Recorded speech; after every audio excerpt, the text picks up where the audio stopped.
Would you like a cup of water? Because you look thirsty as fuck right now.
Oh, what up, Edge? I thought you were streaming.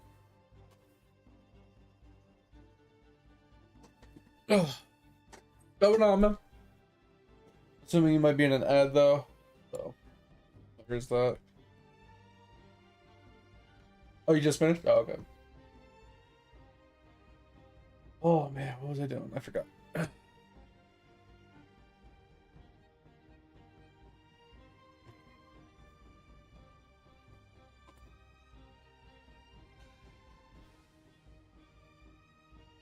Want to do some more cave farming? Says that I will be stuck in the cave for a while, so.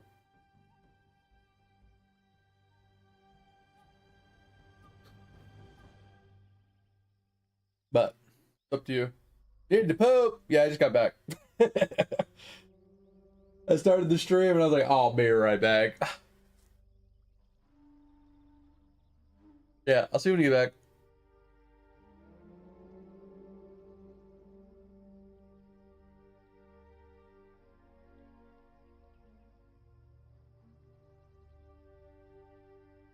What up, Dig? What's going on, man?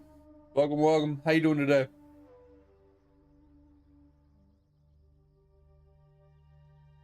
How's life been treating you? Gotta eat this taco, man.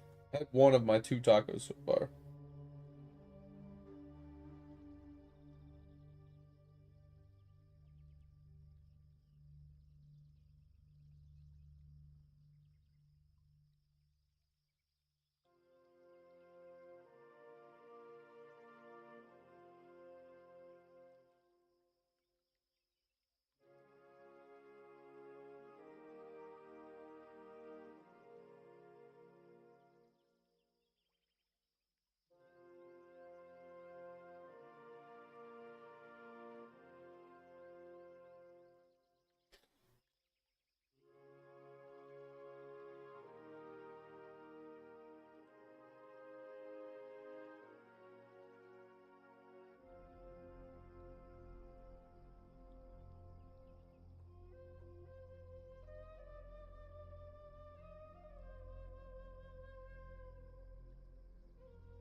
Ugh. TB? TB. Taco Bell? Bro, I'm not even exaggerating, Dig. Me and the wife, we were chatting about it earlier today. About like, just inflation prices of like different fast foods and stuff like that. And we went to make Taco Bell's like app, just to kind of price check how much their food costs, right?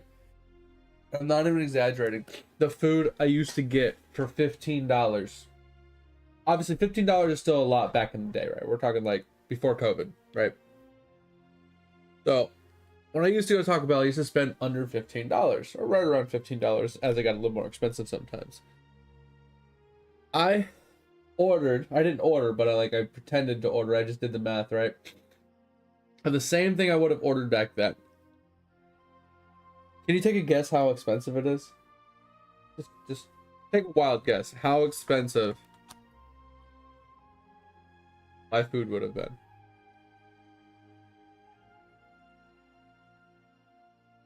I'll give you a hint. It's more than $20. It was more than double. It was over $35 for me to get what I normally would get at Taco Bell, which is enough to feed me for basically the whole night, right? It's like my dinner plus like my midnight snack, right? Because I used to get 2 cheesy gordita crunches, which if you go and look at the price of those, they're like $6 to $7 each. I mean, maybe I think it's like $6 and some odd change with tax and stuff. So we'll just say $6 each, right? The meals are like $12 to $13. So I would always get one combo meal. So I would get a drink, right? And I would get something, whatever combo I wanted. So sometimes I would get the crunch wrap. Sometimes I would get a nacho bel grande, or sometimes I would get like a quesadilla. But they're all like the same price. So they're like $12 to $13 roughly. But it would give me like a soft taco on the side with, one of those things and a drink. I'm like, all right, cool. But that puts us to $24 already. But I have my drink. I have my main dish of whatever, crunch wrap or whatever. And then I have my side to fill me up, which is like a cheesy gordita crunch or something, right? So usually what I would do is I eat the cheesy gordita crunches first, and then I would nibble on whatever the main course was. And then I'd still have that taco, just chilling, right? Because the tacos can be microwaved later. Those are my midnight snack. But one's not enough. I would always get 3. And fucking soft tacos with sour cream, bro, which are considered the Supremes, are $2.50 each. So I would get 3 of those. So I'd end up with a total of 4 soft tacos for like my midnight snack, middle of the night, before morning, blah, blah, blah. Now, don't get me wrong, $35 for an entire day's worth of food isn't too bad. Not too bad. But like, for me, let's say I woke up tonight, right? Got up at 10, went to Taco Bell, spent $35 on food, came home, ate part of it, and then at like 2-3 o'clock in the morning, middle of the stream, I ate the rest of it. Boom, I'm good. Morning comes around, I still need one more meal before I go to bed. That's fucking expensive. Like, it shouldn't cost you more than $10 per person per meal. And that's going out prices. That's what I'm used to, that's what I expect, and that's what I'm willing to spend. If it's more than $10, I'm not willing to do it. Right? Now, hear me out. The food's not the highest quality. It's not the most Mac Daddy best thing in the world. But Costco's fucking large pizza is $10. And it's huge. If you compare it to any other pizza that you can get, it's huge. Right? I think it's like an 18-inch versus most things are 16-inch or smaller. Some things are even 14 inches, right? It's a massive pizza, and it's $10. That $10 pizza can easily feed 2 people twice, 3 people sometimes twice, depending on the size of your... Yeah, but $8 for a large, that's only... Like, look at the size of how large is a Domino's large pizza? I How many inches is a Domino's large pizza? It is a 14-inch diameter pizza. 14-inch. Now, if we look at Costco pizza, it is 18 inches. That is massive difference. We're not just talking about like it's just 14 inches longer. That's a whole 4 inch, like not 14, but 4 inches longer. It's 4 inches in diameter, like all the way around. So it's like 2 inches all the way around, right? So because you get 2 inches on each side to get you 4 inches, right? So, but I'm just saying, 2 inches on all directions, like that adds the fuck up. Like it's much larger, and it's only $2 bigger or $2 more. It's a huge amount more pizza. Now, I'm not saying that Domino's doesn't have good pizza. I'm not saying that the quality might not be better, but for the price, you could feed like 4 people for $10 easily on that one pizza. At Domino's, you would need 2 to feed 4 people. Now you'd have extra. So I would say you could probably feed 3 people. I wouldn't say comfortably. Okay, you could probably feed 2 people on one large pizza comfortably. Obviously, bigger people that eat more food, obviously not so much, but like an average person, you could probably feed 2 people on one large Domino's pizza. It'd be content, right? Be perfectly fine. Most people would be full. Some people would be like fine. But 4 people for $2 extra is a huge difference. Yeah, I mean, I'm in the same boat as you. Like, I could eat a whole large pizza by myself, Dig. But I cannot, unless I'm super starving, eat a whole Costco pizza by myself. Like, I could. I'd be stuffed to the gills. It wouldn't be worth it. Right? Like, that's what I'm getting at. Like, even a fat-ass piece of shit like me, like, I'm not a fat person, but I eat like one, right? Like, I can put away some food if I really wanted to, and I force myself not to most of the time because it's just not worth it. It's not worth stuffing myself to the gills. It's just eat like 1 or 2. Like I usually eat like 2 slices. Sometimes I go to 3 slices, and I'm like, all right, I'm good, right? And I might not be full, but I'm nowhere near hungry, and I'm good for hours, right? And then maybe like 5 hours later, I'll eat another 2 slices of pizza, and I'm good. Like, you know what I mean? It's fine. Definitely overweight. Yeah, I mean, most people, like, I'm not saying I'm not overweight for my height, but I've never taken my BMI either. And I would say a lot of my weight is in muscle, but I am not, my body fat percentage is high enough to where you can't tell. Does that make sense? Like, I'm probably in like the 18%, 18 to 20% like BMI. So it covers up all of my muscle, but also adds that extra 15-20 pounds of weight that I don't need. So I'm not fat. I look completely healthy and not overweight, but I weigh a lot. Like, you know those people at fucking circuses that are like those one-trick ponies that can always guess people's weight? I've never had one of those people guess my weight correctly, even when I was a kid. I don't know what it is, but I hide my weight very well. What up, Topher? But it's just crazy. So, like, anyway, yeah, that's $35.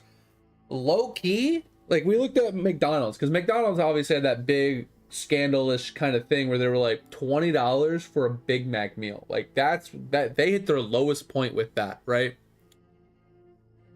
This brass ball, no shit, man. I have some heavy ass balls, I guess. I don't know. But yeah, so they had that big backlash when they hit $20 for a Big Mac meal, and they've been cutting prices since. And not directly cutting prices. Yeah, $17, bro, it's crazy, right?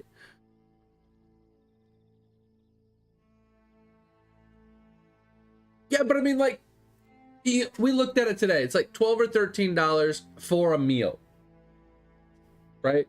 Now, that's not saying that you can't go to the featured, extra value meal, or you can't use the app deals and things like that and get a good, those are very good values, right? $3 breakfast sandwich, $10 for a 20-piece nugget and a fry, you know, like a lot of those deals on their app are actually insanely good value.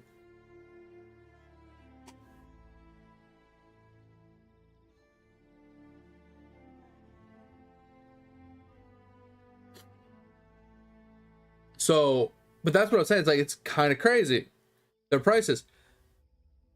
We checked one more fast food place that we would typically eat at back in the day. Yo, $2.90, let's go, mate. Also, Topher, welcome. Sorry I didn't say something sooner. I saw your message and I kind of replied, but not really. Anyway, Wendy's. Have you checked Wendy's prices recently? So Wendy's was expensive right around COVID, right after COVID. They were crazy expensive. Like, I think my wife went there with her mom. They spent over $30 between the two of them. It was like $35 between two of them have food. And like I said, we are cheap people. If it's more than $10 per person, it is not worth eating. And $35 is almost double. That's crazy. So we never went back, but we checked it today and they brought back their prices. Meals for like $7. Freaking the party pack of spicy nuggies for like $10. You know, 99-cent 4-piece nuggets like they used to have back in the day. Like, they have their original prices.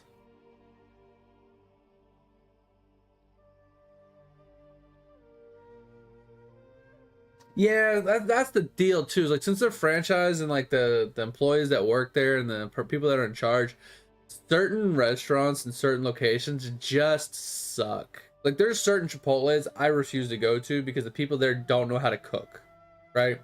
They don't know how to clean. They don't know how to keep freaking like cross contaminations of food out of other things. Like, I don't want to be eating fucking corn and onions in my sour cream. You know what I mean? Like, they don't know how to fucking properly do anything. Fucking COVID, bro. That's what I'm saying, man. COVID can suck it. But like I said, like, when it boils down to it, like, the only time I will not go to Taco Bell, just I refuse until they come to their fucking senses and slash their prices by like more than 50%. I will not ever go back to Taco Bell. I am not gonna go there and spend $40 for just myself to eat food, and it's subpar food. I can spend that $40 at a grocery store and make fucking 5-star cuisine Taco Bell. Like, obviously I don't know how to cook, but you know, like the idea is there, right? There's no way you spend $40 at a fast food restaurant to get fast food quality when you can spend half that at a grocery store and get much better quality and taste. It's just wild to think. But I will say, Wendy's has opened my eyes back up to possibilities of going there again, because if they've slashed their prices down to before COVID prices, they're worth giving, you know, going back to and giving business to.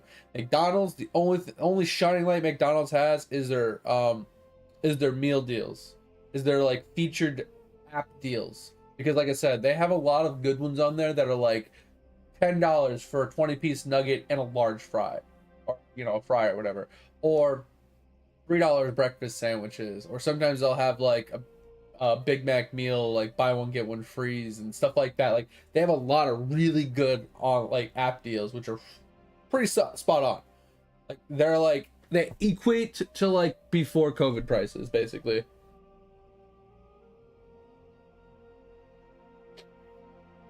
Yeah, but that's what I'm saying though, Dick. It's like, that's just too much money to spend at fast food.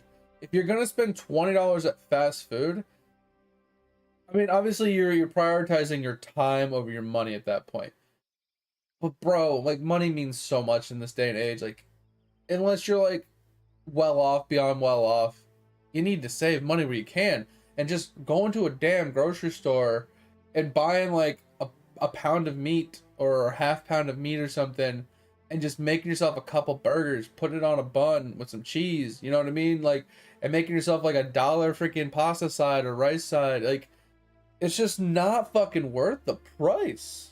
Like, I could instead of going to McDonald's and getting subpar, zero flavored fucking double quarter pounder with cheese, I could literally go to Walmart, cheapest of the cheap, fucking disgusting ass meat, buy some seasoning for a couple dollars, buy some meat for like $5, buy some buns, another couple bucks, probably $3 if you get some cheap ass bread or something, right? Buy a pack of fucking cheese. Obviously, you get the small pack, probably another couple bucks. Like, all in all, I'd probably spend $15 to $20. But I would get some ginormous, big old titty bitty fucking burgers, and I'd be able to have like 2, maybe 3 of them with some good ass fucking cheese. I got some own condiments, obviously, because it's just sitting in the fridge.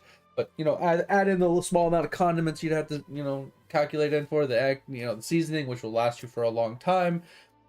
And like $1 or $2 for a side, like you have a massive meal. Instead of getting these disgusting ass fucking French fries that you have no idea how fucking old they are, you have this like fresh ass pasta or rice or whatever the fuck side you got, maybe a canned corn or something, you know, whatever you want to put with it. Maybe some fucking French fries. Maybe you got some frozen French fries that you heated up in the oven or something, or maybe you bought a potato and you sliced it up and made roasted potatoes or something. But there's so many different things you can do, and boom, fucking actual decent meal for the same price, and it's more food. It just took you longer, right?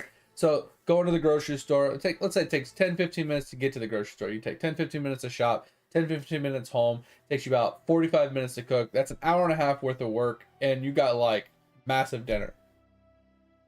Like I said, versus 10-15 minutes plus 10-15, so about, it's basically half the time. It takes you 45 minutes.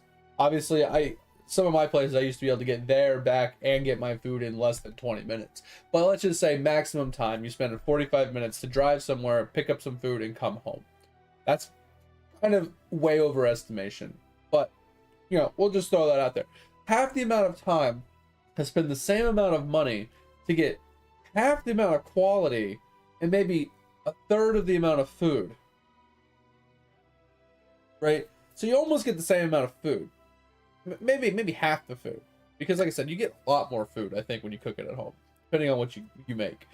It's just so much better. It just takes you time.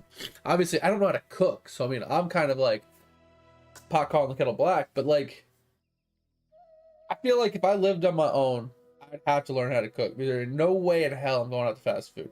Bro, even Subway finally is coming to their senses, and instead of $10 footlongs, they're down to $7 before tax.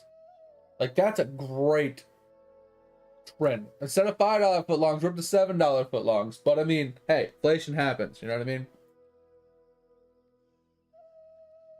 Yeah, and me and the wife were laughing about that. I was like, bro, why would I go to Taco Bell and spend almost $40 per like for just me? If me and the wife were to go to Taco Bell, we would spend almost $50 fucking just to eat. When we can just go to Texas Roadhouse, I could order a steak, she can get this salad or chicken meal or whatever she wants. We have endless fucking bread and endless drinks, and we could just fucking sit and eat bread and bring home our food like we do every time, and we're gonna spend the same amount of money between the drinks and, you know, the taxes and tips and stuff like that. Oh my god, man. I don't mind Subway. Like, the thing for me for Subway is it's kind of like, in my opinion, like a low quality sub, right? It's not that they're bad. It's just, I consider them a low quality sub, purely just because the meat quality is a little lower. The bread quality is, it's nice. It's nice and fluffy usually if you get a good one. And it's soft, but it's still like, I feel like it's a lower quality bread still. Like, I feel like overall the standards of their meats are lower than some of the other more expensive places. And I'm fine with that. Right? I like their food. I like their toppings. I like, you know, just their subs are great. I used to eat them all the damn time. But if I'm gonna eat a sub, I'd rather eat something like a Firehouse sub, right? Steamed, hot Italian with great seasonings, with great like toppings. Like, that is just a much better sub. But it's much more expensive. It's like literally 2.5 times more expensive. Or Jersey Mike's, right? Like, feel like Jersey Mike's is a higher quality of the same exact thing you get at Subway for way too much more money. So at that point, I'd rather just go to Subway and spend maybe 3 times less for slightly less quality, but who the fuck cares at that point? It's 3 times less. So me and the wife hardly ever go to Subway because like the only time we ever hit Subway is when we're on a road trip because it's literally everywhere. Like, I'm not even exaggerating. When I say everywhere, they're fucking everywhere. And that's the thing too, Topher, is like you can just go to Walmart, go to the bakery section, buy 2 fucking sub rolls, right? Go to the fucking meat department, go get yourself a pound of meat, various meats, right? You know, maybe a half pound of this, you know, maybe a quarter pound of something else. You can put together your own like sandwich, whatever you want. Get the meats, get a couple slices of cheese, boom. It's a little expensive going to the deli, right? But for $20 fucking $25, you can make 2 massive ass fucking subs the way you want them. And it's just, yeah, obviously it gets a little more expensive when you start talking about toppings and you're like, oh, I want jalapenos, I want lettuce, I want tomatoes, I want onions, I want this, I want that, peppers, blah, blah, blah. It gets a little more expensive because you got to buy these and you can't just buy a small amount, right? You only want like a handful, but you have to buy a whole bag full. It gets a little more expensive. But if you can, you know, make enough subs to make up for it, it equals out to being cheaper eventually. But you get my point. But yeah, you just get a much better quality sub at that point. You get good bread, you get good meats, you get good ingredients. Put on a sub, God, it's so much better. Once again, takes more time though, and you have to do it yourself, right? You can't just drive up, 10-minute drive, stand in line, tell them what you want, walk out with a sub, and boom, you're at home eating in like another 10 minutes. Like 30 minutes, boom, you got yourself a sub. Versus going to the store, you got 10, 15-minute drive there, you got to buy all the stuff, you got to stand in line, getting all your meats and stuff. You got to finally pay for it all, get in your car, drive back home. You're looking at 30, 45 minutes just in that. Then you got to put it all together yourself, you know, maybe another 15 minutes. So it's like, it takes you longer, like double the amount of time, but it's much better. All right. Ooh. So, with that in mind, guys, we need to get back to seeing if there is... Well, let's empty our inventory first, and then we're going to go check out Cave and see how Cave's coming along. Yeah, exactly, like, most of the time, you will save money in doing what you're doing.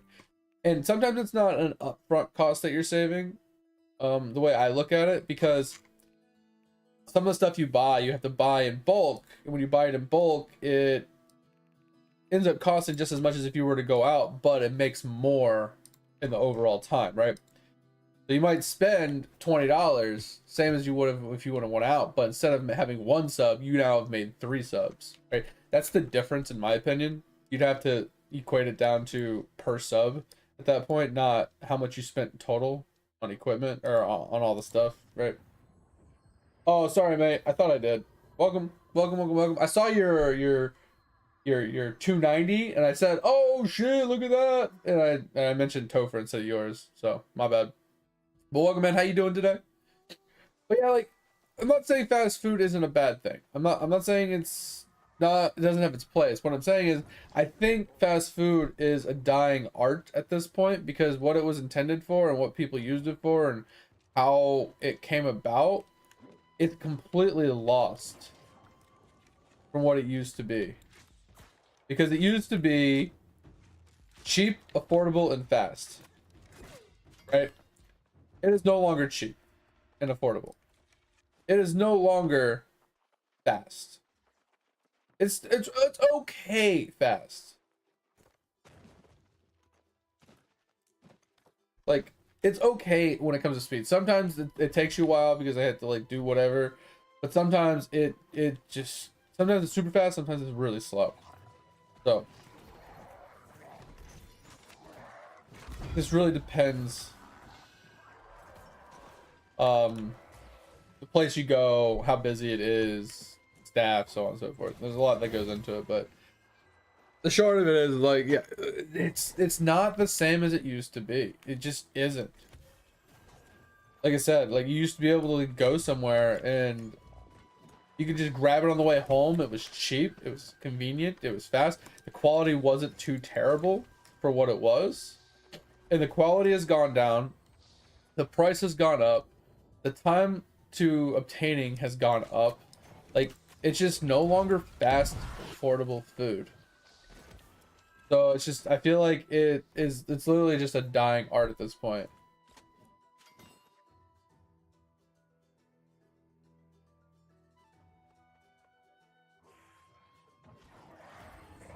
And that's what I'm saying too, Dig. It's like, you don't want it to be like already ready when you order it, right? Like you said, you don't want something that's been dying in the window for a few hours and you're just eating it because it's been sitting there on the shelf, you know, and it's old, right? You want something that they literally pulled out, heated up right then and there, put together for you, and given it to you. So it might take 5 minutes, and that's fine.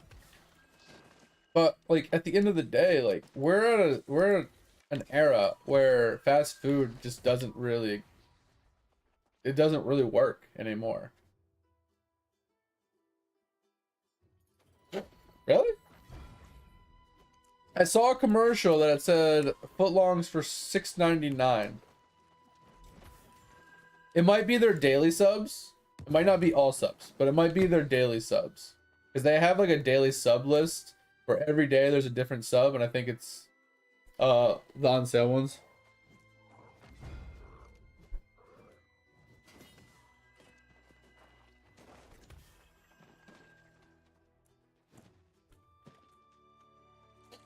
And yeah, it obviously depends on what date you're ordering in and stuff too. But anyway, like I feel like fast food is literally gonna be dying out in the next 5 to 10 years, or they're gonna have to find a new business model to keep profits up without like keeping prices high. They need to find a way to cut prices, keep the quality, and still stay profitable. I don't know if it's possible, honestly, with the way inflation's going.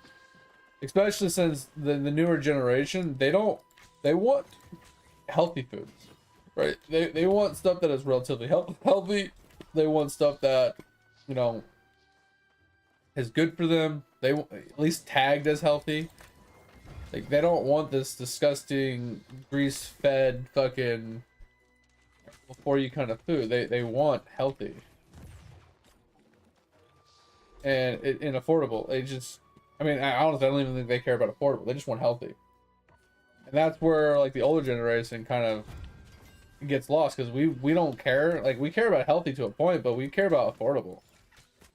Like, we're not the generation that's like, hey guys, let's go to Starbucks and spend $25 on a fucking on a cup of coffee every day. Like, let's do that 5 times today. Let's spend $150 on coffee today. Like, we're not that generation. Money doesn't grow on trees for us, you know what I mean?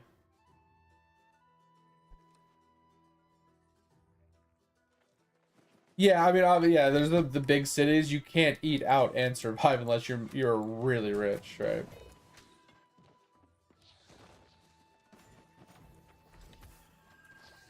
But anyway, yeah, like that's a big problem. Now, the other thing that I've always talked about is another thing that's kind of dying, in my opinion, or should like just die out altogether, is brick and mortar buildings.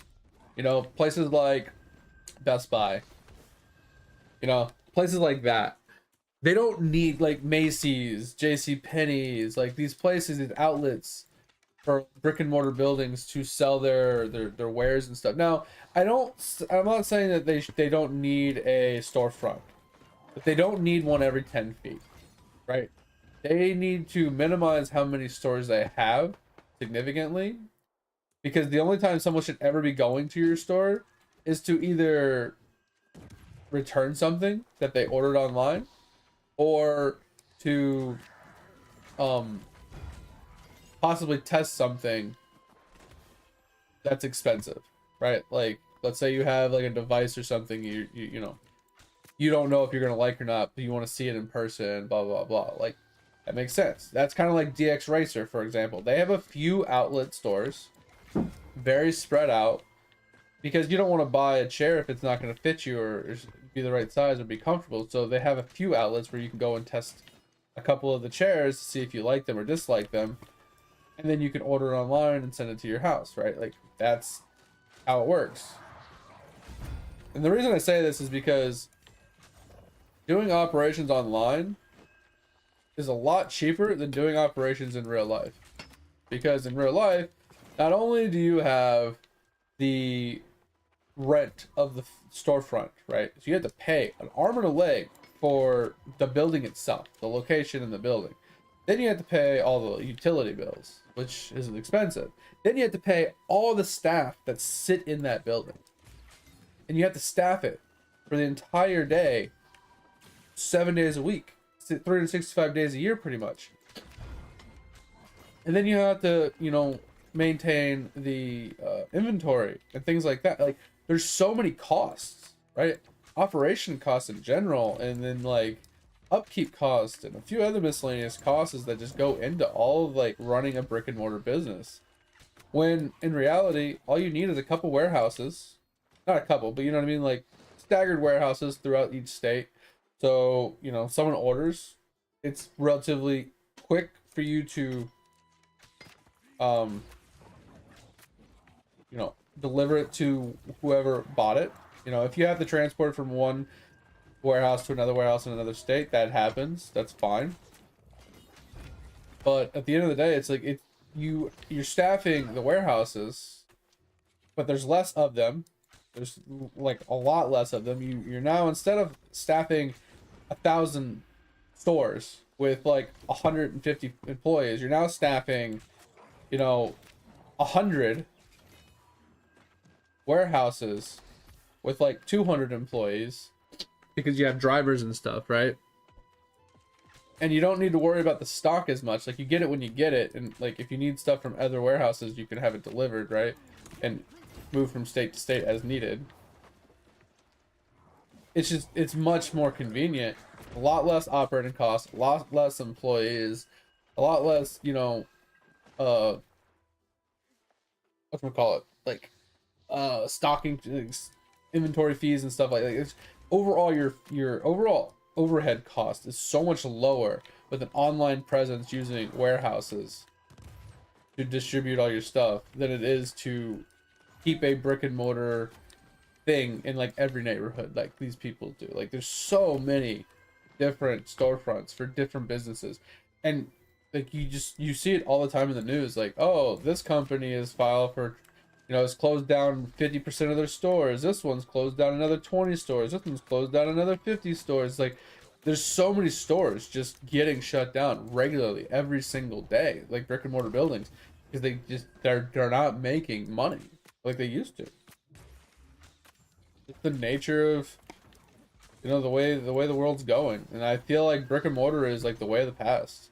With how everybody lives online and everything gets delivered, people don't want to typically drive to a store to do shopping themselves. They would rather pay someone to do the shopping for them and bring it to them. So I feel like that is going to be like the way things are going to be going forward. Is people just, they order stuff online, it gets dropped off at your house, and that's that. It's literally what it's going to be going forward, and more businesses are going to eventually be moving to that method, which is a good thing and a bad thing, because the more businesses that lose their brick and mortar means less buildings needed for like, you know, the businesses themselves. So we have less concrete needed, less utilities needed for all that stuff. Like, all that stuff like kind of adds up, which is kind of nice. Where is those boots? So like, if we are limiting the amount of, you know, utilities and buildings and stuff like that need to be addressed for businesses, that leaves more room for like other things, right? They can demolish those and put more trees back in. They can put more parks back in. They can, you know, they can do other things, maybe more houses as needed, or, you know, like there's options to do other things with that area, instead of having these massive outdoor malls that have no stores in them. Like, it's literally 90% empty storefronts and plazas. Like, we can get rid of that stuff and use it more for just other aspects in life. Because like we're already overbuilding houses like a motherfucker because the population is exploding at such like a massive extent. We're already gonna run into a problem when it comes to food, like supply and demand for food. And then the problem is all the supply and demand for food is coming at the cost of more houses. So these developers are buying farmland from farmers, and so we're losing farmland to get and make more houses. But with more houses comes more population. More population comes with more food demands, and we're losing our food. So we're gonna hit a point where it's gonna be a critical spot at some point where we can't make enough food. I mean, I think we're already at a point where if we were to stop trading with other countries, we would starve. Most of the country would probably starve if we stopped trading with other countries.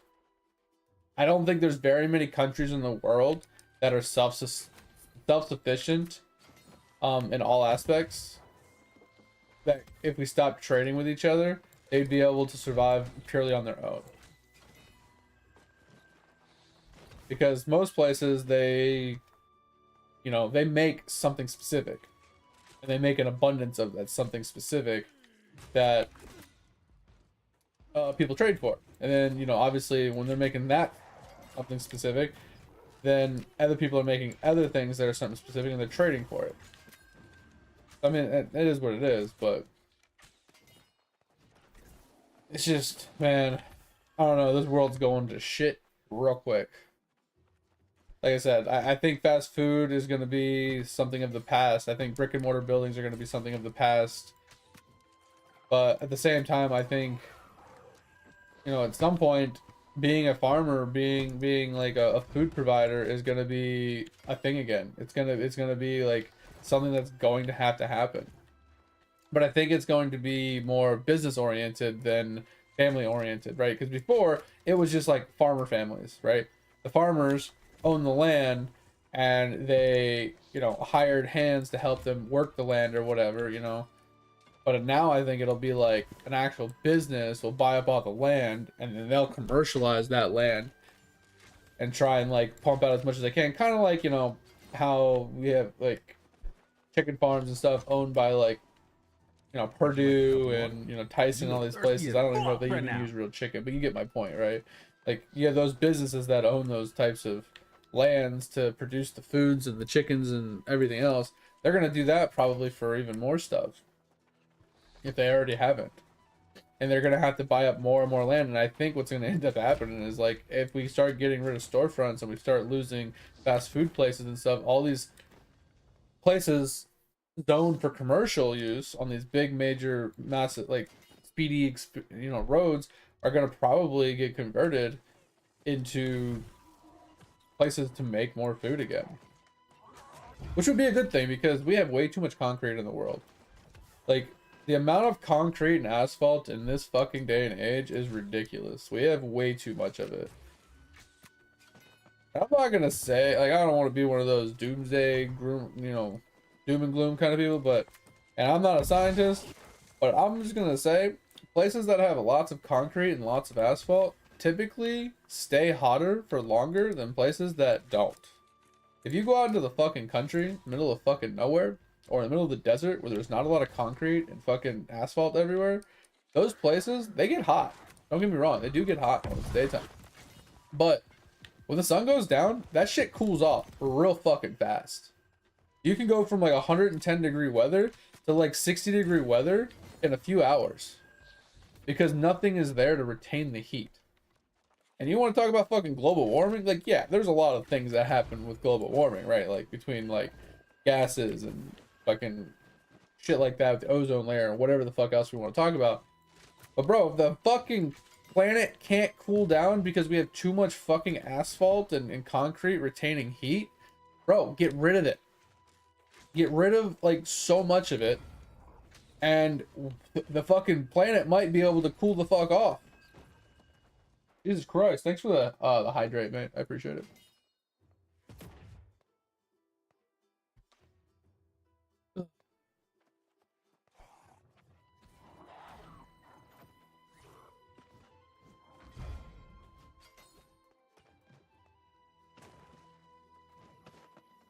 Oh man. Alright, that was just one hell of a rant. Just kind of came out of left field.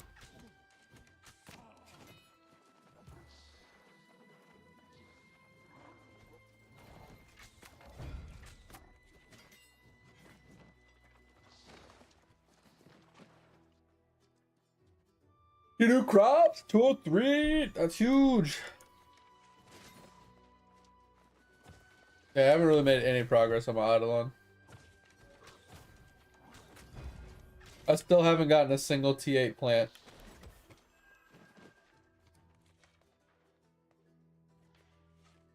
But I haven't really tried to progress it overall. Like, I haven't even really been doing my Omniprocs. I haven't really been doing much of anything. All I've been doing is farming that one quest item. I'm up to like 30,000 of them. It's taking fucking forever. I don't mind it taking forever. Like, if I'm being completely honest, I really don't give a shit if it takes me fucking months to finish this. Like, I'm fine with it taking forever. I don't really care that much. It doesn't matter that much to me. Progressing at a slow rate is fine with me. I haven't touched my my splunking in a few days, or maybe like a week. But I am just sitting on gaming, messing with gaming, put a little effort into gaming, trying to get, you know, the T8 plants going. I'm just trying to like push my gaming, I guess, at this point, while I'm just like AFKing in the game. And letting my my sneaking kind of push along a little bit as well. So we're doing that.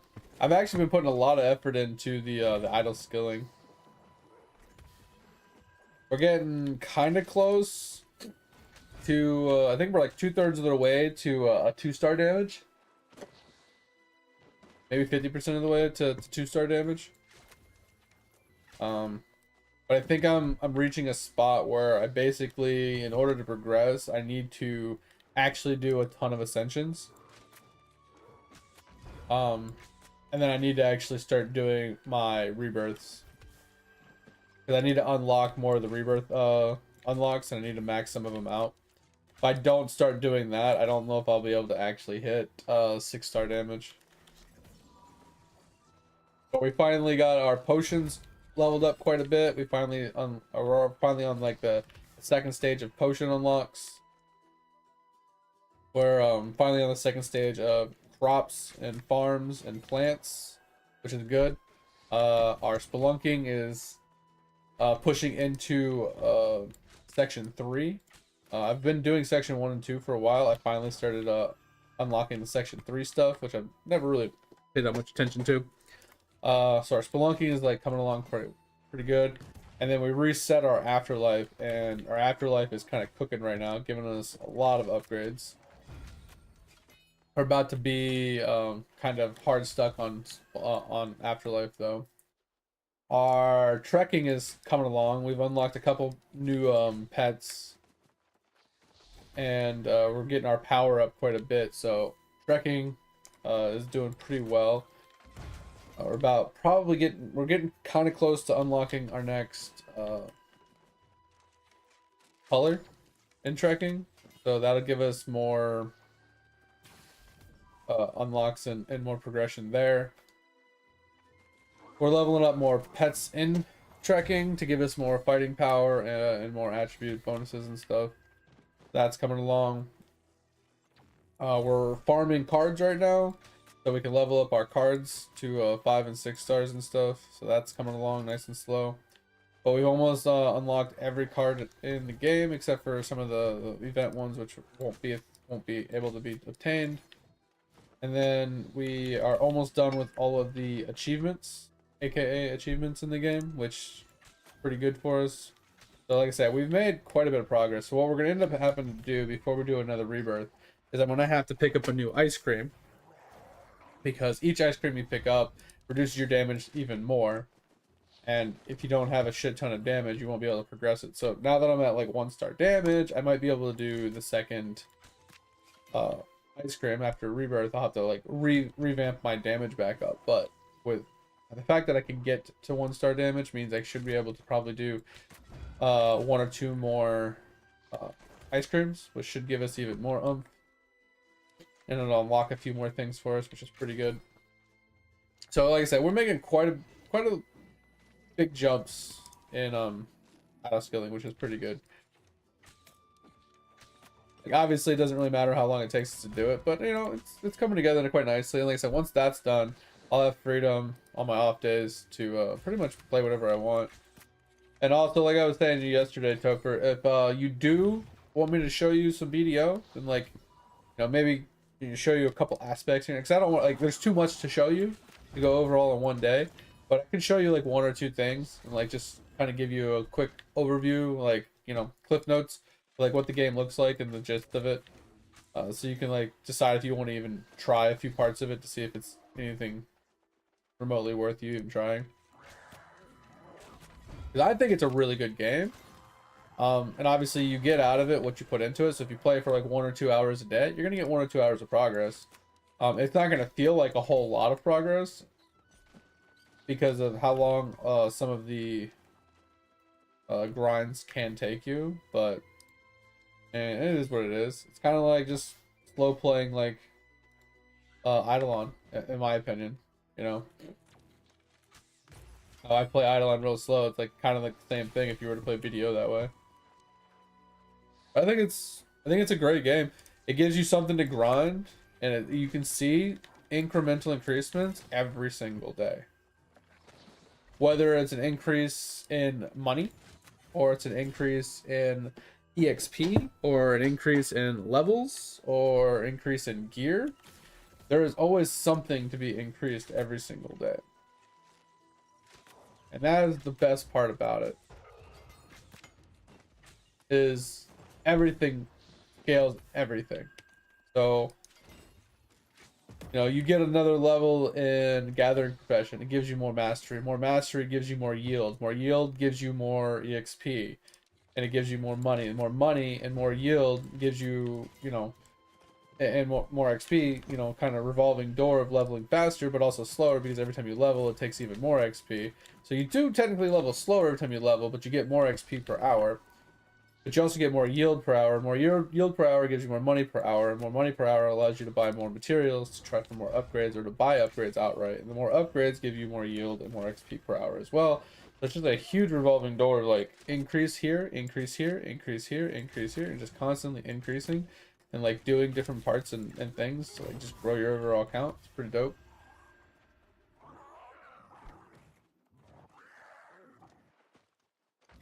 Folgers in your cup. Bro, that's so old. Is Folgers even a thing still?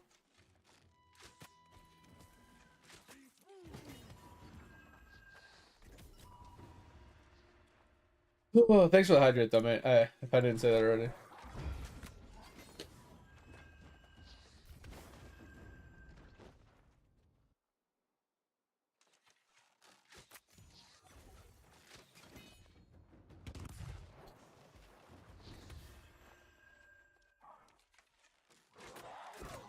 I think we did like close to 300 fragments yesterday, and we needed like 1100.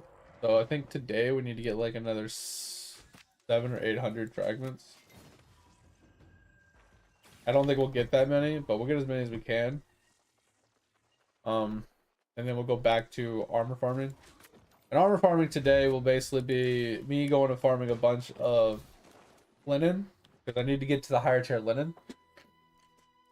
And leather farming, because I need higher tier leather as well. And then I'll need to do some star metal and probably some orichalcum as well, so I can do those higher tier ones. So basically it'll be like a bunch of resource gathering and doing a handful of crafts. Not too big of a deal. It's just that I was struggling yesterday because I was doing all the low tier stuff. I had to go get a bunch of low tier stuff, and then I hit the middle tier stuff. I'm like, oh, well, I don't have any middle tier stuff. I burned through all the middle tier stuff that I had from when I was doing my other stuff, so now I gotta go and farm that stuff up, which is fine. I mean, once we hit 200, we'll be Gucci, and that's like the goal. Is like 200 is where I think orichalcum. Actually, orichalcum I think is at 150. I think star metal is 100, and then I think orichalcum is 150, and then mithril is 200 or 205 or something like that. So once we hit 200, though, we'll be good. We'll be able to use all these fragments.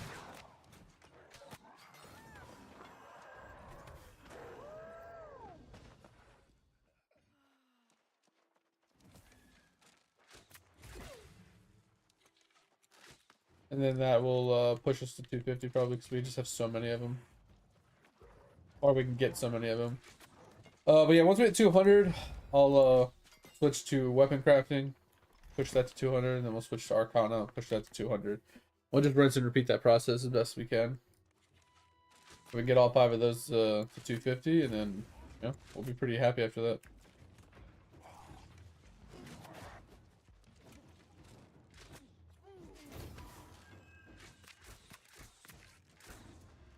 I somehow missed a big fat dude twice.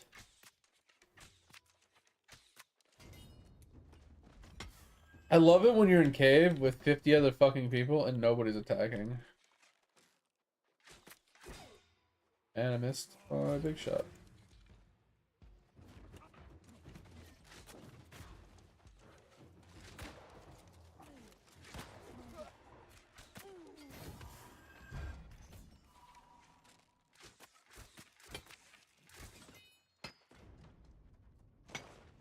But hey, what you been up to today, Dig? You still on that WoW grind now?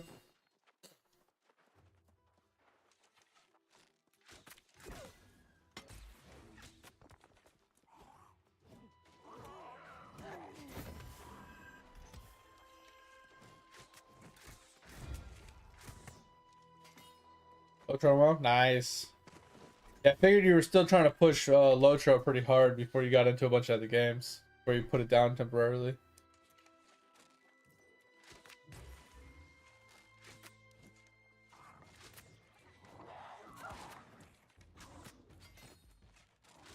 And then with the new creation of your character on Classic, I figured you'd be playing that as well.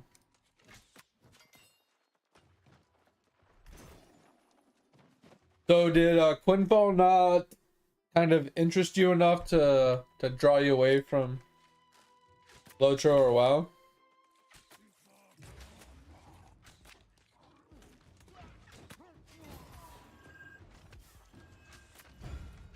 Or did you just not get far enough into it to really experience anything?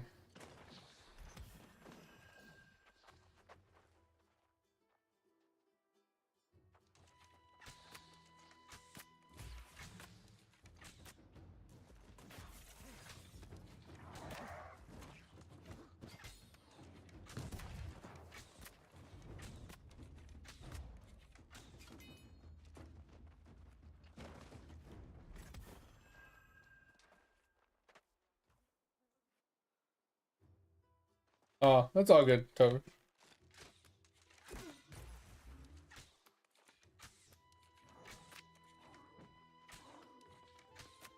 Oh, I'm struggling to hit this fucking dude.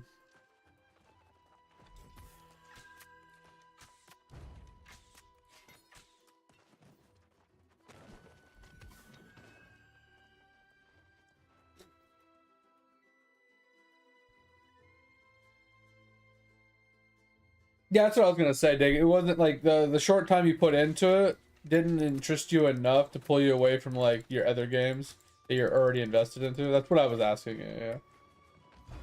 Like, not that the game wasn't interesting or whatever, but like it wasn't interesting enough to make you stop what you were already doing.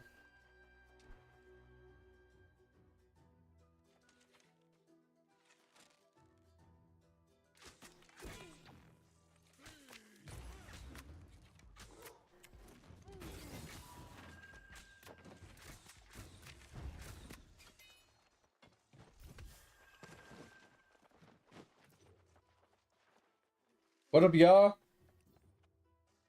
Valhalla.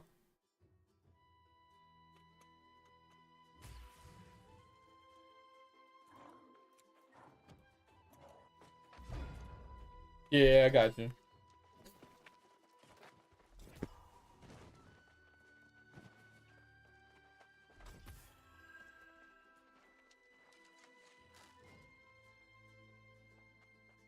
I honestly can't wait to start grinding it. Like, I honestly am convinced that I'll play the game for a long time and I'll do a lot of grinding and stuff, but I'll get definitely really bored because I won't know what to do at the end game, right? Because a lot of the end game is like PvP kind of stuff, it looks like, just like this game, where it's like You have guild versus guild, you have territory control, you have Zenith Wars, which is like, you know, 25 on 25 on 25 on 25, so a total of 100 people and 4 teams fighting each other for like a contest, more or less. Like you have a couple of that kind of stuff. I mean, you do have professions and things like that, and you can like sell crafted goods and whatnot to other people, but I feel like that's just like, it's not that it's finite per se, but me being like an Iron Man player, typically, like I don't mind crafting goods for people and helping people out, like in the viewership or whatever. But like, unless I'm like sitting there just selling things to people in the marketplace, like what would be the point of like mass crafting like good stuff? You know, just doesn't really have any appeal. Uh,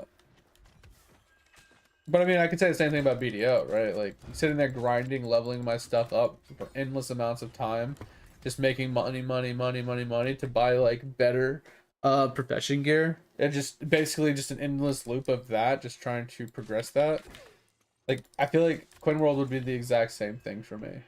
I would just spend all of my time progressing my professions, and I'd be 10,000 plus hours of just progressing professions with no end in sight. So I feel like that's where I would probably end up being at with Quinn World, just being in the same boat I am with BDO. With the added difference that since they do have dungeons, and I think they're gonna get raids if they don't already have them already, that I could do PvE content as well, on top of being a profession person.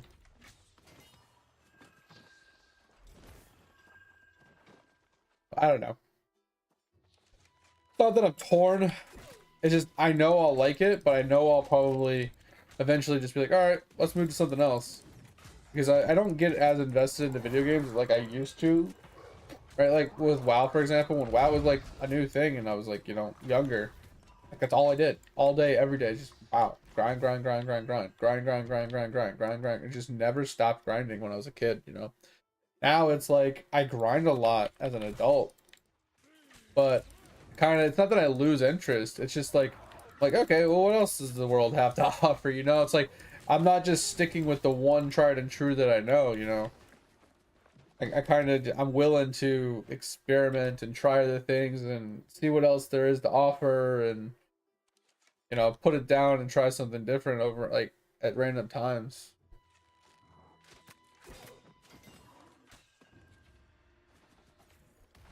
I feel like I lived with like 1 fucking HP. So it's like I feel like I would like playing the game and I would enjoy playing it for probably a lot of time. But unless it like truly was engaging, it was truly fun for progression, like I feel like this game is to me. Unless there was like some chase things to like go for, I don't know how much it'll keep my interest until something new comes to take my interest.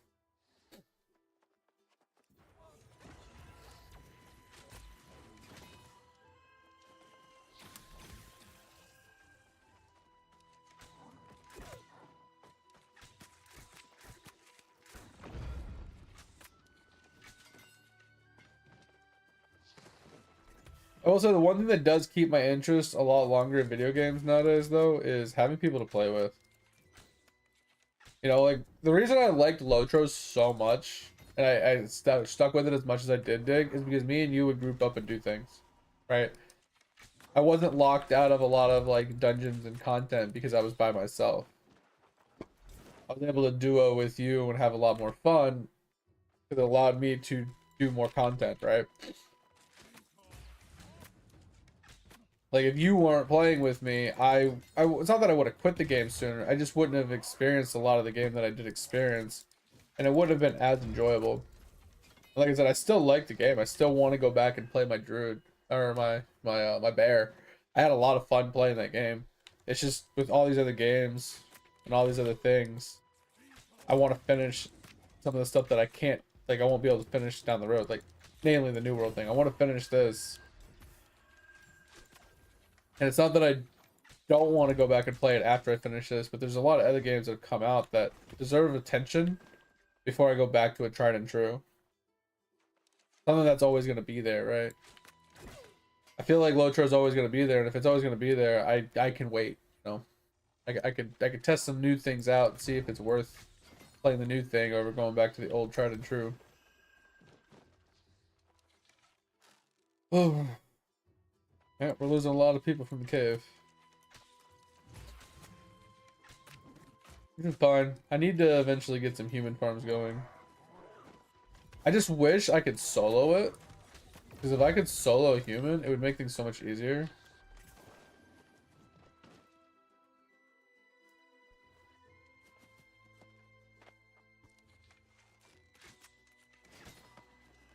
I said maybe I have to farm out the leech ring artifact in order to even be able to do a solo build for it, because it gives so much leech. Unless there's another leech ring.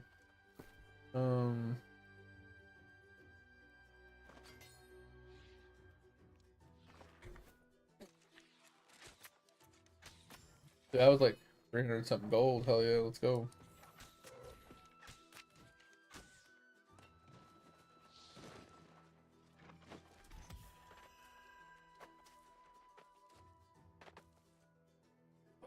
Let's go. GD, did I answer you? I mean, I think you sent that message a long time ago, but GD, did I answer you? I don't know if you're still hanging out. Sorry, I get really sidetracked when I get on rants. And I just start talking. I kind of forget to read chats. That's my bad. I'm sorry.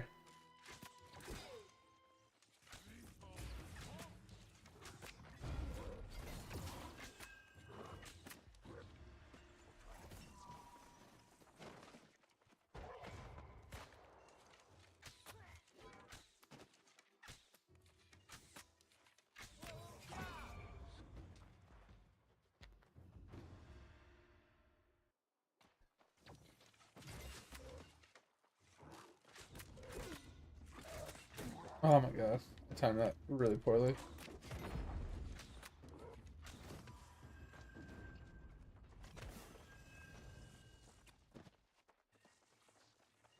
Oh.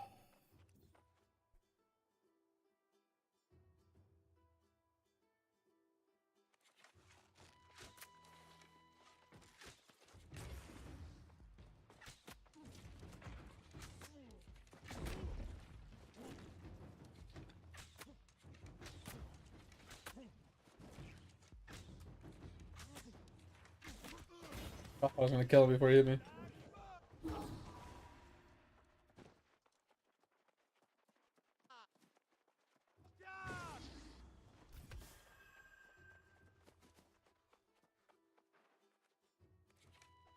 I always started with like 20 people and now we're down to like 6.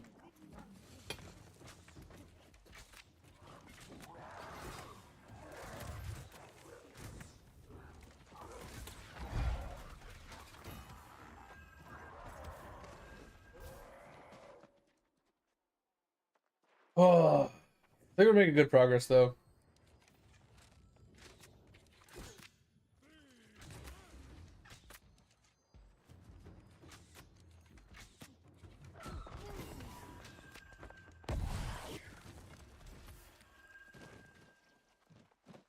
I said, I think we need about 800 fragments. I think we're probably up to 100 already. Almost, yeah. Almost up to 100.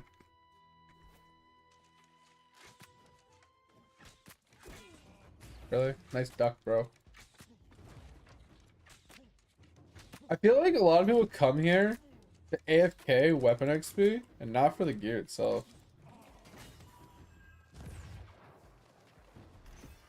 I feel like this isn't the best weapon farm. I mean, it's the easiest because you can literally just go AFK, but I feel like you don't get that much EXP here because you're only killing 2 mobs over and over again rather than pulling like 30.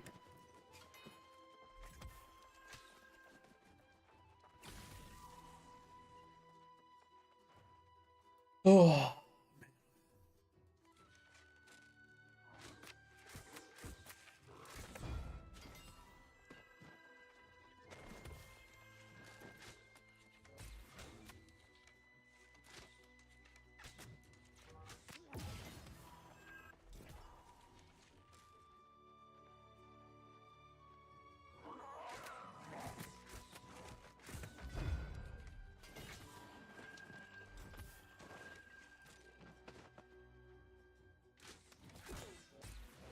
What is the point of starting off with sword lunge?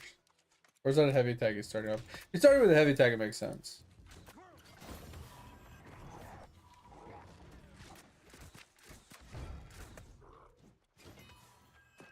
It's just that knock that he does from the side is so annoying. It staggers him backwards, so I miss my shot.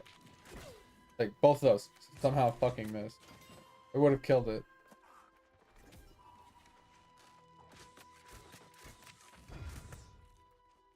But the stagger just fucking fucks my shit all up.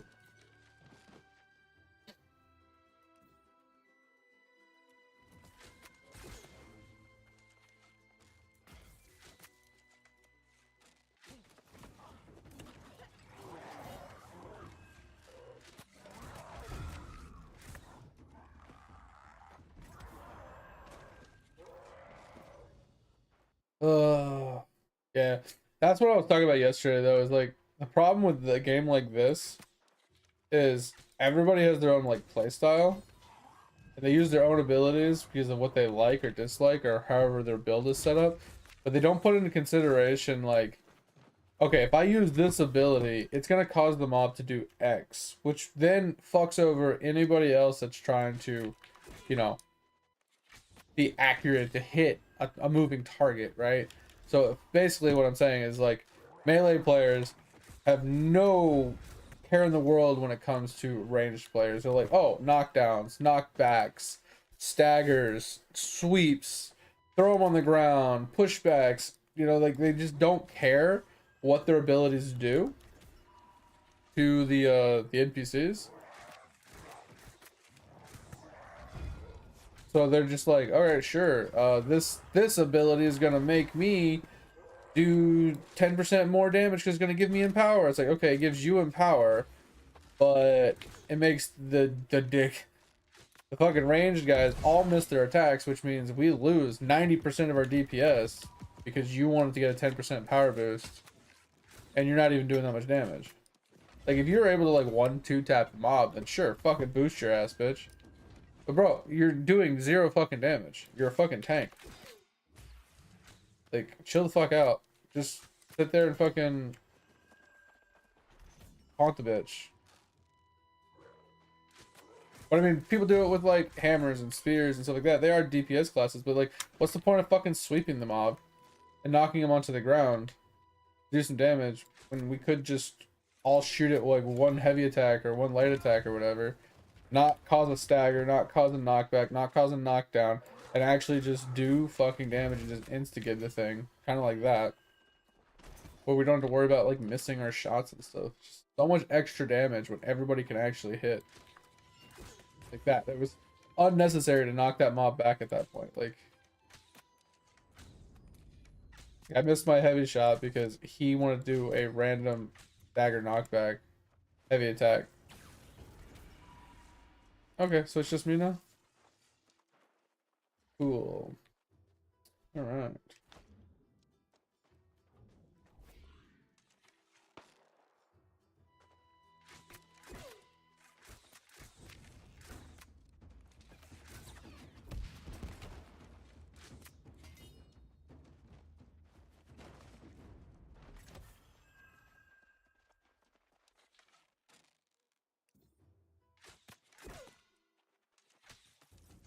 I missed that shot, that sucks.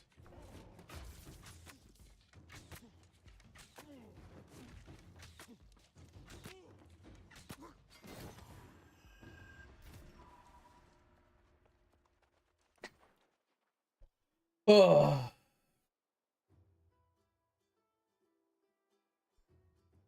Could easily die here if a mob spawn, like when the ad spawns behind me.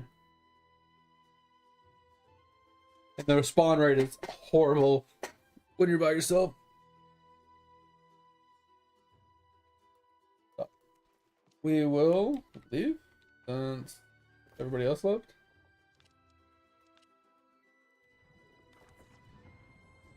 And then we'll work on our armoring now.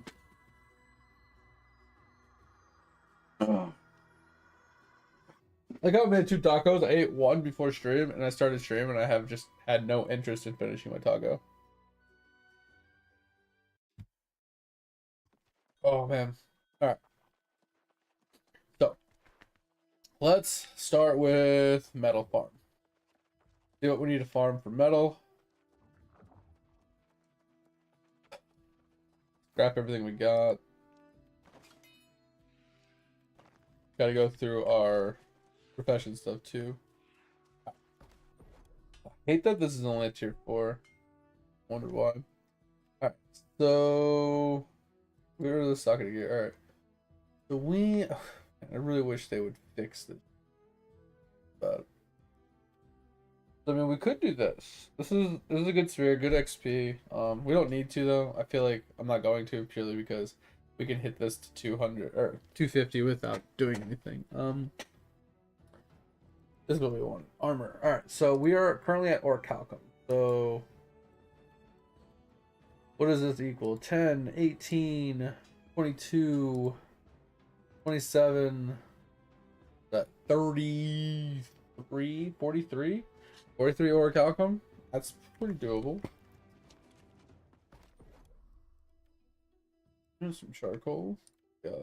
I need to go get some wood. Okay. We'll grab a little bit of wood real quick. Let's do a quick old switcherino. Boom. Okay.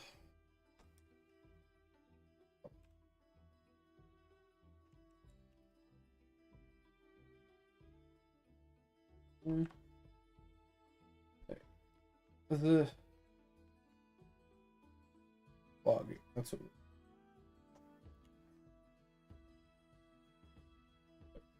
I guess there's only 2. Alright, so let's swap on the logging. Let's put on our attributes really quick. Don't need to do this, but it's pretty easy.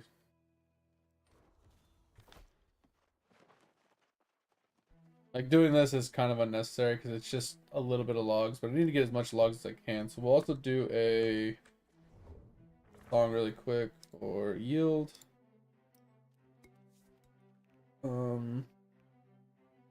This one? Yeah.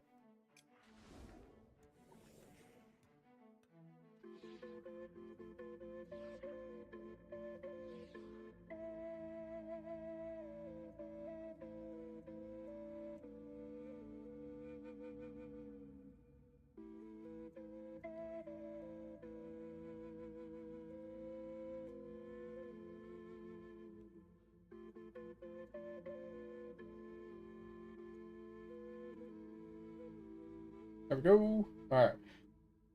Is there a yield increase? I don't know. It took you almost an hour to go poop. And we had 20 people and everybody left.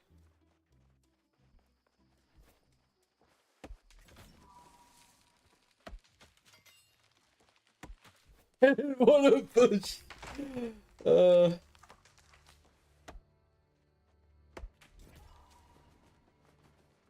Sometimes I just play video games when I'm in there, you know? I'll pull out my phone, I'll play some RuneScape or something, or do some Wordle and Sudoku and stuff, you know? I hear the wife yell at me, it's like, hey, I thought you were gonna help me, you know, clean up the living room or whatever. It's like, oh yeah, I forgot, my bad. Just completely lose track of time. But I was able to get almost 100 fragments.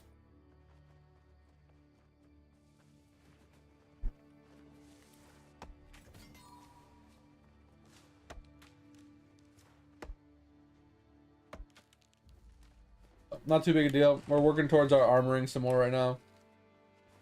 We got so right now we're working towards our 5 pieces of orichalcum gear to make.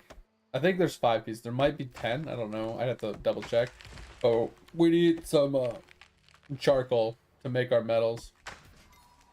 Once we finish the metals of the orichalcum, because orichalcum's the last set we're gonna be able to make before we hit 200, because we're just shooting for 200. Anything past 200 is easy cake with the cave. So we'll push 200. So orichalcum is the last thing we need to make for metal. Once metal's done, we're gonna switch over to leather and red. Push. You can craft all those. I think those have like 15 or 20 versions to make, but I haven't double checked. I think I made some yesterday, so some of those are already crafted. But we'll have to check those once we get there. But we're gonna do the metals first. Like I said, this problem with the metals is that like it requires you to fucking also chop trees. And I don't think I need to farm ores for it. I think I have enough, but I have to double check.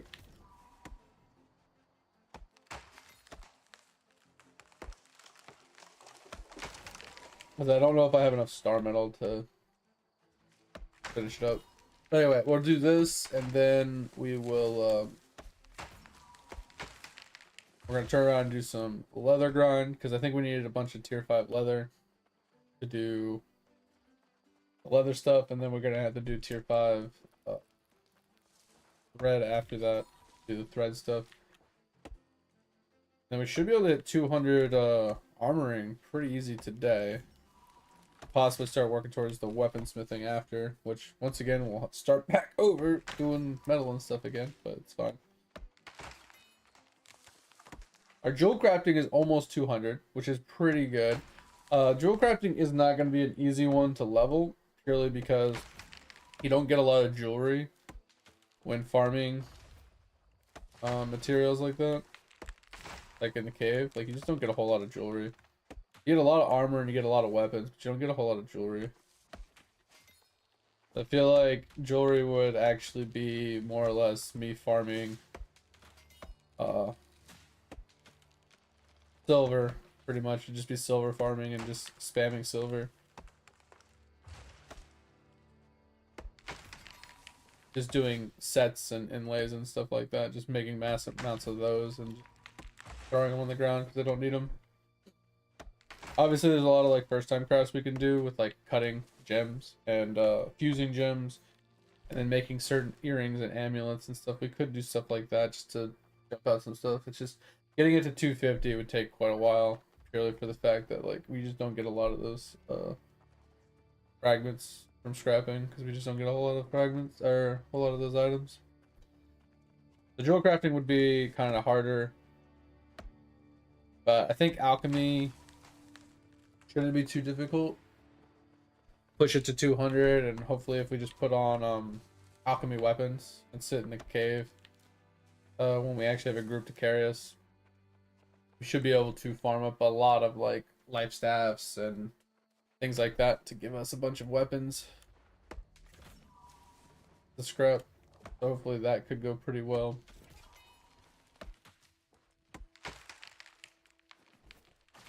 Like I said, I'm putting stone cutting on hold though, because the stone cutting is like kind of frustrating to farm, because you need gemstone powder, you need a ton of lodestone and just shit and pure solvents at the wazoo. So it's like, why not just wait for double XP and just do it on that instead of just forcing it? Is what I'm gonna do. I'm gonna wait for double XP for that, and then do all the other professions. I think cooking is going to be the last one we do of all the professions, just because it's the most unnecessary for us. We're not going to use it for anything particular anyway. And then obviously between gathering resources and stuff from other professions, it'd just be easier to do it last, because I'll have a bunch of fish from fishing and stuff, and I need to fish for furnishing anyway. Fuck it. That's what we're going to do.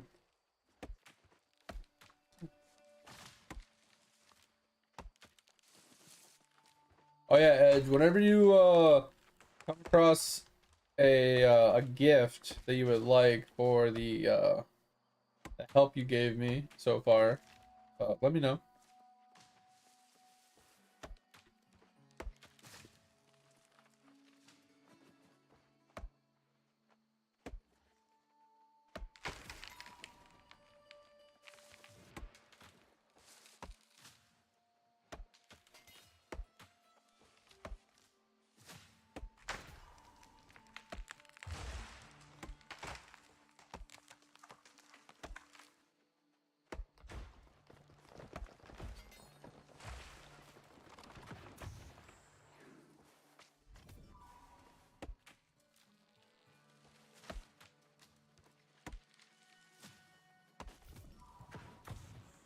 Oh man, but yeah, Edge. I don't know how we're gonna go about it, but I I don't.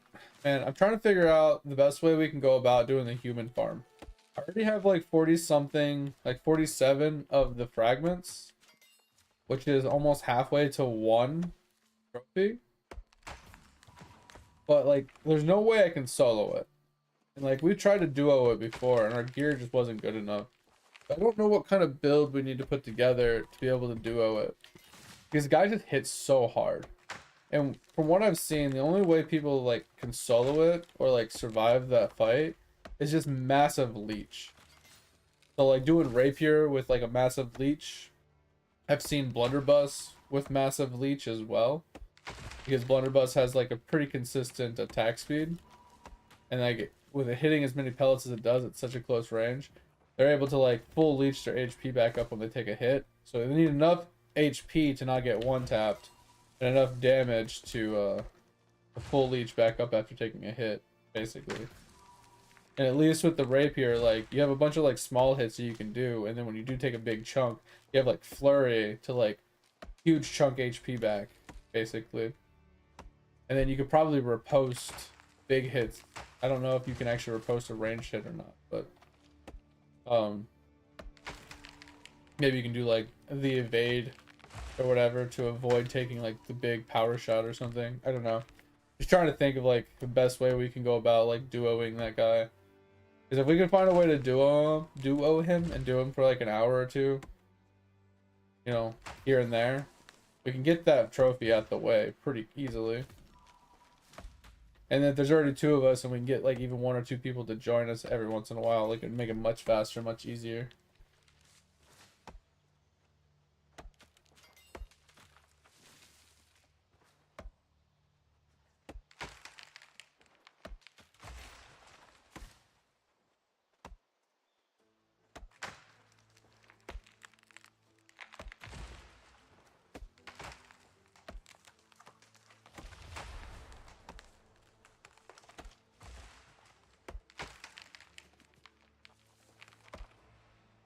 Oh.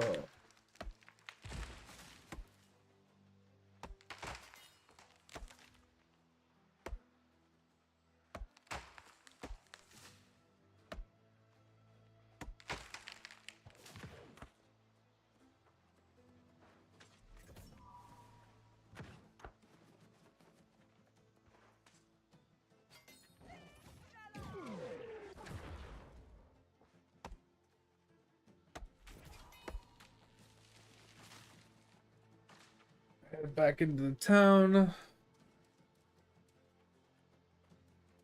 Make a bunch of charcoal. Thing is, we're not gonna really need much wood, if any, right now. The wood's like kind of useless to us, I feel like.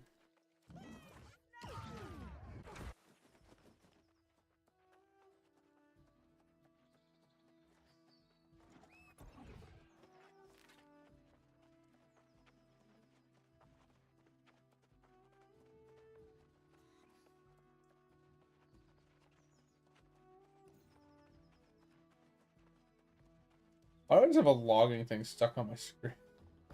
What the fuck is going on? Bam. And bam. Okay. Good amount of charcoal. Okay. Alright. Yeah, we only make 3 because we have no star metal. Okay, here we go. Convert our steel into star metal. It's bad. Still have a little bit of steel to work with. We don't need that much, so we'll just do like 60 for now. Because we're gonna need star metal when we do weaponsmithing. We're gonna need steel when we do weaponsmithing. Salvage parts, stuck into gear. We don't need weapons. All right, so we got armors. Yeah, so just these 5. All right, so let's. These done. Okay. That. Dude, this fucking system is so bad.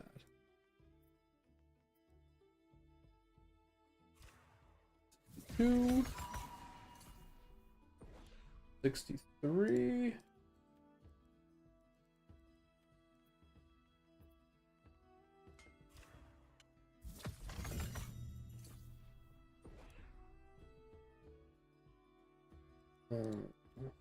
Should hit 64 from both of these.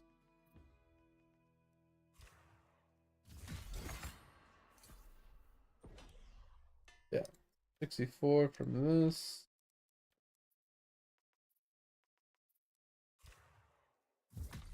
Okay.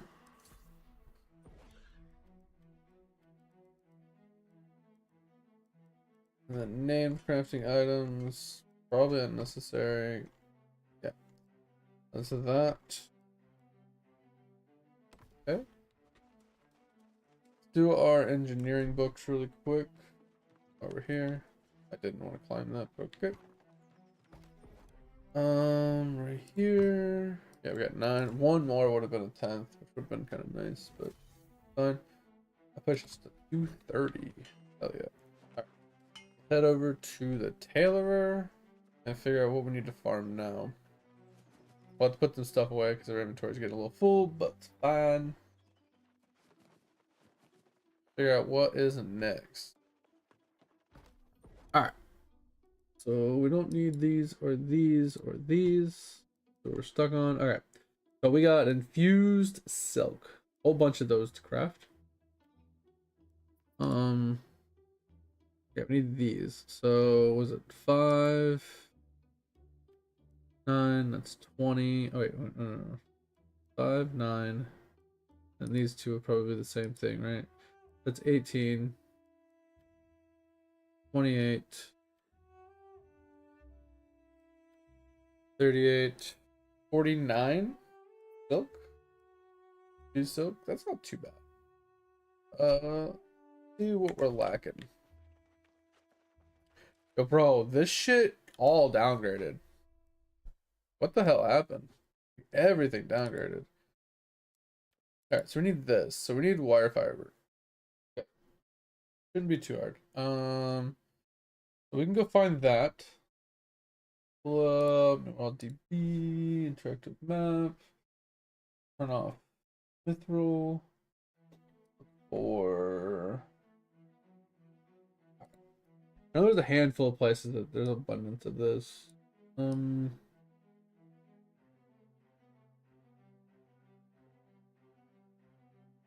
feel like the best place. I mean, we could do that, but yeah, it's not a lot. I think the best place is just Brightwood, honestly, but it's just kind of scattered.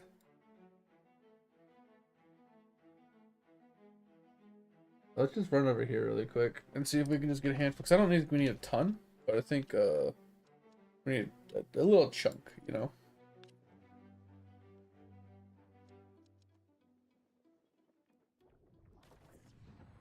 Let's go grab what we can. Come back. We only need like 15. Pretty easy. Go to call it for tonight. Sounds good, Dick. Thanks for being here. Hope you had a good time. Sorry about the rant earlier if it wasn't entertaining enough for you, but I appreciate you either way. We'll be back Wednesday, Thursday. If you need me in the meantime, hit me up in the Discord. All right.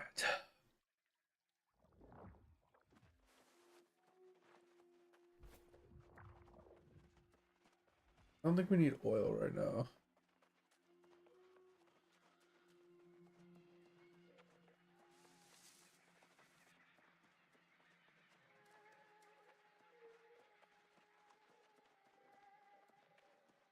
Where the fuck am I? Oh, I went the wrong way. That's what. Okay. Let me go this way. I was like, where the fuck am I? Okay, hold up.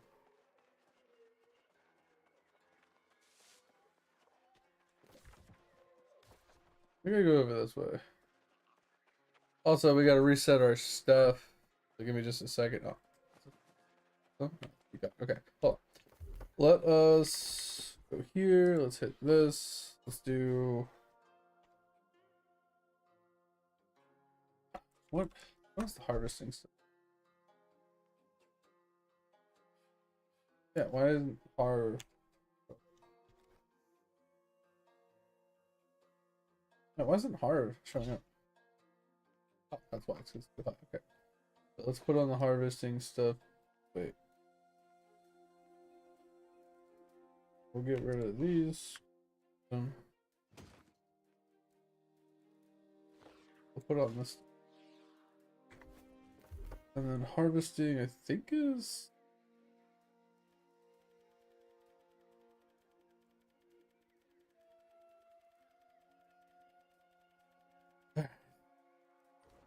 Fine, alright.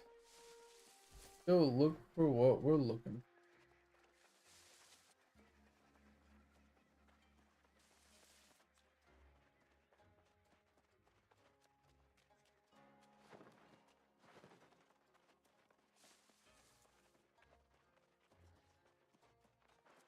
I don't think we need spin fiber right now. I think we're skipping spin fiber. Where's the red stuff?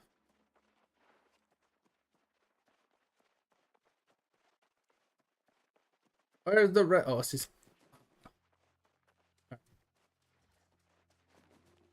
That's what we're looking for. Alright. Put these two. Then we gotta head west. I'm like, there's some. Really, bro? Missed. Okay. I'll talk about it.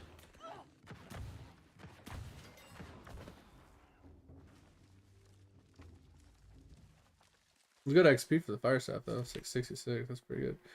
Yeah. See, this is why we wanted to juice into it. Get those purples. Then we head west. It's like up.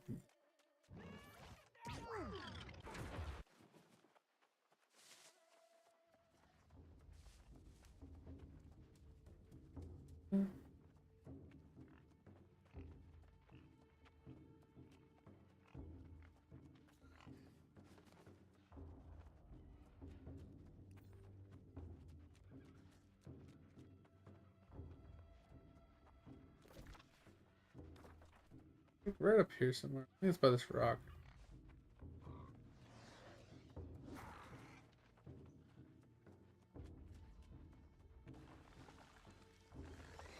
I think it's so damn long. Okay.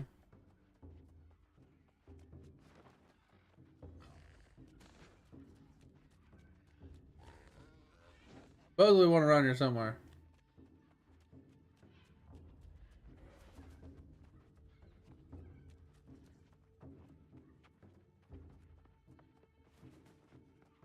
Well, I don't like this area. This area kind of blows.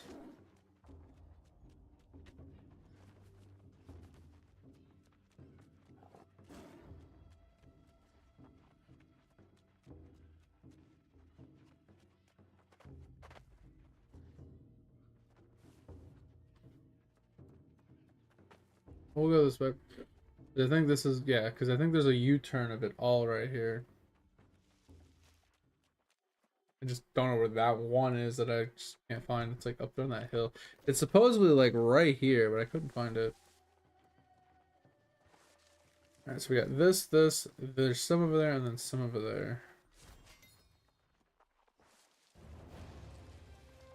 Those proficiencies, let's go.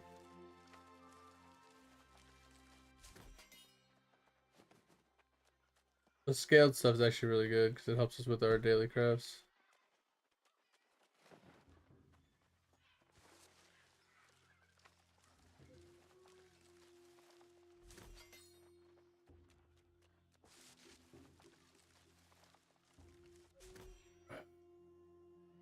Got golden potato contest? Okay. Why'd you have to stop?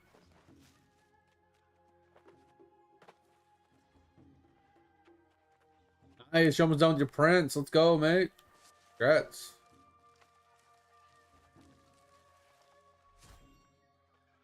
If we're farming, I can only do farming for a short period of time.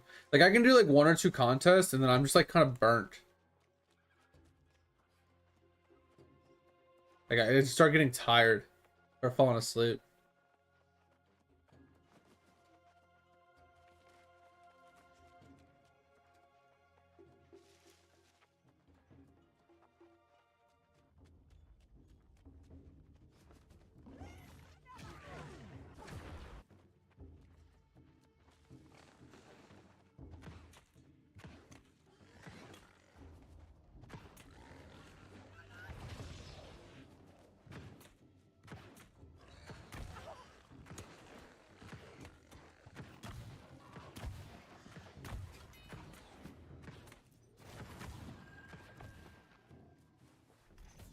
Let's skin these while we're at it.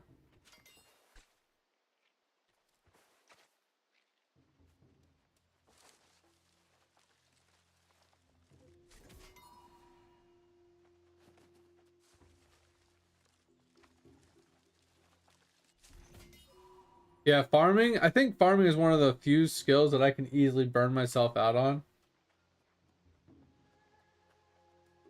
And it's not that I don't like farming, it's just I just get so bored I start to fall asleep. I tried to watch that video you sent me. I kind of got really bored about, I don't know, a third of the way through and I started skipping. Like, he was going over everything, and that's cool if you want to like a breakdown from start to finish of everything you need to do from the beginning to the end. But when I skipped to like the farm, and he didn't explain a lot of it. Like, he kind of said something and I was like, okay, well, what do you mean? Like, I was gonna ask you about it.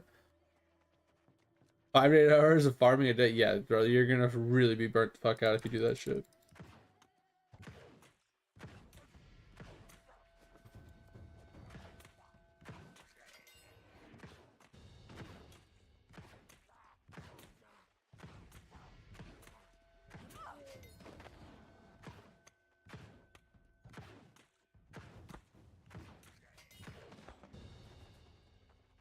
Should be another one along this road somewhere. I don't know if it's gonna be enough. So the one thing to take away from the video, just at a glance, was putting a glass ceiling over our entire farm. That was genius. I've seen people talk about that before in the past, but they never really explained why. And the way he explained it makes a lot of sense. This way we don't have to worry about pests being in the fields with us, but you can literally just go on top and just see them. You don't have to fight for them, you don't have to chase them, like, they're just there. Makes it much easier to deal with. So I liked that. But the one thing I thought was interesting about his build was it had a ramp to go from the first floor to the second floor at the beginning, which I thought was weird. And I was like, okay, why is there a ramp? And then what the thing I had a question about, which didn't really get explained, was he's like, okay, yeah, go to the right, and then when you get to the right, then go to the left, and when you get to the left, go to the right until you get all the way to the end, and then teleport. And I'm like, and teleport? Like, what do you mean? Like, he didn't type teleport, he didn't type like anything, it just boom, I was back at the beginning. And I'm like, huh? Like, so how did he do that part? How did he do the teleport part?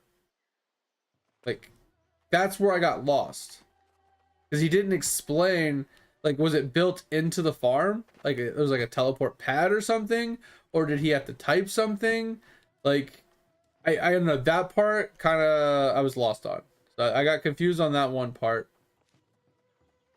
Which, you know, pretty typical for me. But then at that point, it's like, okay, if you're going to teleport when you get to the end to go to the next layer, what was the point of having the ramp in the beginning to begin with? Why didn't you just have it one floor and then you teleport to the second floor? Or do a drop down to the second floor? Like, I feel like the teleport's faster depending on how the teleport is being done. But yeah, I just got really lost.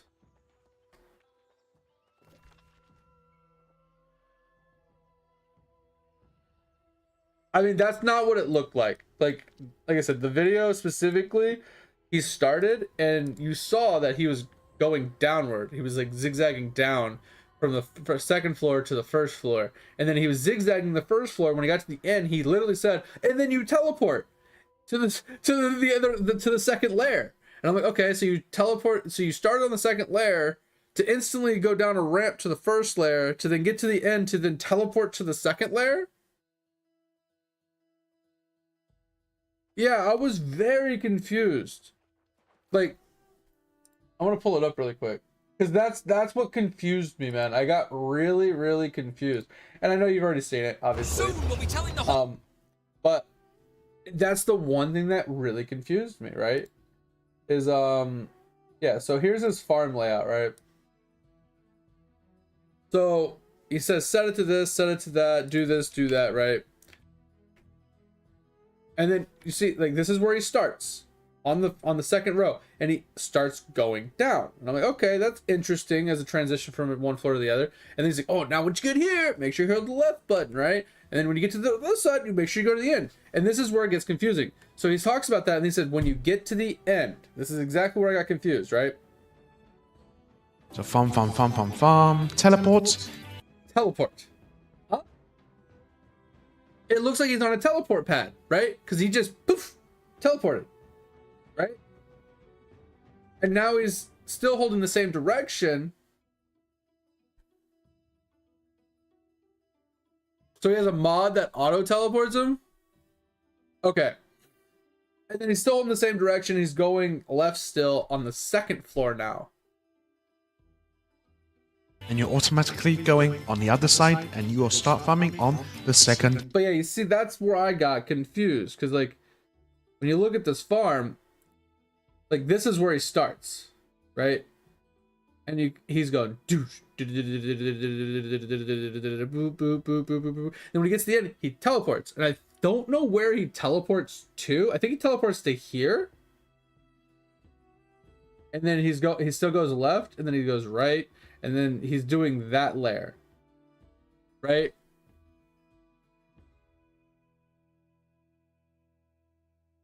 Yeah. So it's fine.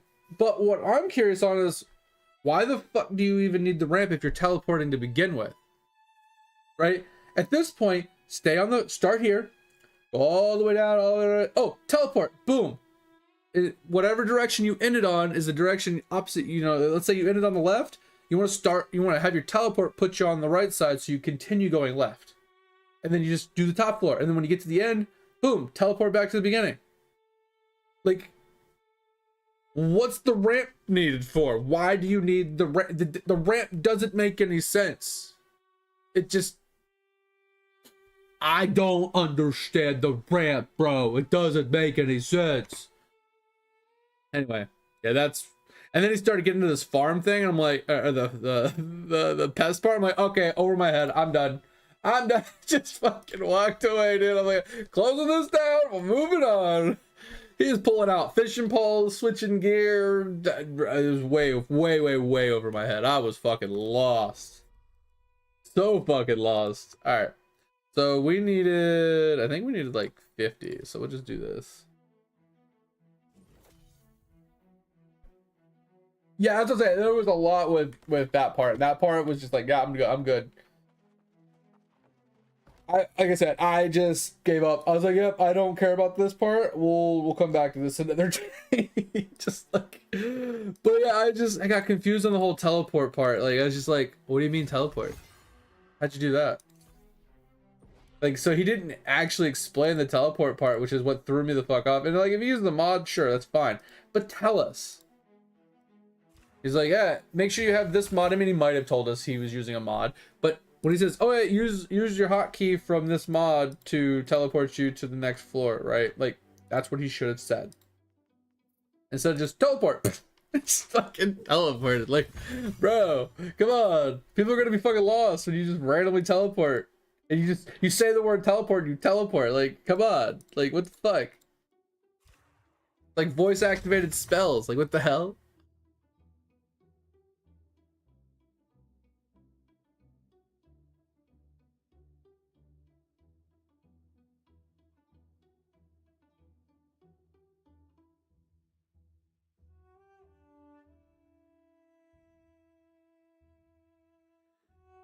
I mean, he might have said something about setting a home or whatever, but the thing is, like, even if you set a home, like, if you set it at the beginning of the it's not going to teleport you to the other spot.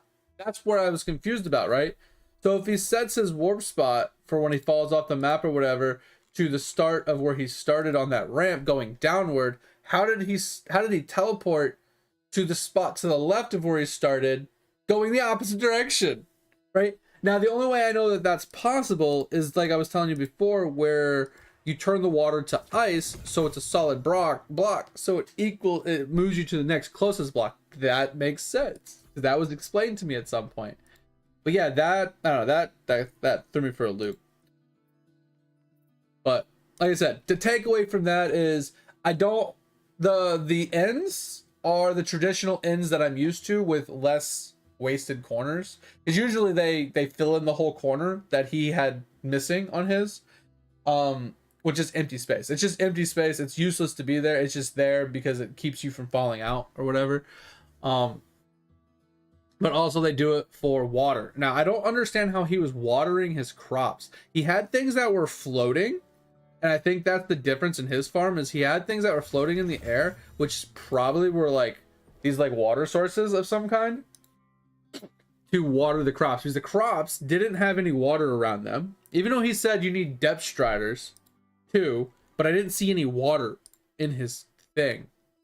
So either he has a mod to remove the water or something. I don't know. It was really weird. So I'd rather use one of the older style ones than his, because his looks identical to the other ones, other than like a few caveats that he didn't explain, like where the fuck's the water? You know, how the fuck did you teleport? I'd rather just have a drop down, right? You zigzag, zigzag, zigzag, and you get to the end and you fall off the map and boom, hey, we're back at the beginning, right? Like you set your home to the beginning of the thing and you fall off the map and die, or drown and die, whichever way you want to prefer to do it. Like it doesn't really matter one way. I think wheat's better just to fall off.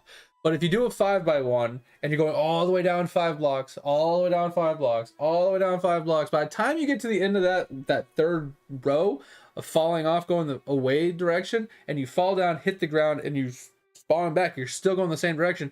They all should be spawned. Now maybe you have to go 5 back and forth, right? Down, back, down, and then die. Maybe you have to do 7. Who knows? You have to get the timing down. But once you get the timing down of how many down and backs you have to do, it's pretty easy, I think. All right, so we did all the leather, we did all the infused silk, we did all the metal. So we've done everything we can for armoring. I have to pee really quick, and then we're gonna have to figure out what to do for these last 33 levels. Oh, we're gonna have to spam craft something. So it's probably gonna be a hemp. All right, give me a second, guys.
Yeah, because I don't know the spacing, Topher, but I feel like if you go to Bedrock and you have some certain amount of build height, you can get wheat, potatoes, and carrots all on top of each other in one 5x1. I don't know if you can do a 4th, but I'm pretty sure you can get 3 of them on top of each other pretty easily. I think it'd be pretty good, right? But then you still have a few others, right? Because there's wheat, carrots, potatoes. I don't remember the rest of them off the top of my head. Let me pull them up.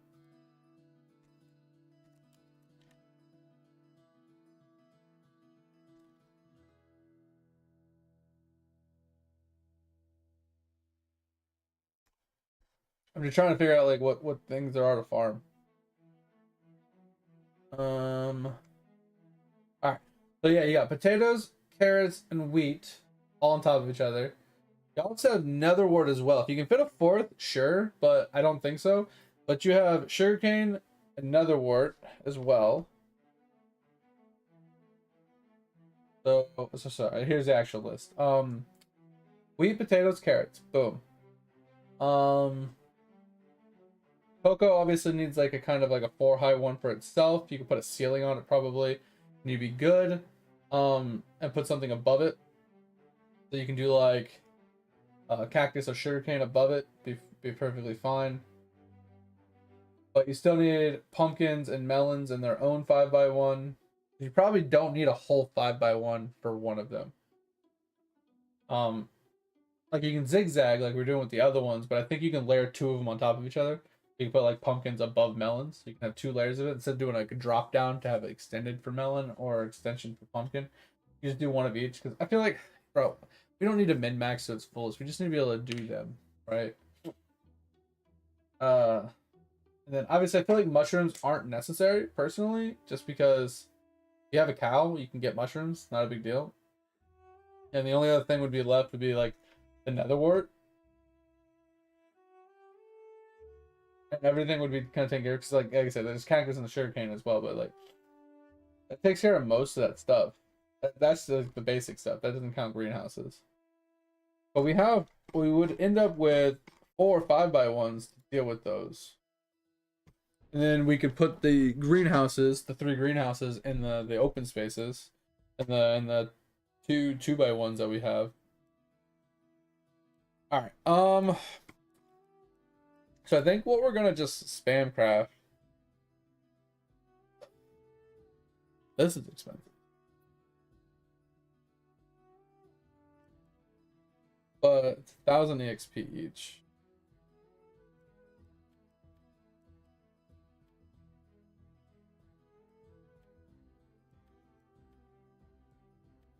This is better, I think, than this. Because it takes less metal.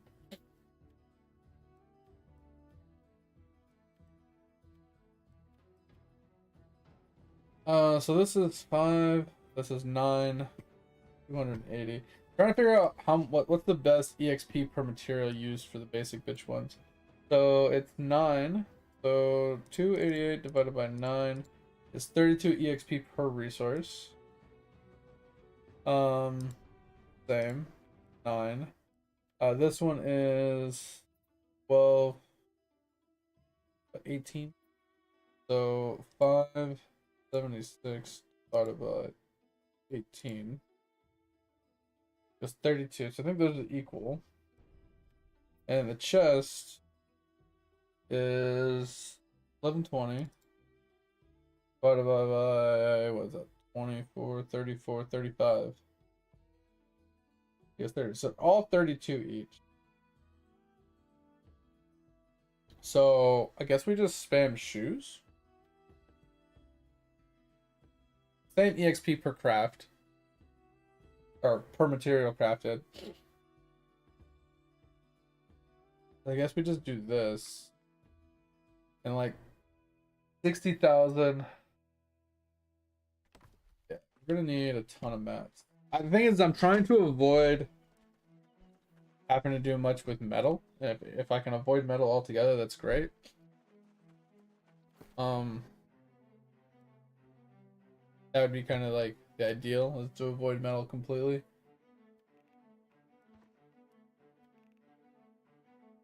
It's like doing like one iron run, great, 1,000-ish freaking metal, boom, we don't have to deal with it for a long time. And then if we can do like, you know, a couple leather runs, right? We can get a bunch of leather, we can get a bunch of crafts, and just do one massive hemp run. Should be pretty good for a while.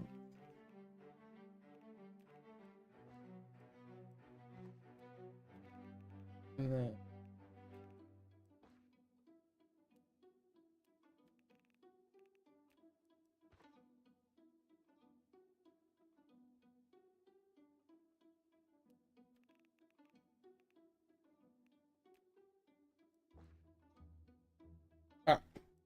there's that. Alright, so we are gonna do hemp. Hemp and leather. So we're gonna come down here.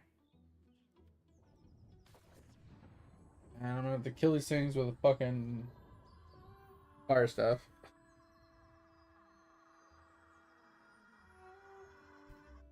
But we need a ton of hemp. And we need a bunch of leather. So I might as well just do twofer at this point. I'm gonna do buffalo plus hemp. Either way, even if we skip most of the buffalo, we're here for the hemp anyway.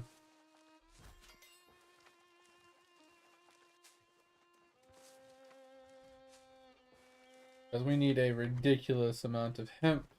Push this to 200. I don't know exactly how much. I'd have to do some math. I have to see how much XP it would cost me to get to 200 and then do that based off of how much XP each craft would give me.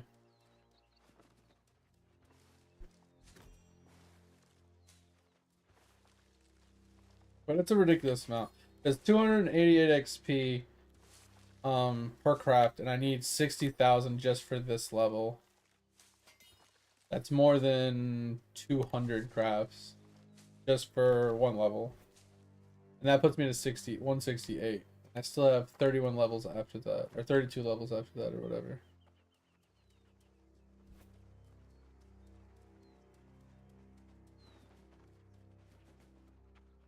Like, I want to kill the buffalo, but I really just want them.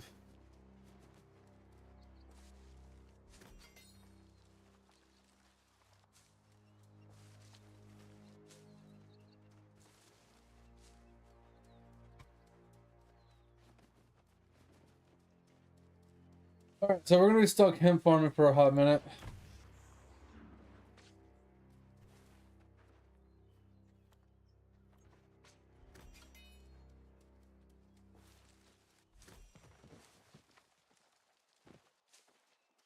That would say we need a couple thousand crafts probably. At least we could one hit them. That's actually really good. I was worried we weren't going to be able to one hit the bison. That makes things a little bit nicer. Knowing that we can one hit them.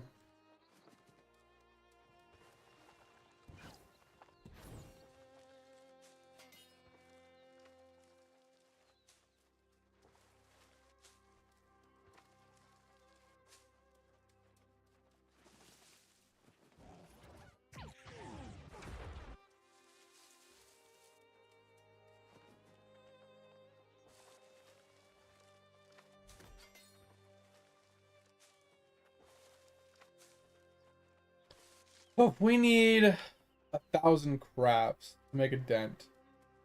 And like, at least to be able to get like a couple levels. We need like 4,000? No. Okay, it's like oh wait, no, it's 5 each. So it's like 5,000 bolts. Which is like 20,000 hemp. So that's what we're shooting for. Shooting for 20,000 hemp right now, guys. That is the current goal. I don't even know if we have enough inventory space for 20,000 hemp, but we're going for it. It'll give us more than what we need because we'll have extras procking, but oh, that's just for a few levels, Edge. Like I said, it's gonna cost me more than like I think it's more than 200 crafts just for one level. And then for the next level, it'll probably cost me like 300 or 400 crafts. So I think the 1,000 crafts will only get me possibly 2 levels. It might get me a third with the refunds from salvaging. So I might get 3 levels from that, putting me to 170. And I still have 30 levels to go after that. So if we do it in bunches of 20,000 hemp at a time, I think we'll be able to, I think someone's farming hemp here, which is the problem. But there's no hemp here, there's no hemp here. There's some over there maybe. I think someone's here already farming hemp. Time for dad joke. I love dad jokes. What we got?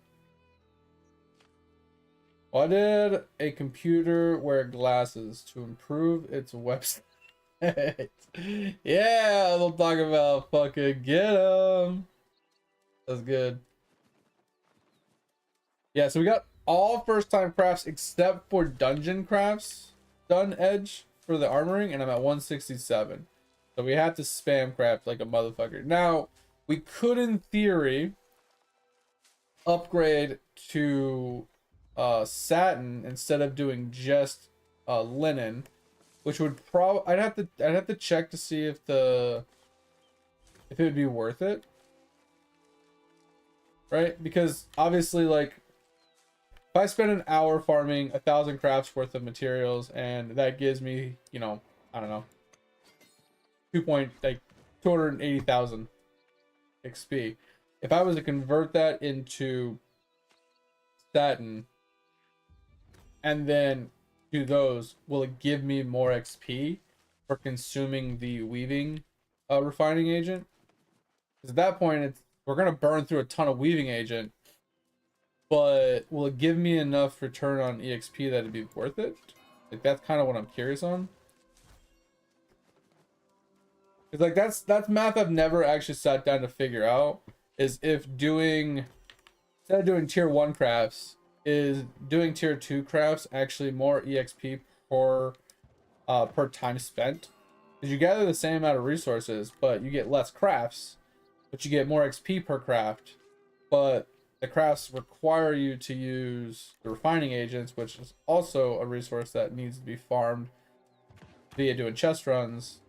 And that chest run time has to be calculated into resource gathering time. So that's why I've always just done tier 1 crafts, because I can spam those and not have to worry about refining agents.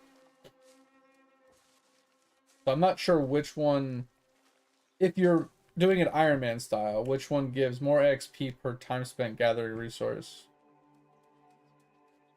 Because if you do a chest run, let's say you spend an hour doing a chest run and you get X amount of refining agents, which means you get X amount of upgrades, right? Like, you have to put that hour of farming into just the refining agents to then put even more time, like another hour into farming just the raw resources, just 2 hours worth of farming instead of an hour worth of farming. And is the EXP difference double? I don't think it's going to be double. It could be. Could be. Because I know some of the crafts are double in EXP for the same amount of materials. Because at that point, it's like, oh, same amount of materials per craft, right? And, you know, but at the same time, you end up with less crafting materials too. Because now you're taking, 1,000 bolts and you're turning those into satin, which goes down to like 500 bolts or less. You get less crafts, but they're worth more. So I don't know. I feel like tier 1 crafts are just overall better for spamming, obviously. For spamming for EXP, not for first time crafts, obviously. First time crafts are always best in slot, but I'm gonna hit this every time too, because we want the chance at the rare drop.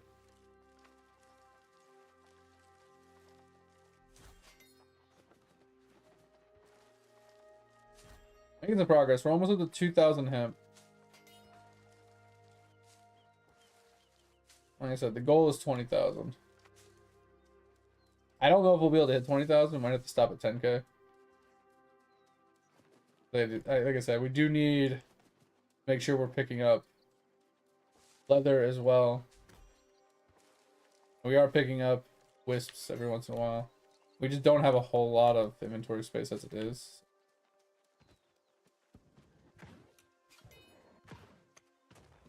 Until we make bags. That's the goal, is once we hit 200 armoring, we're going to use all our armor fragments. We're going to juice the shit out of it. We're going to try and hit 250, and then we're going to try and make starter in-game bags. We're going to go for like 625 gear score bags. 625 gear score bags with guaranteed extra pockets on that should give us a huge boost in inventory space. And then we'll work towards better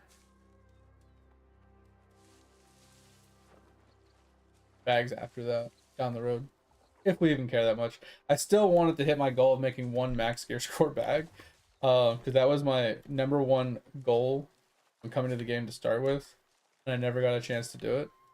It would be kind of nice to actually complete that. So there is hemp along this route I kind of want to do, but I also have a lot of hemp here to still get.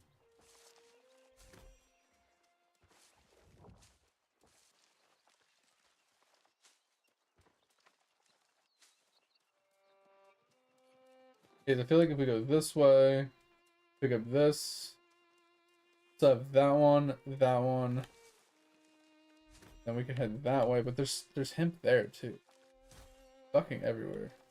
I don't remember like the best route farm it. They used to do it from the other direction before they changed the map. That needs to go on the ground.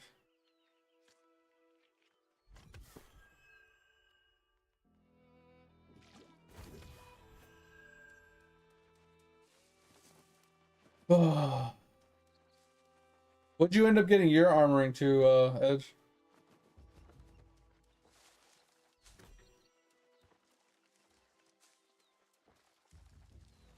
Did you actually max it out? 188? Oh, awful. Yep. You're going to be stuck doing the same thing I'm doing then. But the good news is, Edge, once you hit the 200, you can just AFK at cave. And you should be able to hit 205 or 250 with very little effort. That's the nice thing about cave. You get all those armoring scraps. I don't. I mean, I could. The problem I have with town boards is unless I have free teleports to hit every town, and I have a stockpile of resources, the EXP it gives you is kind of all over the place.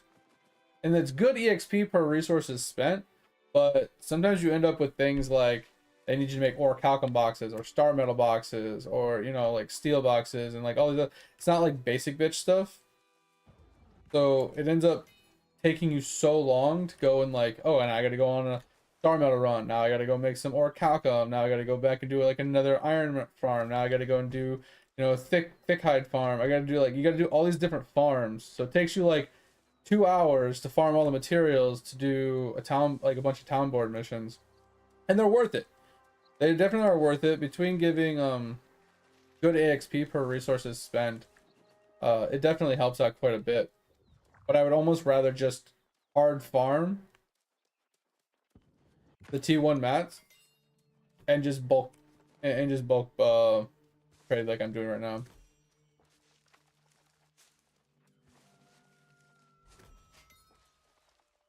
Because I used to do the town boards regularly to level up my stuff.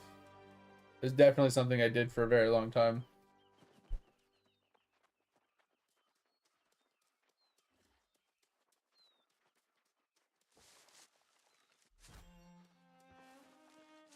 No, it's not that it's too much. I'm saying like time spent just to do the quests to then turn around. Like basically, I used to do that, right? I'd teleport to all the towns.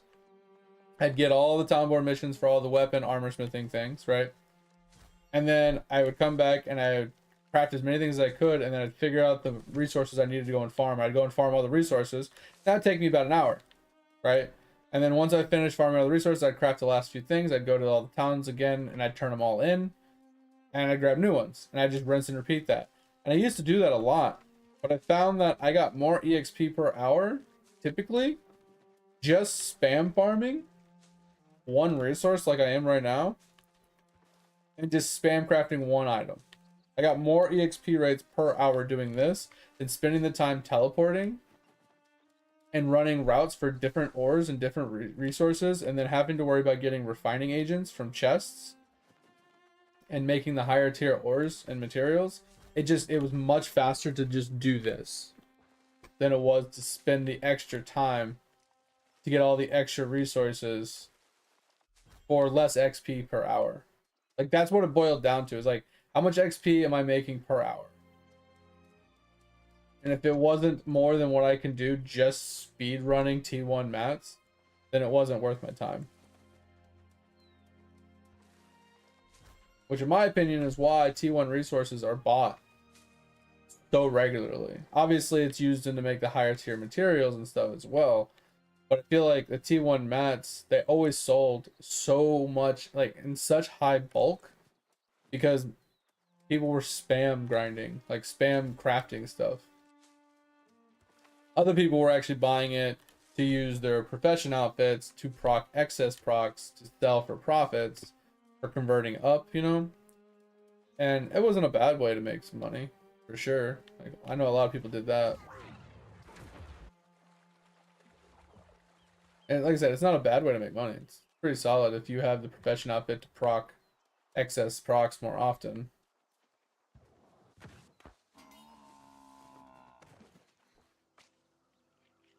Nice thing is after I do this run, I'll have an idea of how much leather I'm gonna need, because I haven't killed that many bison, but I don't need a lot. I think it's like 3 raw leather. I mean, not raw leather, but like 3 coarse leathers per craft versus I think it's 5 bolts of cloth. So I do need a lot of leather. Especially since when I salvage, I will get a bunch of bolts back. So I'll need even more leather than I think I do need cloth at the end of the day. So we probably need to spend more time getting leather than we do need to get linen or hemp. I don't know. I'll figure it out. 'Cause that was the problem where, like, if you do something that's like very heavy, or like, very spread out in the resources, so like you do like, you know, it's like a 5-3-2 kind of craft. When you scrap and you get a bunch of bolts back, you end up having no leather and no whatever the other resource is. So you have to do more farms of the other resource and less farms of the actual, like, the primary resource. That's what I noticed, at least when I was doing engineering. I had the same problem.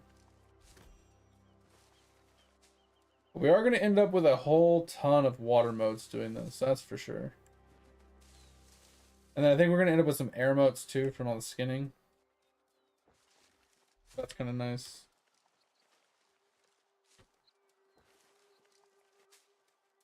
We'll have a ton of moats to be able to convert up.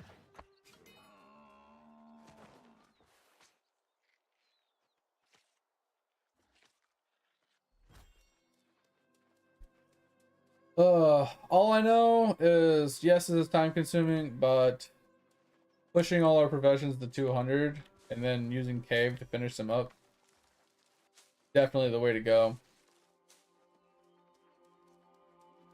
And it shouldn't be too difficult to just bust through them all pretty easily and pretty quickly doing that.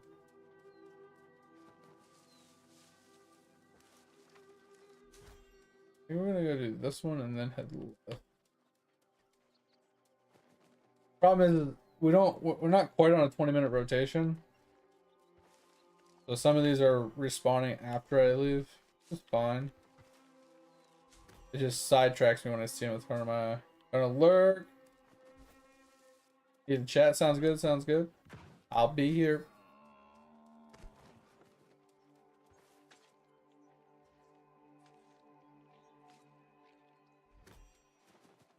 Oh, I don't know if you heard me earlier, if you haven't already started lurking, but like, yeah, just let me know on my off days, like when I'm not streaming, if you want to take a look at BDO.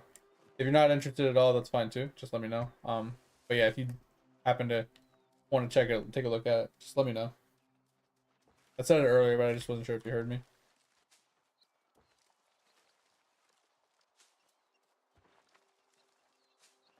All right, so that.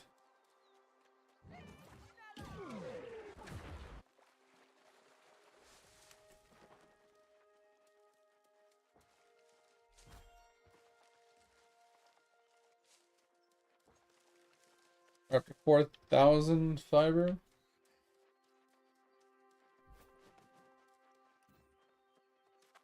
Making some pretty good progress. Problem is, we just haven't gotten that much leather. And I'm worried that we're not going to have nearly enough leather to go with this hemp. Because they're relatively close in crafting. And I don't get any resources back from leather. I wish it was like a 6-2-1 split.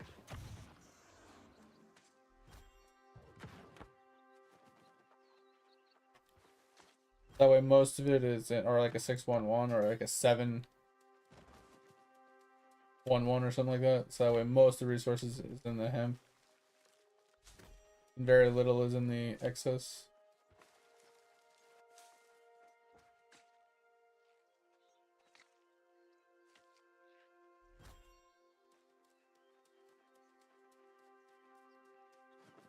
We hit this one and then go to the... This is the biggest one. Got a bunch of doubles here.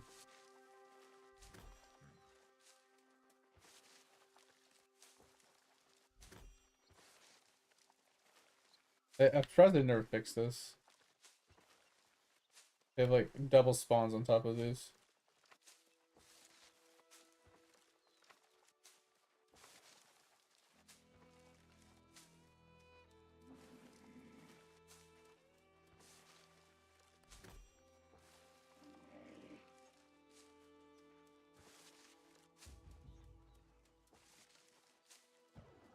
I almost think we need to go 5,000, 5,000. 5,000 hemp, 5,000 leather. And then go back and craft. I feel like that would be probably our best bet, but not nearly enough crafts to even get a level. It doesn't even give us 100 crafts. I mean, it gives us a little more than 100 crafts, but not nearly enough to level, I don't think.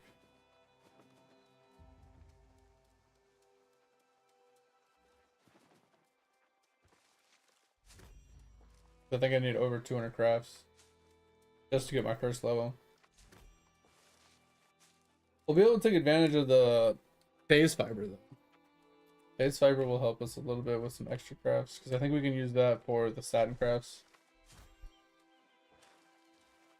Which is why we need as much chance, like luck chance as we can.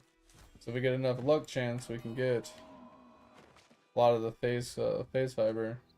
Allow us to do the satin crafts.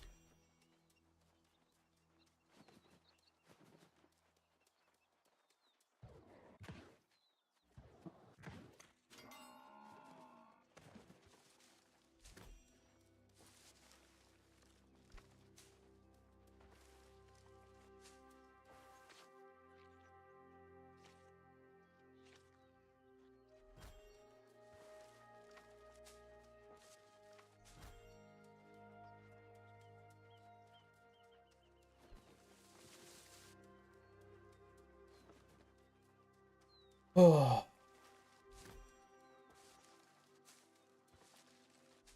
I mean, we'll be able to use the shade cloth too. But the shade cloth can only be used for like T1 craft, I think. If it can be used for the higher tier craft, then that's perfect actually, but if not, that's fine too. Well, we'll just check it when we get back, but pretty sure it can.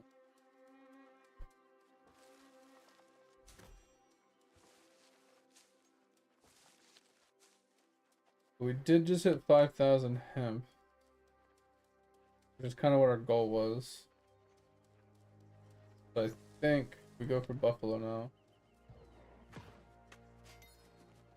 We can get a huge buffalo stockpile.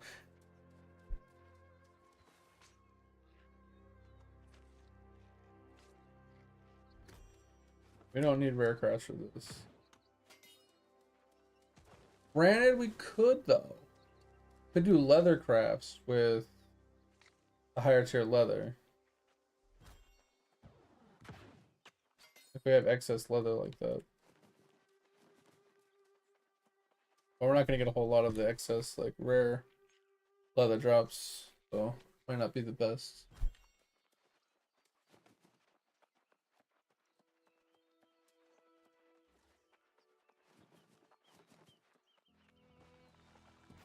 This lighting is driving my eyes nuts.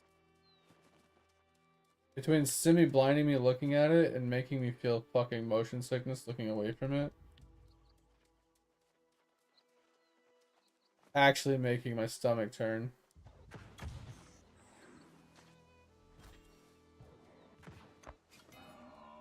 Here's if I can light attack kill this thing. Instead of heavy attacking. Okay, sweet. I don't have to heavy attack it.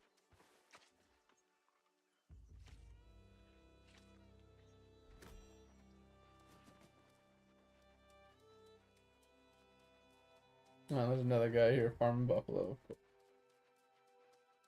Never fails, man. Here doing my own thing. Someone has to come in and fucking ruin it. Every fucking time. Watch, he's gonna start taking the hemp too, and then we're gonna be fighting for hemp and buffalo the whole fucking time. Alright, at least the sun went down so I can fucking see again. Alright. I don't know if there's... I think he killed all those. I'm gonna go over here for deer, I guess. He's over there, and he's farming those buffalo. That means he probably already killed the other half. And what's that up here? Could be a bunch of deer up here that we can deal with. I want the wolf. Definitely want the deer.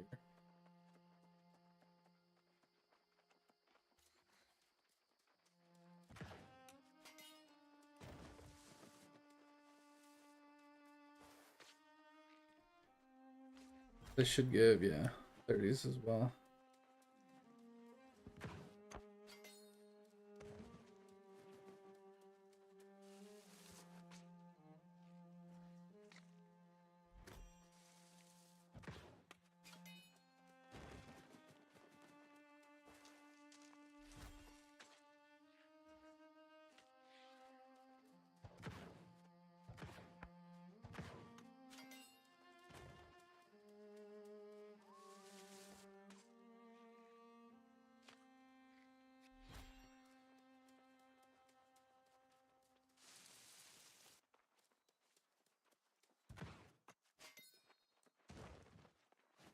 We're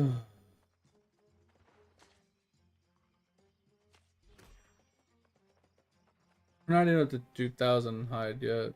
It's actually really bad. Let's one.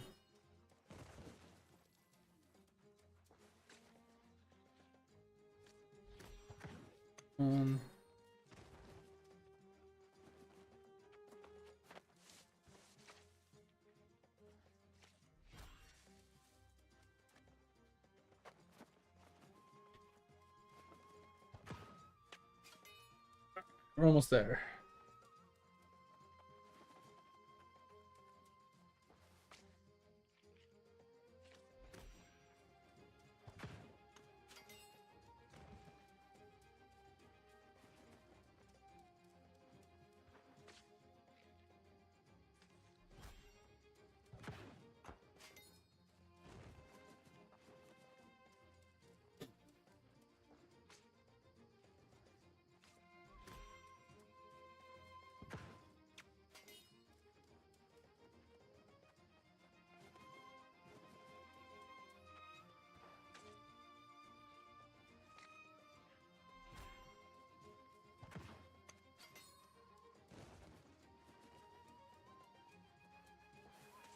That should be all the deer. Let me head back this way for buffalo. Might be some over there too.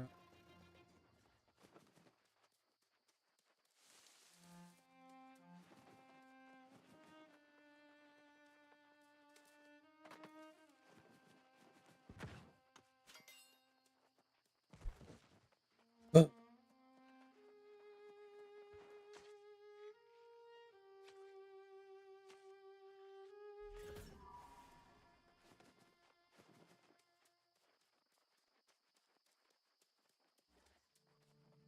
I can't remember if there's buffalo on that island or not. For science?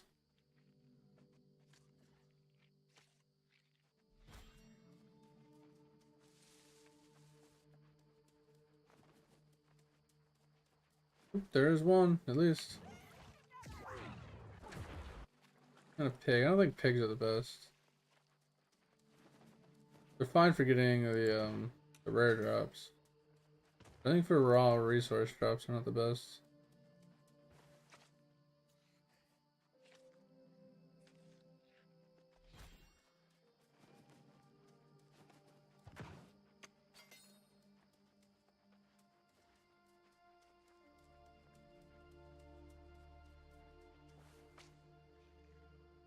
I don't think there's very many more buffalo on this side.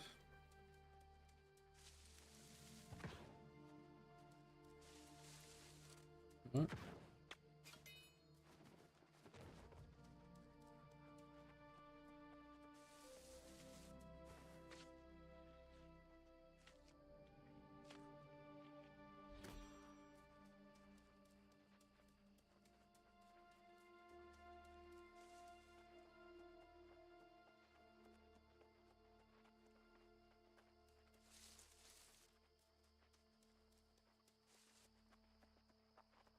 Okay. Is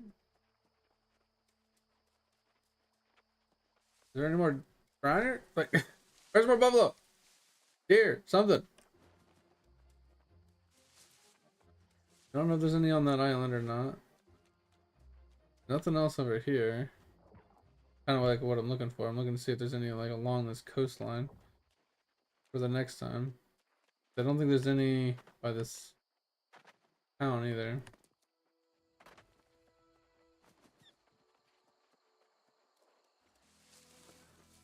There's nothing about this town. There's no point in actually going all the way to the edge of that. Unless there's some down the middle of that. If there's some down the middle of that, then that's worth it, because then you can just head back up this way. But there's nothing here. I also feel like that there was something we already farmed through. Really? That's...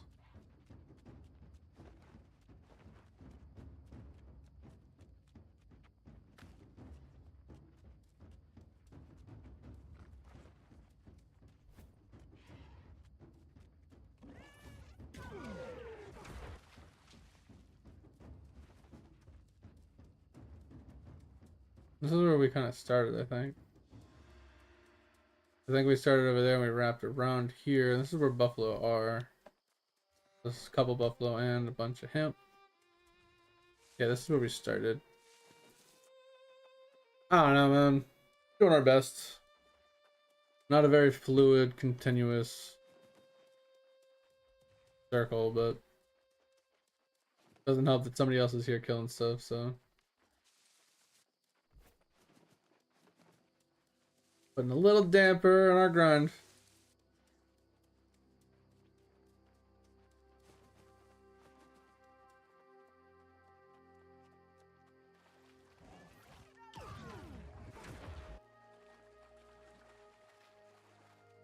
Looks like he's taking hemp too. Yeah, he's right there. He's just killing buffalo, bro. Get out of here. Level 35 asshat, dude. Go somewhere else. Co-level. Get off the professions, bro. Ain't no one like your ass. There's another dude here too. Where is he? Fucking another dude. What level are your bitch ass?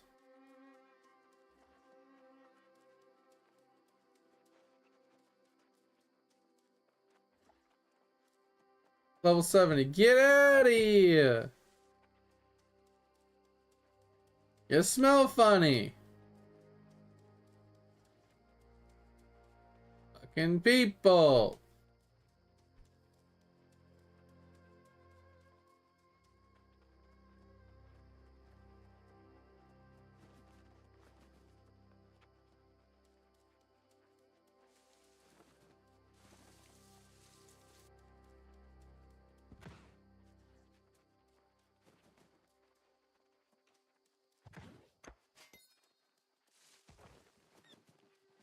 Wearing the same helmet as me.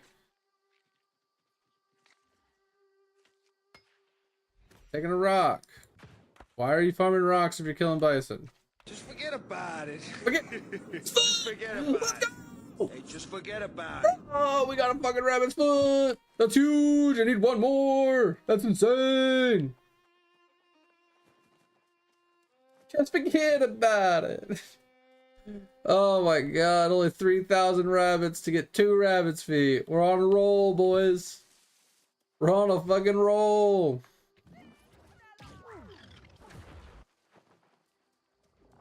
I've expected to run into Edge stealing my buffalo. Instead, I run into 2 asshats. One trying to be a bunny. The other one too low of a level to really give a shit about. Motherfucker needs to go do the main story quest line and level up. Get off my buffalo.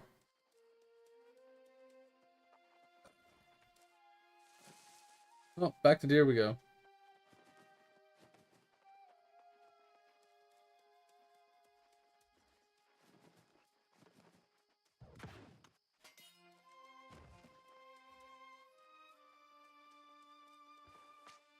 Kind of pissed we gotta do deer.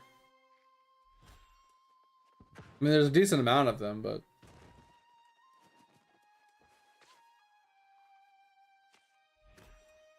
And they're closer together. They're just not enough to continuously kill. I think there needs to be like another 10 or so.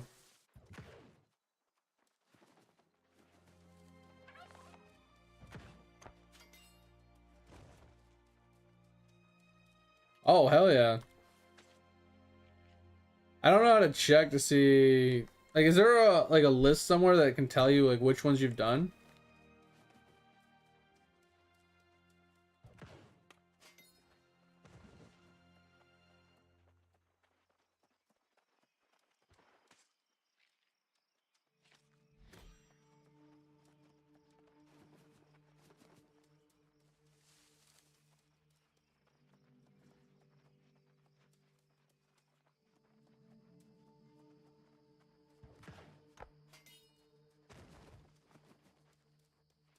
We got 5 more here, 6 more here. Got a couple buffalo to work with as well.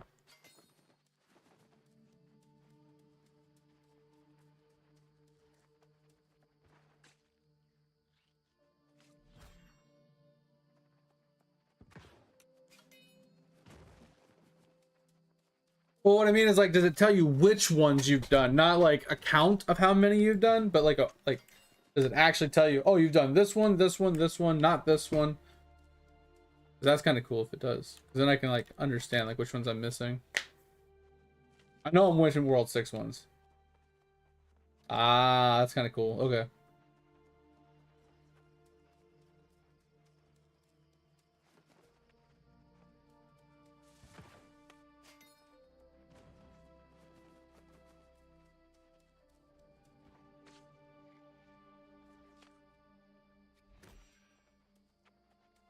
Yeah, we can check that later. I'm kind of curious.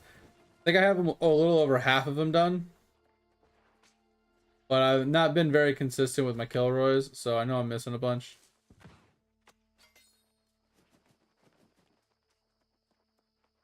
Lurk! Oh no! Oh, did you ever hit 90 yet? Or you just haven't had any time to finish that up yet?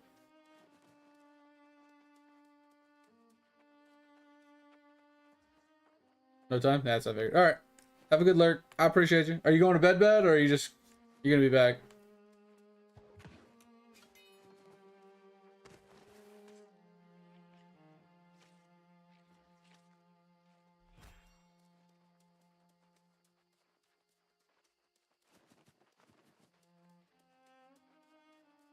Oh, it tells you the schedule. So you can kind of have, like, plan it out, like, when you know you'll be done with it. That's pretty cool. Get the laundry in and put it away. That's funny. Alright. Yeah, it sounds good. If I see you, I see you. If I don't, you don't. Just hit me up tomorrow. Worst case scenario, maybe we can do some PoE or something. But I appreciate you. Either way, if I don't see you. Thank you. Like I said, think about something that you want as a gift for the help you gave me so far. You can also wait until you finish doing what you're doing, and then, you know, get a bigger gift or 2 gifts or whatever. Or just wait to use it until you find something you really want.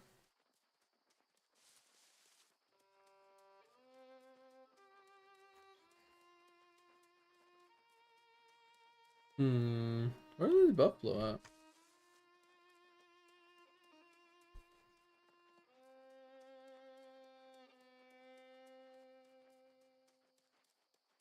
This is in April? I mean, at least it's this year, mate.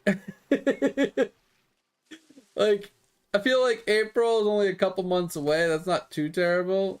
If you said April of 2028 or something like that, then I'd be like, okay, that kind of blows.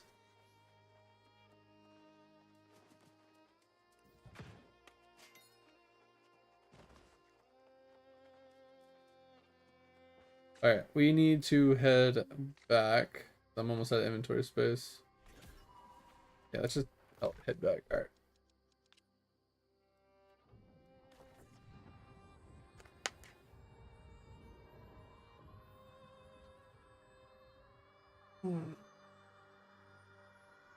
From Europe, yeah. So it's April 15th. Yeah, because when you said 4/15, I was like, well, there's not a 15th month, so I just assumed.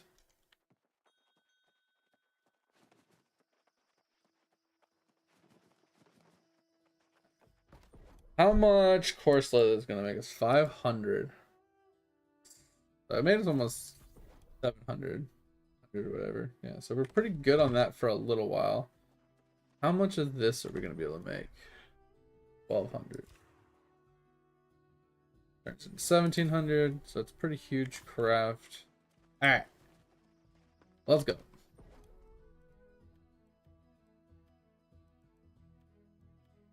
Boots. 295 crafts. Let's go. 1 level. Salvage all.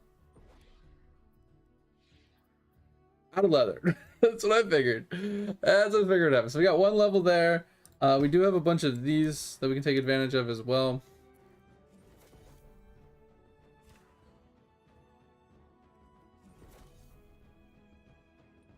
We got a bunch of purples to work with too. Oh, that's going to be super helpful. I didn't realize we had so many purples. 200! We did it!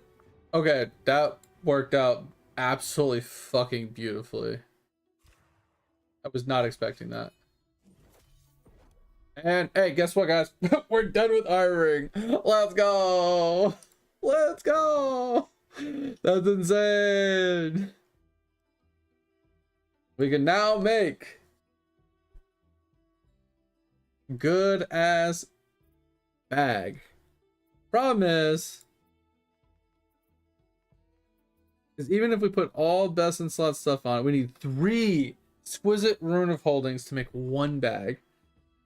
Kind of dog shit. We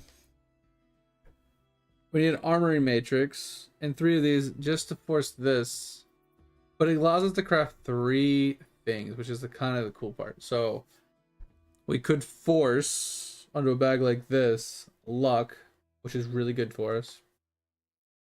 Extra pockets, also really good for us. And then town loyalty is actually pretty good. Territory standing, if we want to farm territory standing, this is the way we do it.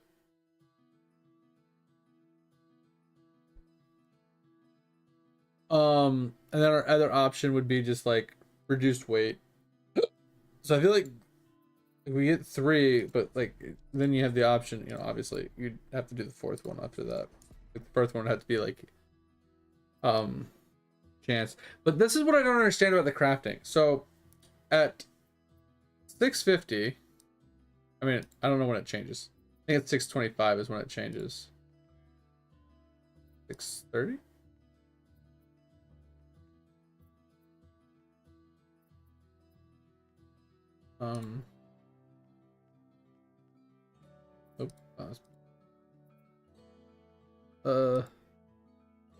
What?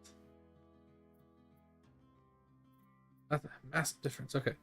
640. Yeah, see, say I have 4 here, but I have 5 here. Like it's weird, right?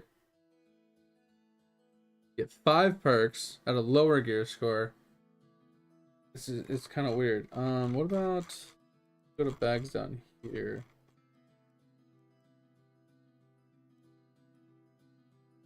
This is just infused leather. When do we get the? Wait, what? Why don't I have?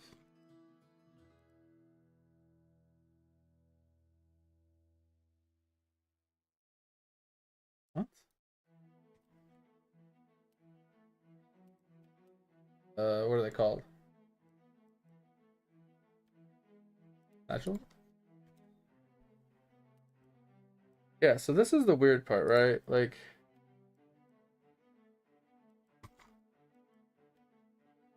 this is the artisan. Oh, okay. Well, this is the better one to do, I guess.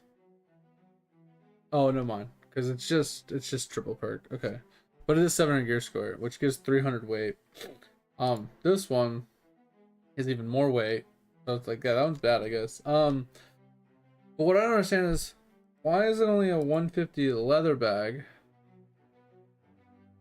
Like, because even if we like juice this out, it doesn't even hit 600. But then the 200 bag is like the same exact thing as that one. Because it's still infused leather. You can get the 600, but it just lets you craft those. And at 250, you don't even have a basic bitch version of it. You just have this one with golden scarabs. Like, that's expensive. But the thing is, like, you need to do this, right? Hit 650. And then, yo, what up, sweet Bambi? Bambi, haven't seen you in a hot while. How's things? Appreciate you stopping in. I'm assuming I need the full outfit for another, what, 25? And then I need the trophies for another 15. Which puts me to what? 690? And then I need the food and the city buff to hit 700 gear score? Is that how it works? Bambi, have you done any of like the max gear score crafts since they changed it to this style? Like, have you made a max gear score bag yet? Is this how it works? You have to craft this one with 4 guaranteed, like with 4 perks? Because what I don't understand is when you lower the gear score, you get a 5th perk. But when you increase the gear score, you lose a perk. I don't understand why increasing the gear score loses a perk.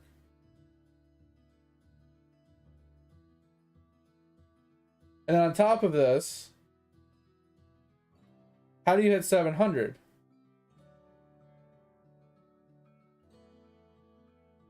Right, if you use the best of the best across the board, like, do you actually need all 3 trophies, like legendary trophies, the full 5-piece armor set, the food buff, and the city buff in order to hit 700?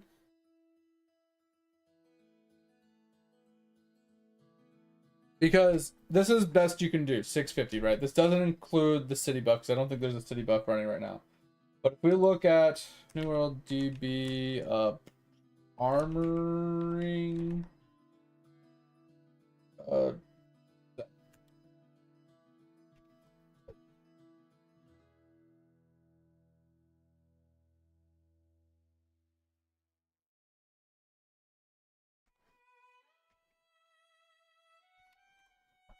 Alright, I'm trying to pull up the thing. Oh my god, this is not what we're looking for.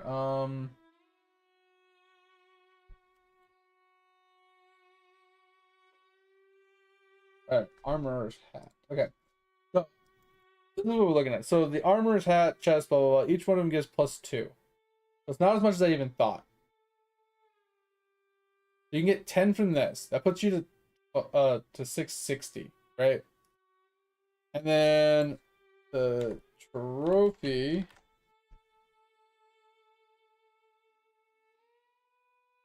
I don't know what these trophies are.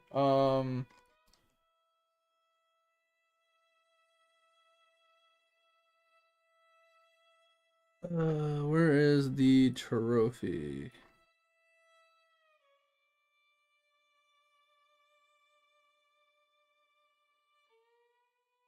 Where the fuck's the trophy? What the fuck?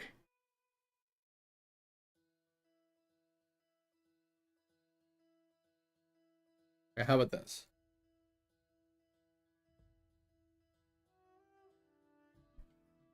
We'll just do this. Because I'm an idiot. I'm using recipe this. Okay. So this crafts this, which gives you +5. So that's 15.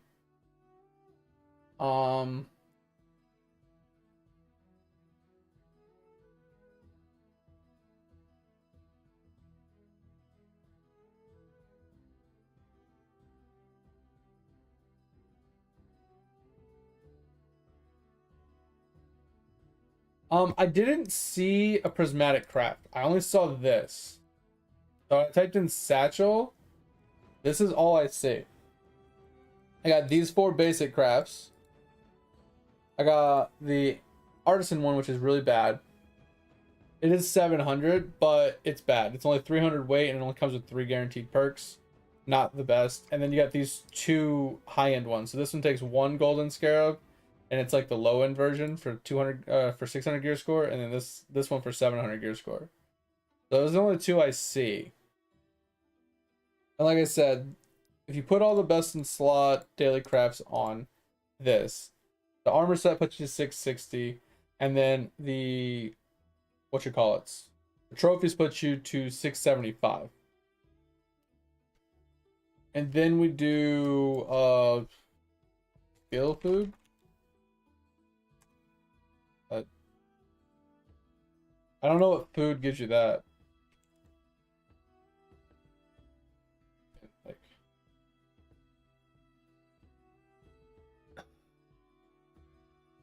is there a way to like look up recipes? Like, all right, I'll just Google it. Hold on.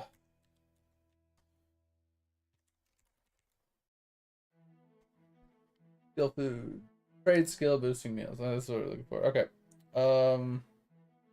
Maybe not.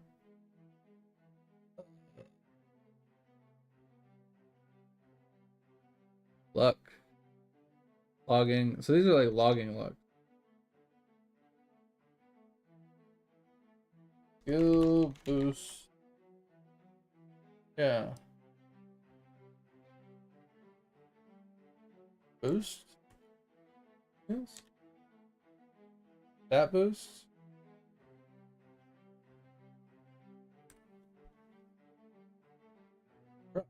What the fuck gives you armoring increase? I don't want to have to read every single one of these. These are attributes. Attributes. Thought it'd be trade skill, but guess not.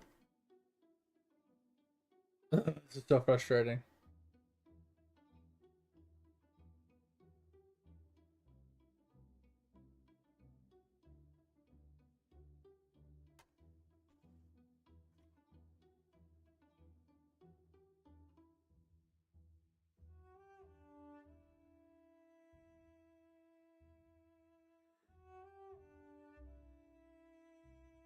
That's not what I'm looking for.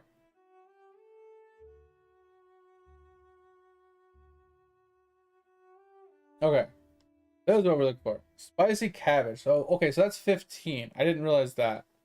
Alright, so we were looking for New World DB. Spicy cabbage? I have to figure out how to. I'd have to go and find this one, but 15. So that puts us to 8. That puts us to 90. We're still 10 gear score off. And I can't think of another armoring buff other than the one from the town.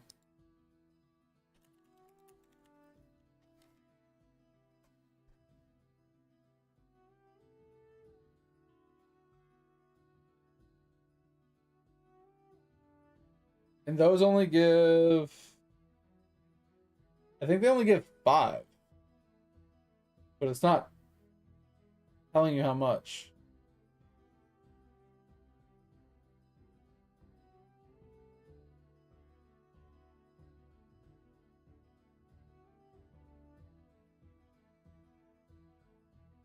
This fucking wiki is terrible. Like.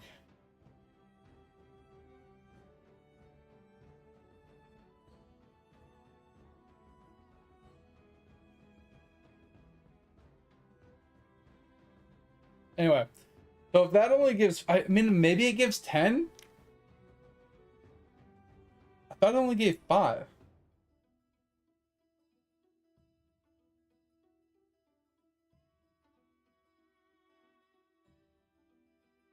Yeah, this says +5.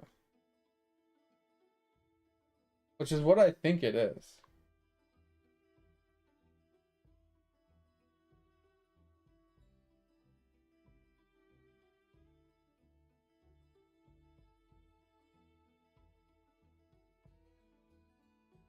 Yeah, it just says weapon gear score upon craft for 3 days. Like that's all it tells you. It doesn't tell you how much. 404 error, like oh my fucking god, dude. Wait, how do you get to 700 gear score? Okay, let's Google this. How to make 700 gear score bag New World. So according to this, to craft a 700 gear score bag in New World, you need... Okay, this doesn't make any sense. 250 engineering skill. Prismatic materials. So leather, cloth, ingots, sure. 3 rune holdings. Tier 5 prismatic scarab. Once again, that makes sense. for guaranteed perks and all engineering buffs. Bags aren't engineering. Just throwing that out there. Full armoring set, food, 3 trophies. So that's definitely outdated.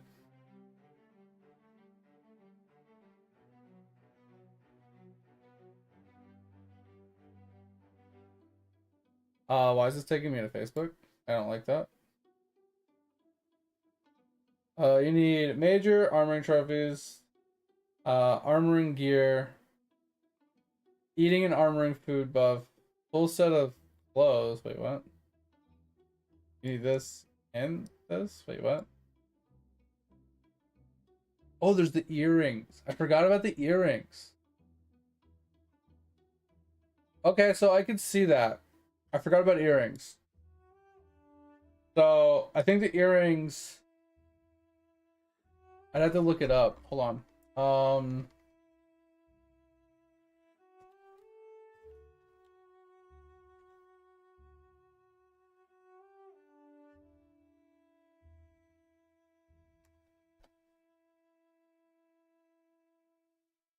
Okay, that's not what I wanted. That's not what I wanted. Okay. Bro, fucking lose my mind.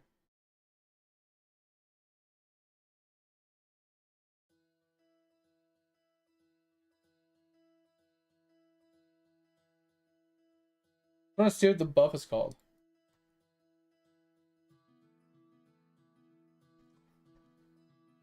I can't spell, obviously. So we're looking for armor expertise. Is that what it's called for jewelry as well?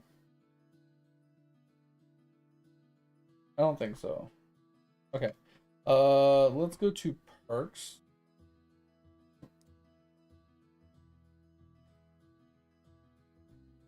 Okay. Shadow cat. Okay, I guess we're gonna go here. Perks. And then we're gonna look for fixed.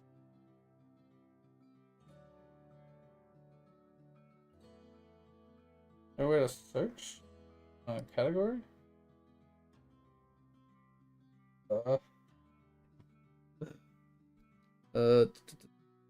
Let's look for amulet. Okay. Bonus. Armoring. All perks. Armoring.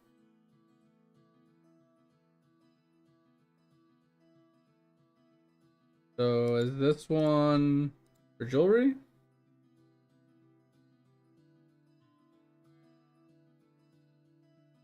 I think it's on jewelry. This is an earring. This, yeah, so you can craft it on an earring. So this is okay. So you need a earring to get. Oh my god, that's so fucking good. No, that's obnoxious. You make 700 gear score bag. Oh my god, my brain hurts. All right, well at least we have an idea. So we're not gonna be able to do that for a while. So what do we do in the meantime? Do we just make 3 of these? Because if we do 3 of these, we can hit 585. If we do this, it's expensive as shit. Also hit 585, but we can guarantee 2 perks. And that can give us luck. And extra pockets. I think is worth it.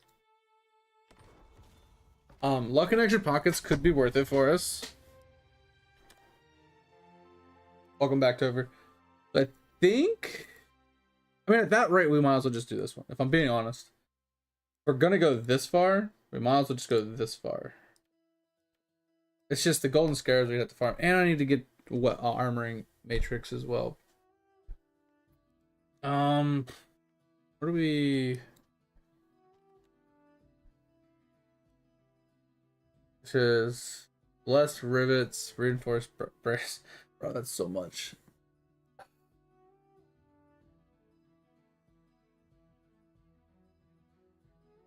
Yeah, bro, I have a buddy of mine that's someone in that same boat. Like, he had a hard time, you know, doing a bunch of like life stuff, and now he's like stuck just like working his ass off, just trying to stay afloat. Not even able to like live life. All right, I'm gonna eat my taco that's dried out and old because I'm kind of mad right now. I'm kind of really pissed. I'm not gonna be able to make this fucking good ass bag for God, probably never. I'm probably never gonna hit this goal.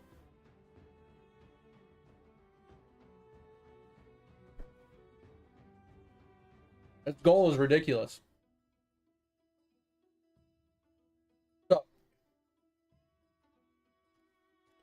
just so you're aware of where we're stuck. Obviously, we need to finish our other professions to 250, which is fine. I have no problem with that.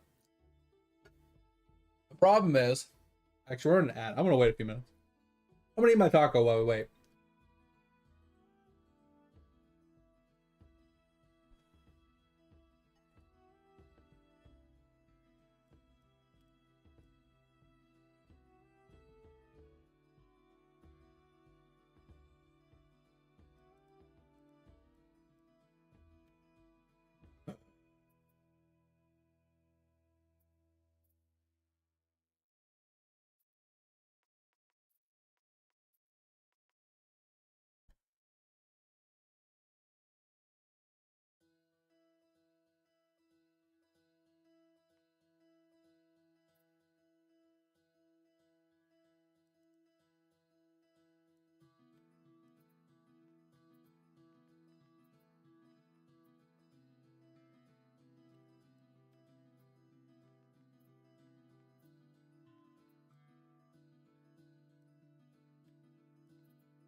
Man.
All right, are we almost out of this ad yet? All right, looks like we're out of this ad. All right. So, what I was saying earlier, this is where we're stuck right now. All right. So,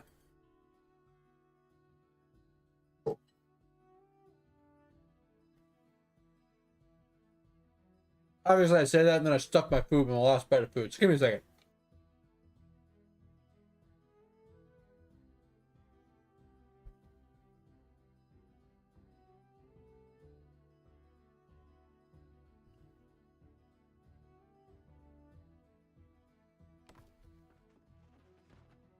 Ugh. All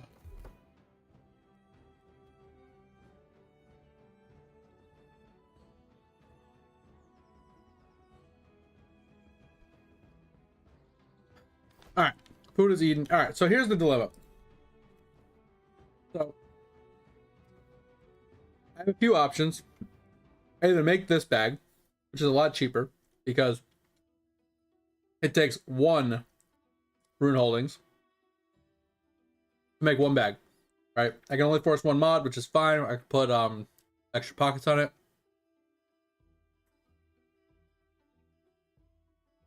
My other option I mean, and it gives me like a decent amount, like it's like 350 without extra pockets, right? I force extra pockets, which for some reason I don't have them, even though I farmed like millions of these. Maybe it's not counting them because I'm not on me or something. I don't fucking know, but I have tons of those. But it's close to like a 400 weight bag, pretty good. But if I want to do this one, which I can force 2 perks, it costs 3 bags of holding and a golden scarab. But if I want to do a bigger bag, it costs me 3 of these plus this, which is a pain in the ass to make. And this is how I have to go about making the max gear score. And the problem is what's the point of putting all this effort into making this at a 650 gear score when I have to make another one anyway to push for 700 later, once I eventually get all the working components to go with it, which is pretty much impossible. So I'm thinking I'm just going to go... I'm torn between doing this one and using my 3 scarabs to make 3 of these bags. I get more scarabs later. And I need 9 bags of these to make 3 decent gear score bags. Right? Because if I did this, which is kind of like the best we could kind of do, I feel like that's really bad. I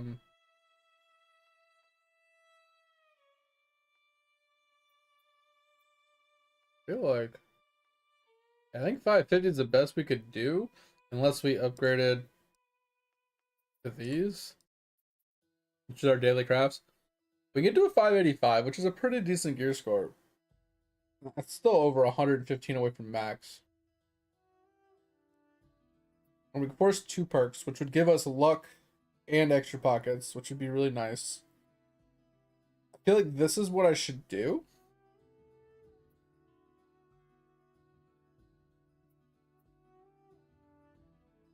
But I need to farm for 9 of these, and I need a lot of daily crafts because you can only do roughly 10 a day. It's what, 8, 9, 13. That's 14 days of daily crafts to make these. So I would need 14 days of daily crafts plus that time to farm out the holdings. I'd be able to make 3 packs. I either do that, or I do the slightly lower gear score ones.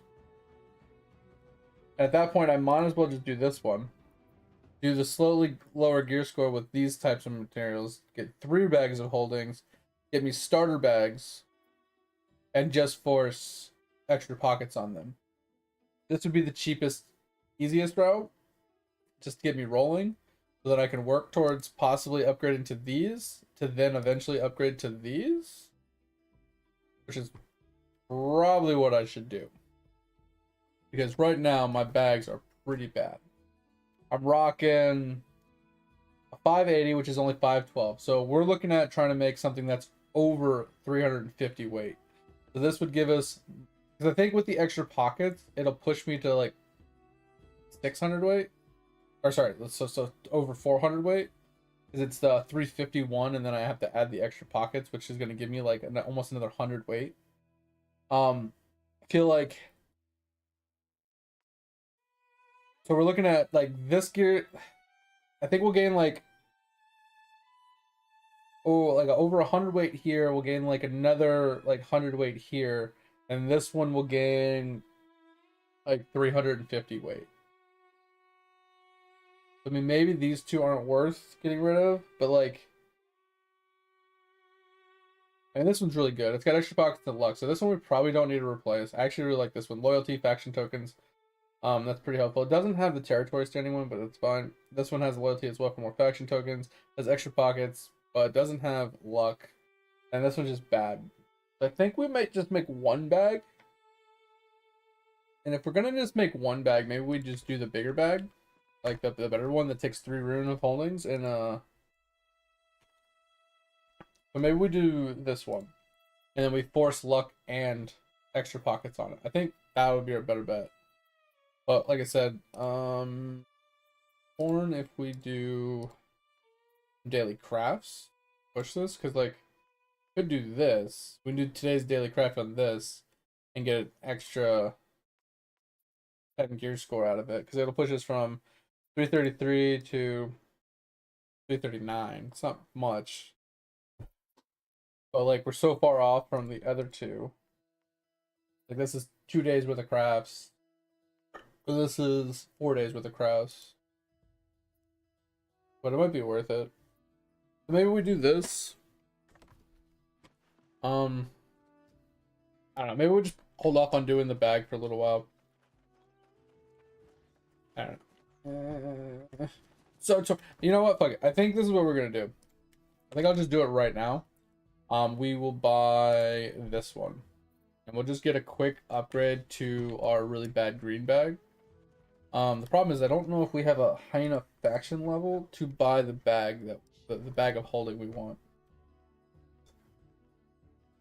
I don't know if it's the grand rune of holding. I have to go and look again. Or if it's the exquisite. Or if it's this one. This one's the next, is 2 ranks down from where I'm at. Let me go look really quick. I think the exquisite might be for the bigger bag. So yeah, so grand, that one we can make work. Grand, and then yeah, that's the exquisite. Okay, so this one's that's definitely out of range right now, but we can do this. All right, let's do that really quick. Oh.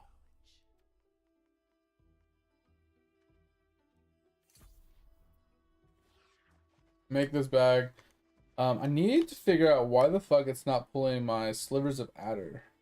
I know I put them in a storage chest, but aren't crafts supposed to pull from storage?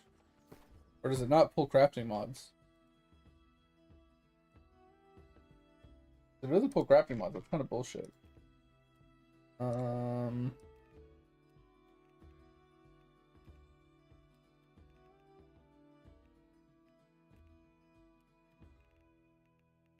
Did I put them here?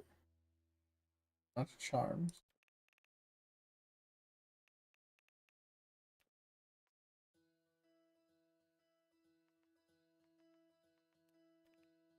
Where did I put my stuff?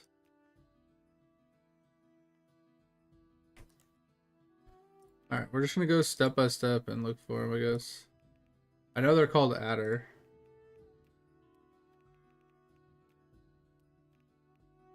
This is what I hate about the storage system. I have to go 1 by 1 by 1 by 1 and look. Okay, we have these 2. But that's not the one we're looking for.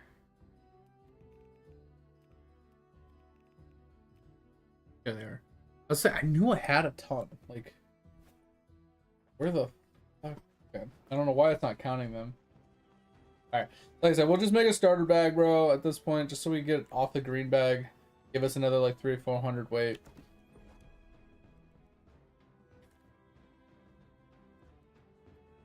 This will be good for us. Do we take the extra step and just do this? I don't want to. Because, yeah, that's stupid. Okay, so with extra pockets, doesn't actually increase the gear score for us, but I think, alright, can we do a couple daily crafts really quick for this? Probably don't have mithril for it. I just want the slightly bigger bag for a couple extra 100 weight. That'll be really nice for grinding purposes. So we need to make the Asmodium, which we're good actually. Okay, I wasn't expecting that. And then we only make 2. We have no myth. Let's do this. I still don't think I have nearly enough myth. 4. I think it's enough to actually make our craft. We'll just do this. I think it's enough. Wait, is it 10 that we needed total? We had 3, and that puts us at 7. So this might not be enough. I might have to go get some myth really quick, or open up some chesties.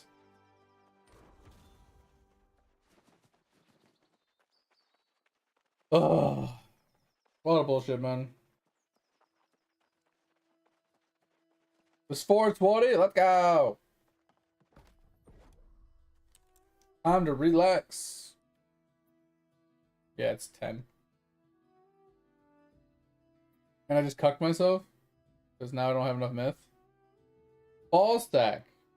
I lost 5 gear score, but gaining 10 gear score. Bro, suck a dick.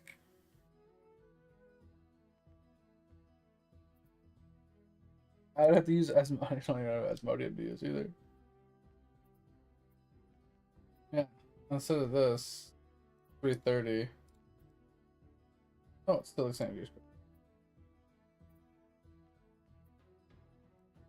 Whatever, we'll just do this. I don't even care at this point. Okay, so let's just put the extra pockets on it, call it a day. Drop in this.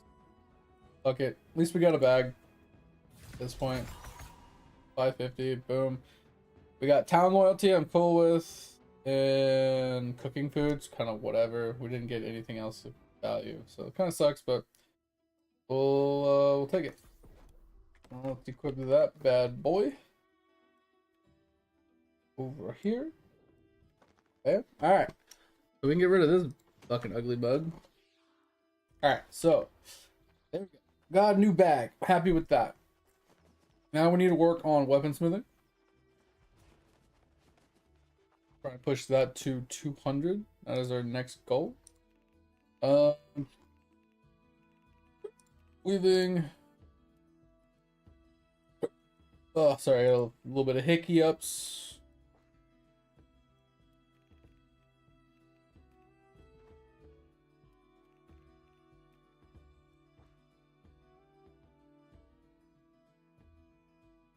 Alright, I'm really happy I got this rabbit's foot, but where's my other rabbit's foot? I know I have more than one of them.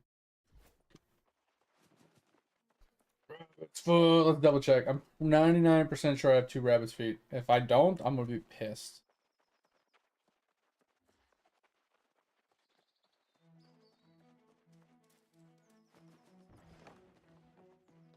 I have level 0 furnishing, so it's probably not even gonna show me, but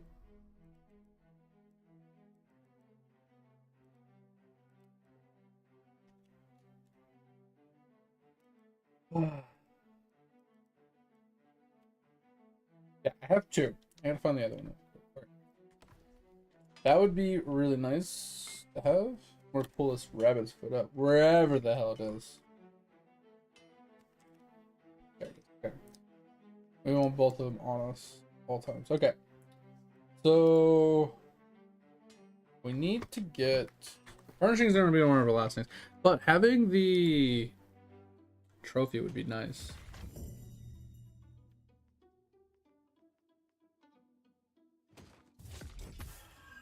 Well, that's kind of nice.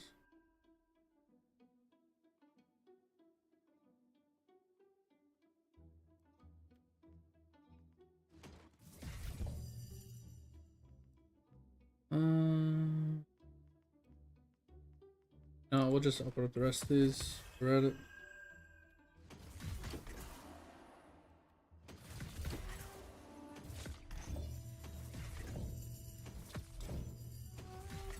They got a lot of prismatic cloths. Interesting. A lot of prismatic cloths. Kind of crazy. All right.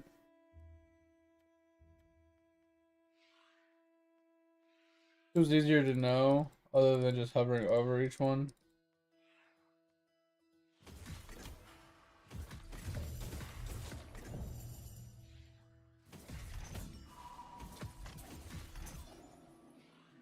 I haven't done any food recipes, but I haven't really done any like food runs either. All right, so let's minimize this. This away, this away, that away, that. Let's go to here, get rid of that. All right, I think we're good. All right, Weapon time. Time to work on weaponsmithing. All right. This is gonna be fun. Not fucking really. All right. All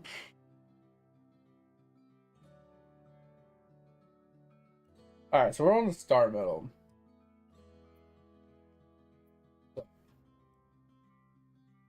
And we're only 111. That's not bad, but yeah, let's try and push to the star metal real quick.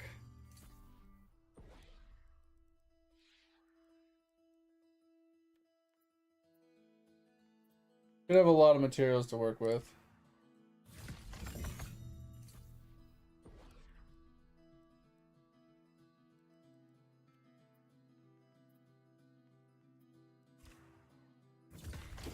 Oh.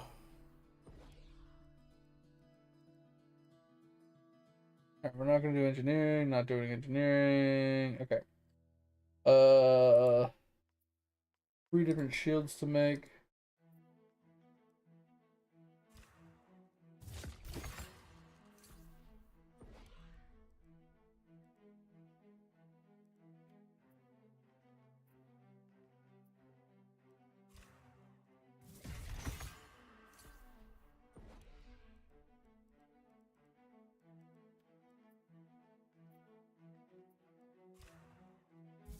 Okay. Then we got X. Getting pretty close to 117. We're gonna have to do so many spam crafts. It's gonna be ridiculous. Alright, this is all armoring. Alright, we could do some long swords here. And like these like purple crafts. Like, some of these are definitely tolerable. We need some weird wood, which is pretty easy, which is what? 3, 6, 9, 19.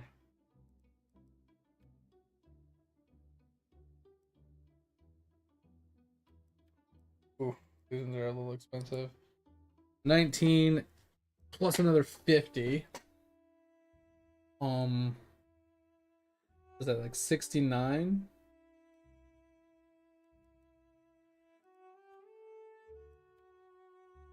$79.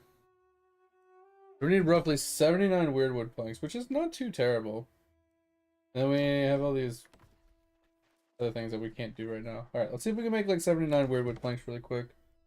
So that just means we need to go cut down some trees. So we have timber, so we just need the aged wood. We're gonna need more timber anyway for other crafts, but okay. So let's just go get some aged wood really quick. Let's go make 79 weirdwood planks. And then see if those crafts will... It's not gonna carry us to 125, because I think 125 gives us a couple more crafts. We really gotta get to 150 for the next, for Orichalcum stuff. That's gonna be a little rough. We're gonna have to do a bunch of like one-time crafts, which means we're gonna need to do a lot of fucking iron runs.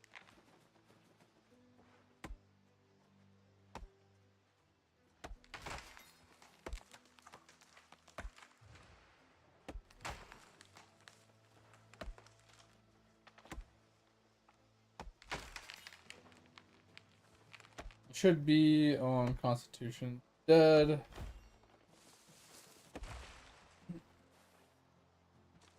Okay, seriously? Sure, please.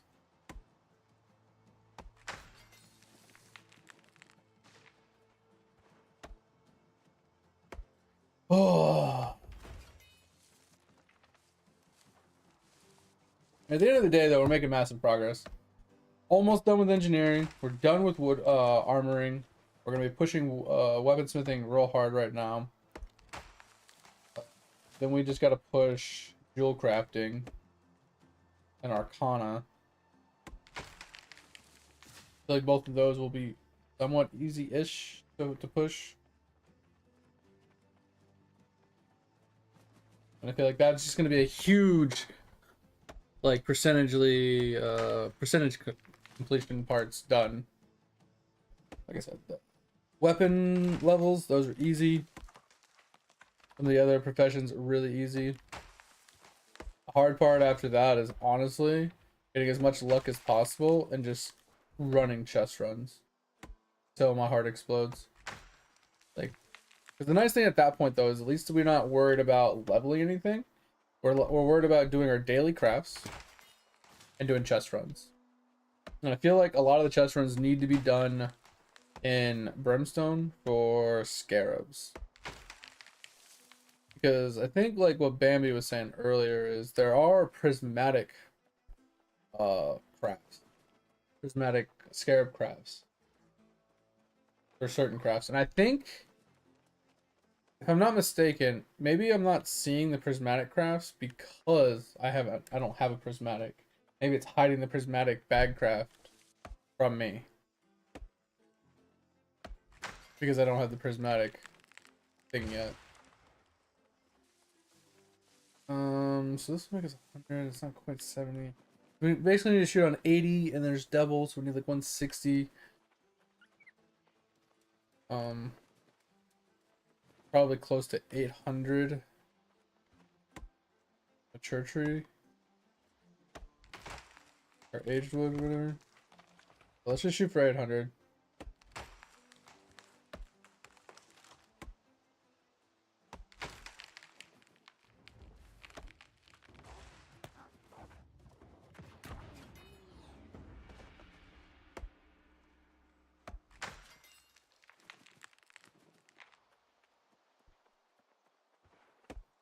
Oh, yeah, because once we don't have to worry about leveling the professions and we can just focus on doing daily crafts, that'll be huge. We can stockpile some resources to make, you know, bags, jewelry, stuff like that. It'd be nice if, I mean, I wonder if the prismatic craft would fix it. Because if there's a prismatic craft that gives you 700 gear score for prismatic, or pushes the gear score up higher so you don't need the trophies, we can do it. But I won't know until I actually get there. Juicy Cog, 52k build rate with 137 bonus. Nice. And you got a column rate bonus rate for build rate? That's insane. Let's go.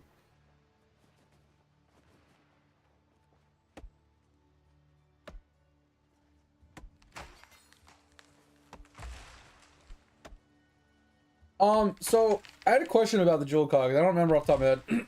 How many cogs do you need stockpiled to get a jeweled cog when you claim it?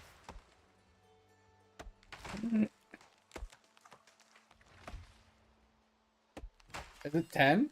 I had 14 yesterday, and when I claimed it, I still had 7. But another time I had 15, and the number was different again. So I don't know if it's exactly... I mean, it might be 10, but you know how every time you get one, the next one takes longer? So I wonder if, like, since it takes more to get to the 11th, and then to the 12th, and so on, that you end up with extra, because it's a specific number that it consumes, not a amount of levels.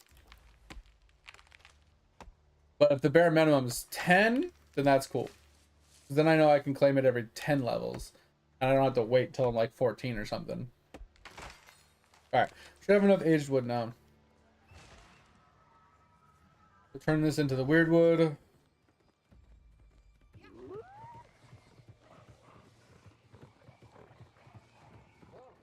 Blue gem? I don't know the difference in the colors. Yeah, I remember there was a specific number. I don't know how many jewel cogs I can get.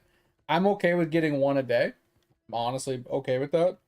I just wasn't sure how many levels I needed before I can claim it. Alright, let's just do like 140. We can leave some timber for other stuff, and then we needed like, I think it was 79. This is 72, 73, 74, 75, 76.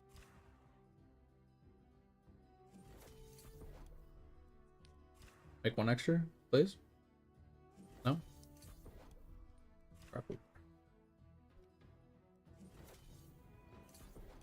Alright. Let's do this really quick. Yeah, which I can sort it by like weapons. You know, weaponsmithing. First time crafts. You know, like this is what we got. We got skill level, like have materials, station, like that is dumb. Like give us some more filters, bro. Like seriously.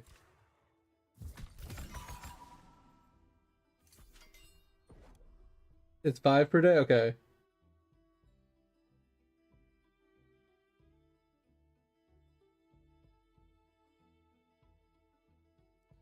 I don't know if I've put points in, like, very many points into the legendary thing, so mine's probably not 5 a day. Mine's probably less than that. Okay. Oh man, these are giving good XP. Okay.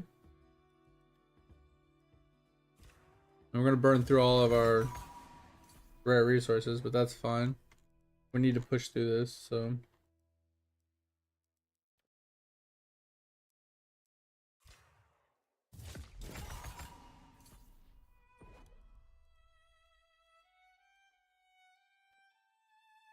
We need layered leather. We need more scarred leather, or scarred hide as well. Alright. Let's go see if we can make some layered leather. I don't know, I should have did some math on how much we needed. Do that really quick so I don't make too much.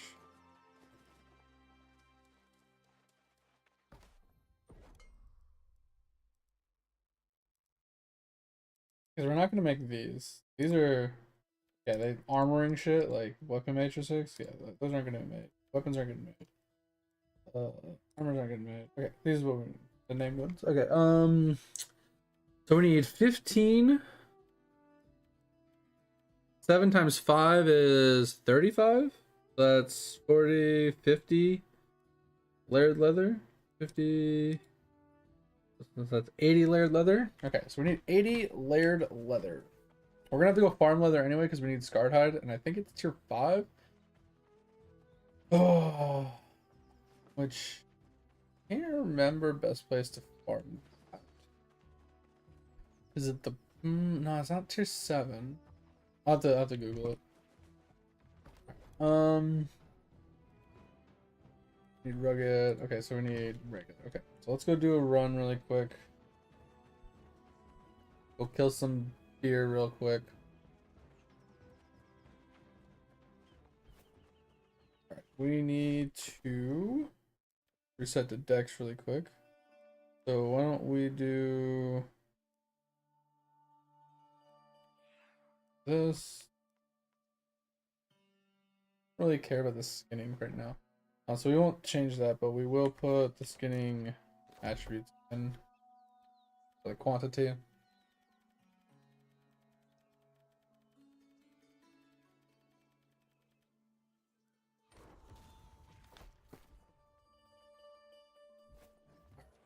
It'll just be easier.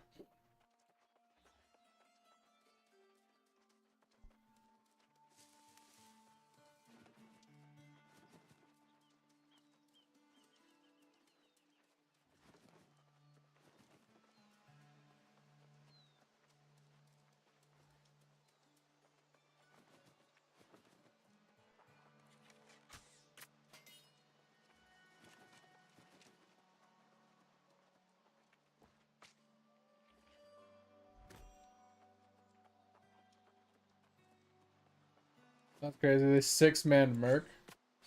Pretty solid group.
Yeah, but I think like isn't there more than like how many legendary points do you need to spend? Like 5?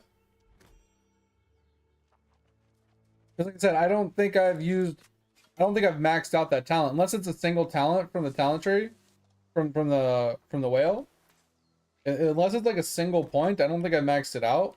That's why I'm wondering, can I get 5 if I haven't maxed it out? I'll have to look, but I'm just assuming I can't reach max of 5 without leveling that up to max. Unless it's like a one and done. And if it's a one and done, then yeah, then 5's probably where I'm at. Which is perfectly fine. I mean, I don't care either way. It's 2 points. I might have done 2 points. It's possible. We can look. Remind me, like 4:30, mate, and we'll pull up Eidolon at the very end of the stream before we get off. Maybe like 4:45, because I'm not gonna do Omniprox or anything. I'm just gonna go and teleport and check the whale at the very end of the stream. So just at the very end of the stream before we get off, just remind me to check our whale. I'm kind of curious. I'd do it now, but I don't want a goldfish brain and forget what I'm doing.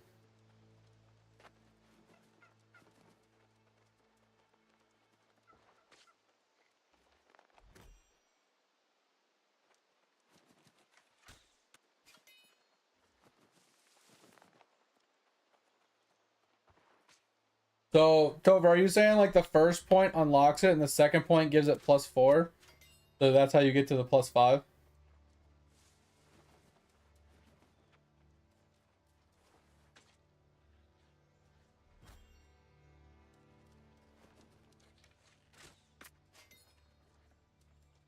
Okay. Yeah, okay, so you can unlock the basics from something. It's honestly it's probably either Jade Emporium or Duper Bits. One of those two probably unlocks it to begin with, which is a single point, like, you know, a single cog a day. And then if those two give +2 each, then that's how you get to 5. That makes sense. It's gaming? Yeah, so it's probably Duper Bits. Okay. Okay. So I probably haven't put the points into whale, so I'm probably stuck at 1 joule a day, which is fine for now. I don't honestly check that page very often. I should now.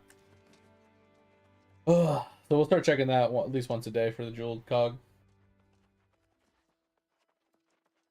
All right, layered leather it is, and then I'm gonna Google the scarred leather because I can't remember which one gives it the most. If it's oh,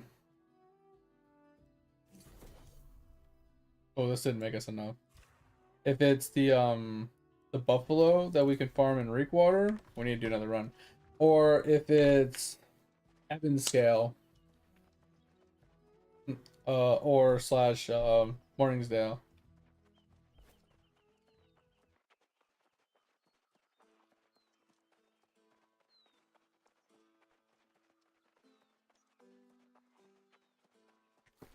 Yeah, because we have. Yeah, so we got it here. Yeah, we got it the other day. Okay. That's probably why I can get one. But I could probably only get one because I'm pretty sure I have not.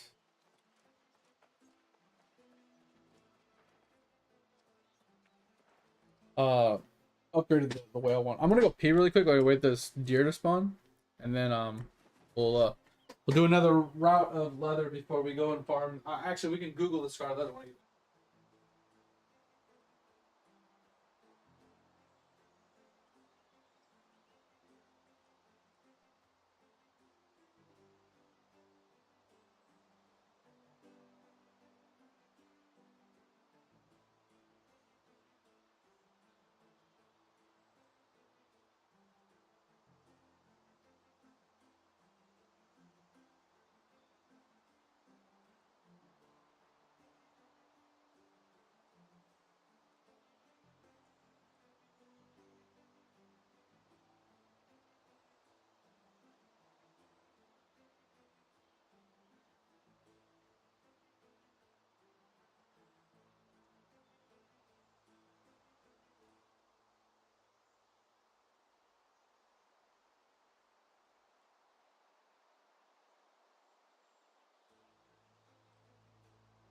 Oh, right, I'm back. Oh, I was watching a video before stream, and it was titled something along the lines of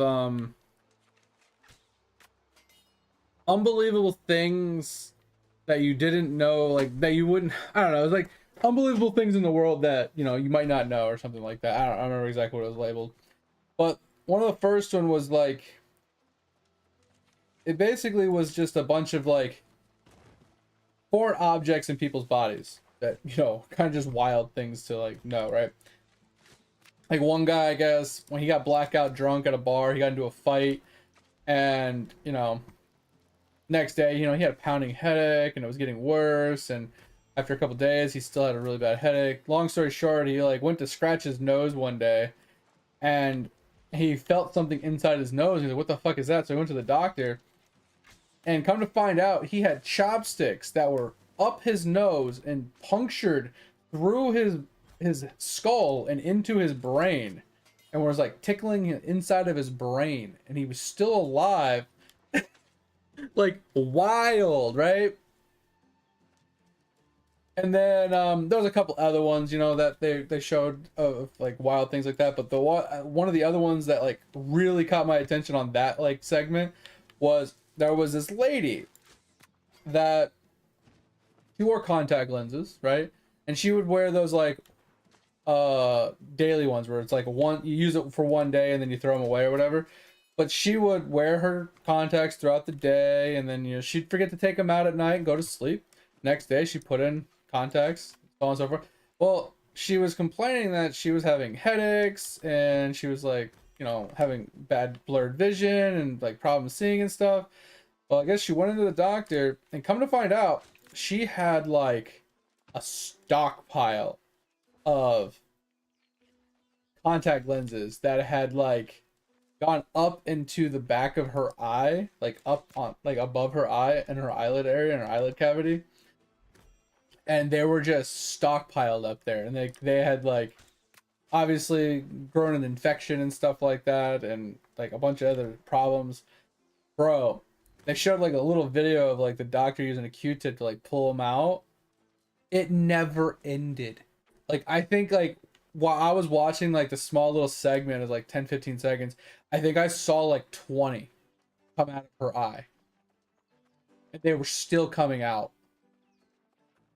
Like how many of those can you just jam pack up into your eyeball and not remember? That's crazy. And like it was this green goopy stuff in her eye that they were all like stuck in, right? It was like this pocket of green goo that was holding them all up in her eye, and it was, oh my god, it was so disgusting. Like it didn't make me like gag or anything, but like that's gross. That's all I'm saying. That's crazy, right? And like I said, I was watching a handful of others. Like this one guy, he has actually intentionally, like he has a snake hobby, right? So he collects snakes as a hobby and stuff like that.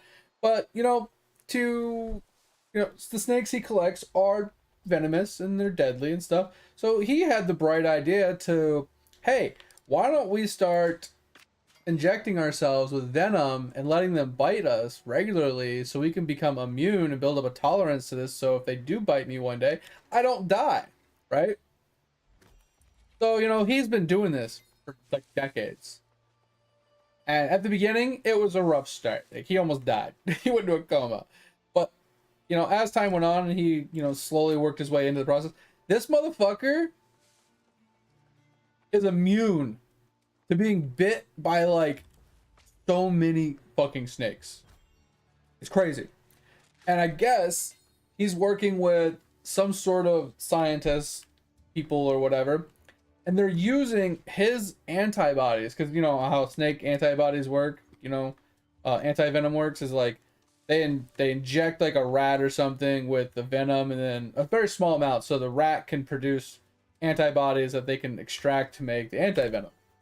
But the anti-venom it only works for like one snake. I mean, that's what Google said. So I'm sorry, that's what Google said, right? Like I said, Google can't be wrong. Internet can't be wrong. Anyway, They use horses. I mean, it doesn't matter what they use. I'm just saying they inject it into an animal, and it's not enough to kill them, but it's enough for their body to fight back and to make antibodies or whatever. Anyway, long story short is those only work for specific venom, right? This guy's antibodies in his body work for up to 13 so far that they know of. 13 different venomous snakes. That's crazy. I think you have a problem, sir. I think you have a problem. Stop letting snakes bite you.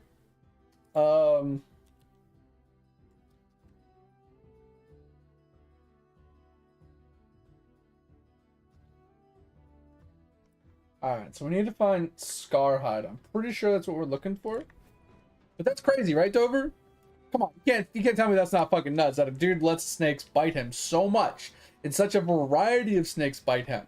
Cobras and other deadly venomous snakes. Just to build up a tolerance, and now he's like immune to 13 of the 19 most deadly snakes. What? Like, I guess they've been testing it and they've been injecting the antibodies into like rats, right? And then subjecting the rats to lethal doses of venom, and they're surviving. What? Are you kidding me? Bro, poor rat. What if it didn't work? You know what I mean? Like, he just killed another rat. I mean, obviously it's a rat, but I mean, the same. Like, bro, it's a rat. Be chill, man. It's an animal. You don't gotta be fucking it up. Alright. We also probably need some shifted hide too. So let's make what we can first, and then we'll go and farm one. I know we need scarred hide for sure. Which is, you know, that is what it is. Shit! Alright! Oh, it's so true, man. So true. Okay. So we can make this one.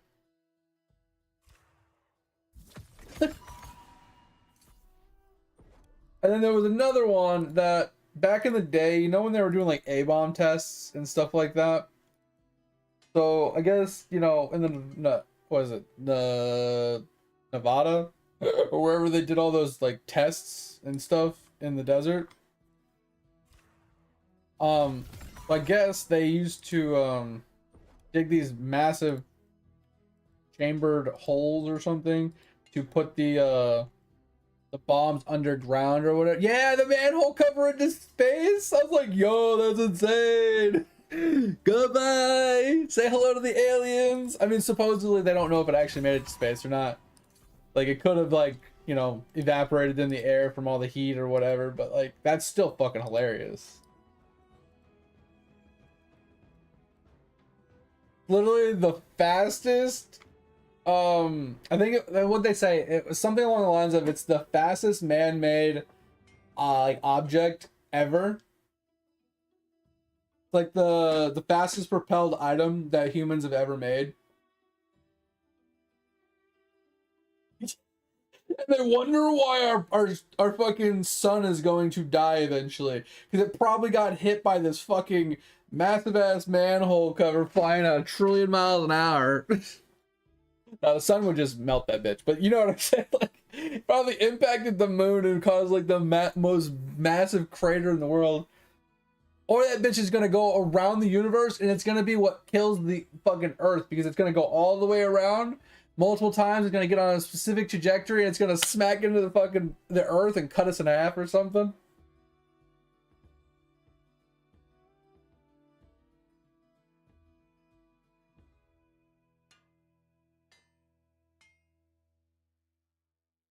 Yeah, 125,000 miles per hour. They said, I think it was like 4 times faster than you need to go to break out of the Earth's atmosphere or something.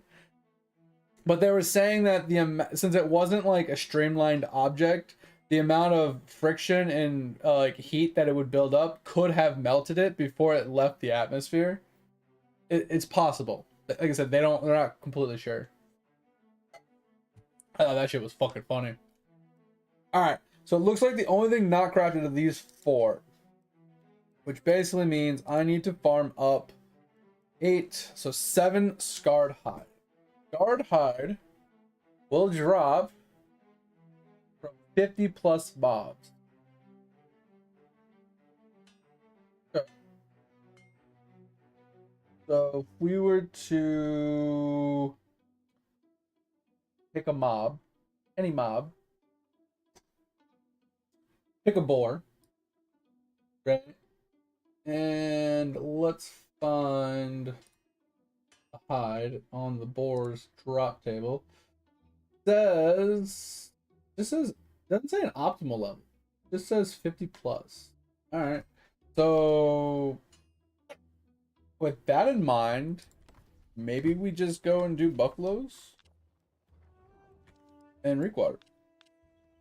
If that's the case, they can drop up anything 50 plus. I'd rather go to the highest tier thing and limit the possibility of getting low tier stuff. Do it again. Bro, that was crazy. Yeah, I didn't watch all of it, but like that was some of the stuff that I ran into, and I was just thinking to myself, like, dude, that's wild. Like, that's some wild stuff to just like think about.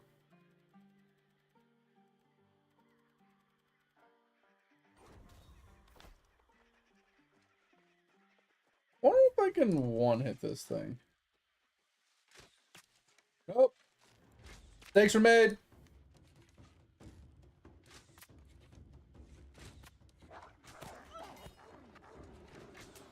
Alright, we need to do rapid fire on those.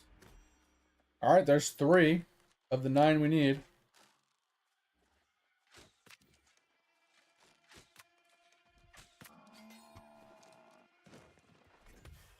That was fast. But get in this bitch. Oh wait, hold on. I need skinny, right? Yeah.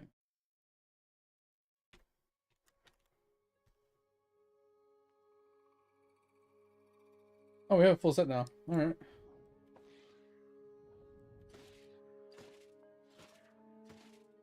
Let's go.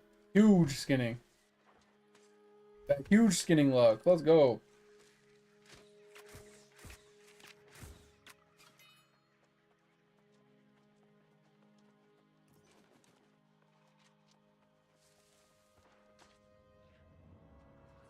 I'll hit the bird while we're at it too.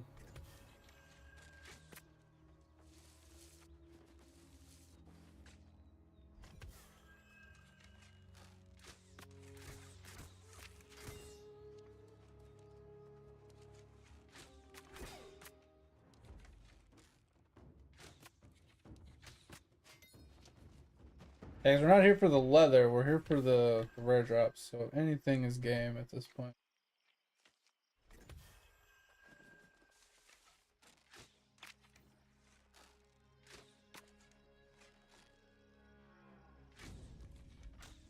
What the? Bro, mine, which way are you going?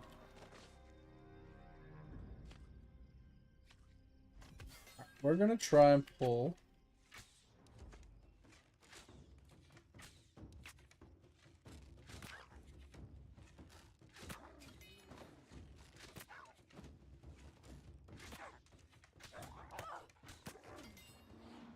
Gonna try and pull all 3 of them, but I missed the second guy and I missed the third guy.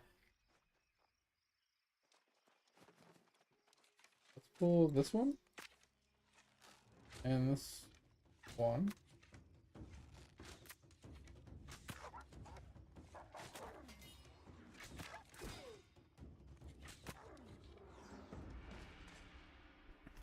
Come on.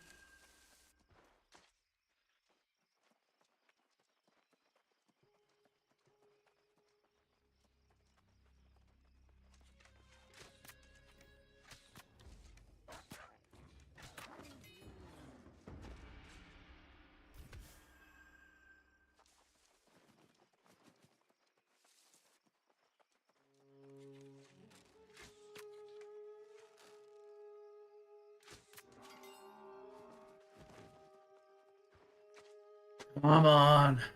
Hard hide, please and thank you.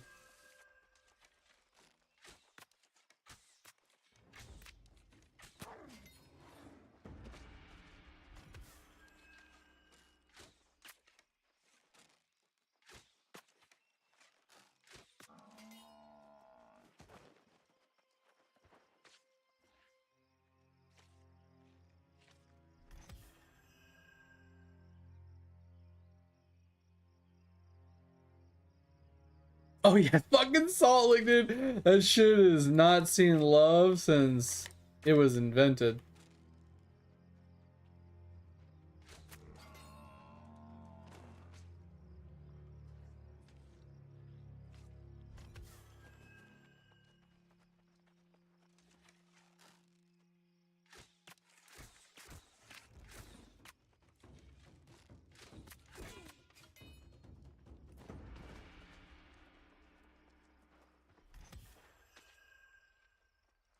Oh, where's this damn scarred hide at when I need it?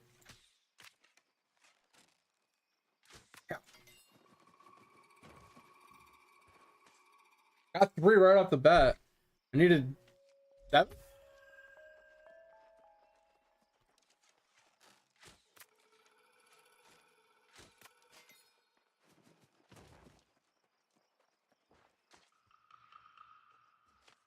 Drop all this freaking hide, man. The hide's easy to farm, man. I'm not really worried about the hide. I can get this anytime I want it. The tier 1 hide is, or yeah, the course was shit. It takes longer to farm.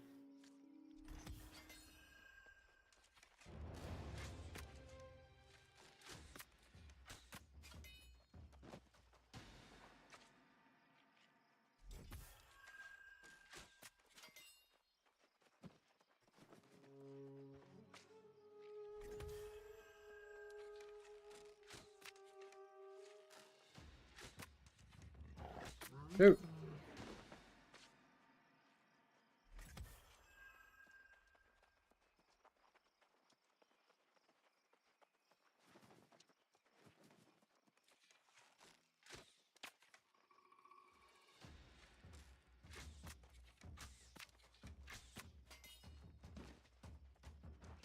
Okay. Not doing so hot.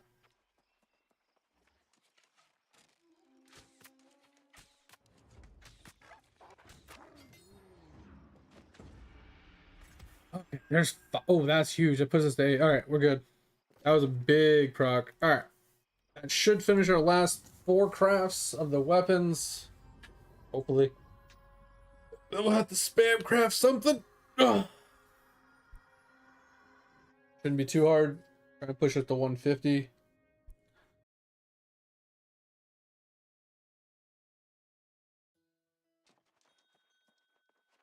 Let's drop hide. Well, that shit's easy to farm. Alright. Boom, boom, boom. We do have one of those. Okay, we'll do that after. And then we got these. Ooh, we might not have enough azurite chunks. That's fine. Our metal run it is.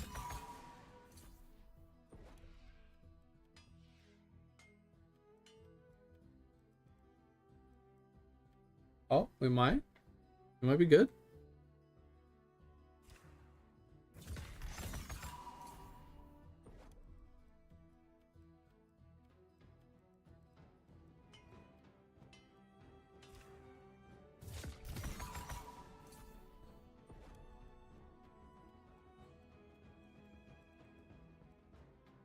Alright. We got lucky. Alright. So that's all the daily or the one-time crafts. Get a couple of these. Alright, so we got what looks like 11 levels to grind out.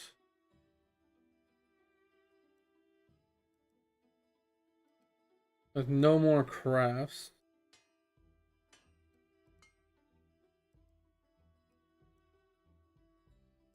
Alright.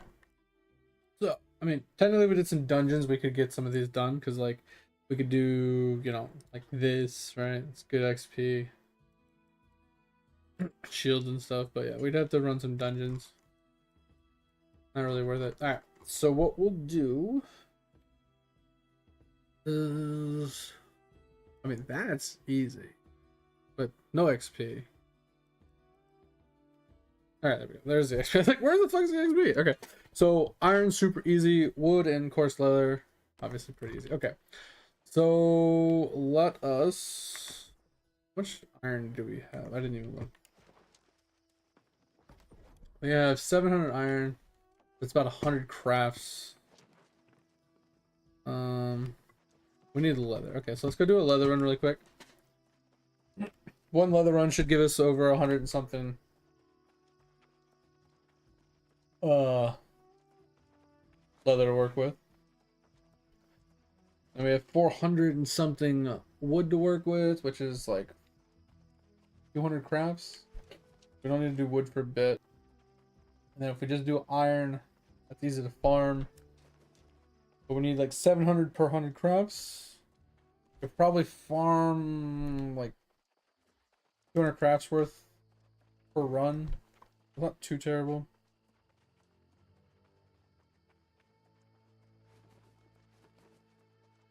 Then we can take advantage of like some of the rare procs as well.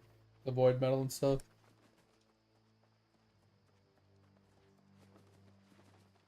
Alright, so hitting 150 shouldn't be too difficult. It's gonna be hitting that 200 that's gonna be hard. Because then we'll have a few of the daily crafts or the first time crafts from hitting orichalcum. It'll give us a huge jump.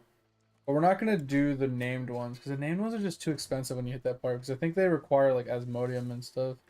That's just too expensive to worry about getting first time crafts on that stuff. I'd rather just spam iron crafts.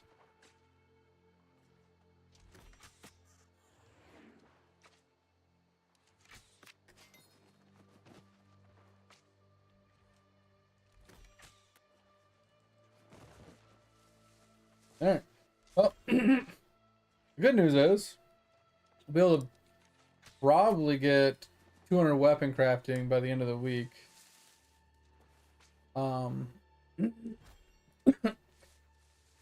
But 250 would be a while because we'd have to go back to cave with non-engineering weapons on to actually get more weapon crafting.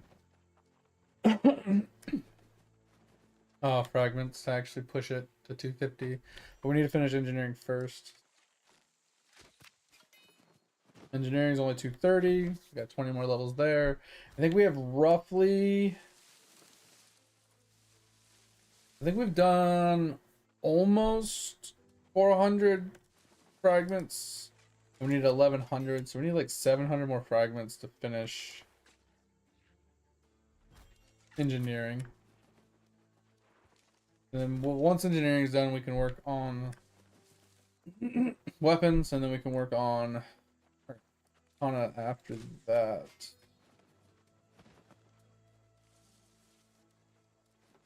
I mean, I like the fact that Lava is touching all aspects of the game while he's making upgrades. He's not just forgetting about upgrades, you know? He's making the newer worlds relevant towards the older content. So it all kind of intermeshes. And that's one thing he's always done a relatively okay job at, or a relatively good job at, is trying to keep the old stuff still relevant with the new stuff and not just completely like ignoring it and leaving it behind. Fishing Prince, let's go. What'd you drop in here? Well, you dropped a lot of stuff in the Discord. Like, what are you looking at? 999999. Are you gonna level it anymore? Are you gonna hit the 100,000, or are you just gonna leave it at 99999? That's funny.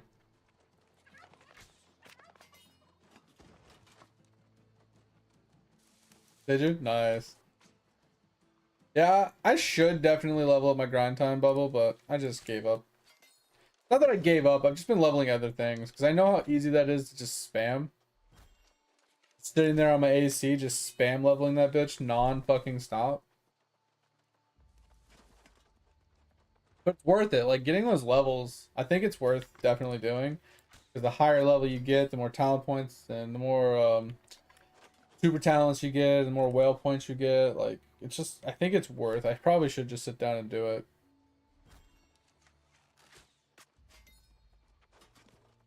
I haven't been on my AC in a while, though.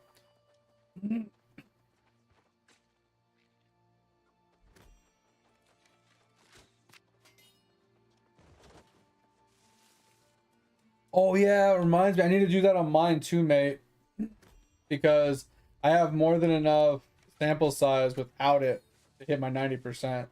So yeah, it reminds me, I need to take off Royal Sampler for all of my samples going forward. So I need to redo all 10 of my guys over the next 2 days while I'm working.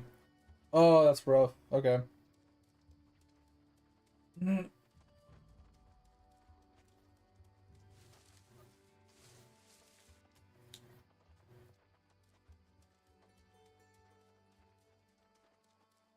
I mean, I get that, mate, but if your grind time bubble is only like 1,000 or 2,000, like you're just missing out on like free XP. Leveling that bitch up to like 20 or 30,000 is like so easy and free. It's just an extra additive of, you know, EXP that just adds in on top of everything else. It's just worth it. Not saying it's the most busted thing right now, or like, you know, now that we have better things, but it's definitely worth investing into. I mean, 100,000 levels, I mean, that's easy still to hit, but I feel like that's a little unnecessary, but still not too bad. Alright. Time to craft a whole bunch of swords. I don't know if swords are the best bet, but that's what we're going to do because it's just easy. It's at the top of the list, so fuck it.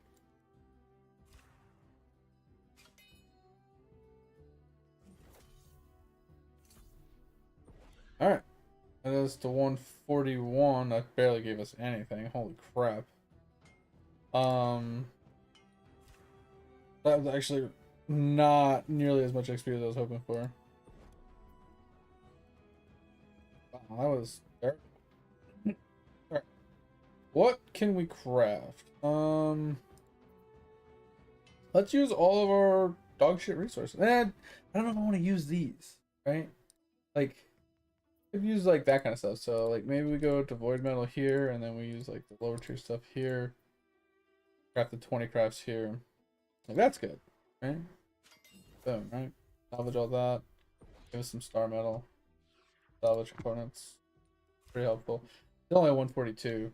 Pretty bad.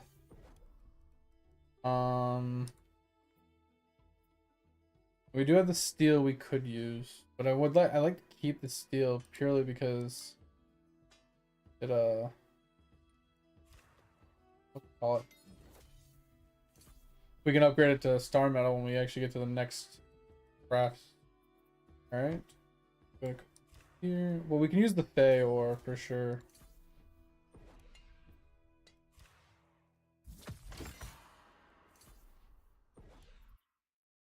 Use all this Fey. I don't care about that.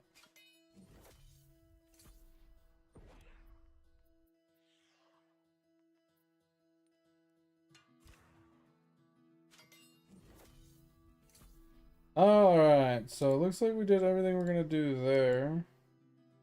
Take this into consideration too while we're at it.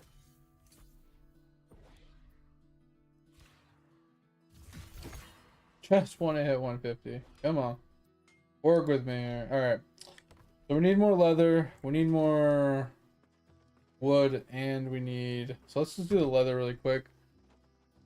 Go do a couple routes of leather. Get some trees while we're at it. And then we're going to do an iron route or two. Get a bunch more crafts. We're almost to 150, which is good. I feel like this is where... I think this is the level spot, Topher, where doing the town board would be worth it. But as you can tell, like, no one's doing fucking town boards because no one's, like, playing the damn game. But I feel like town boards would be ideal in this situation when you're, like, you have no more first-time crafts and you're, like, 10 levels away from, like, your next breakpoint.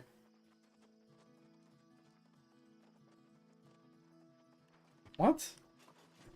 First off, my armoring is already maxed.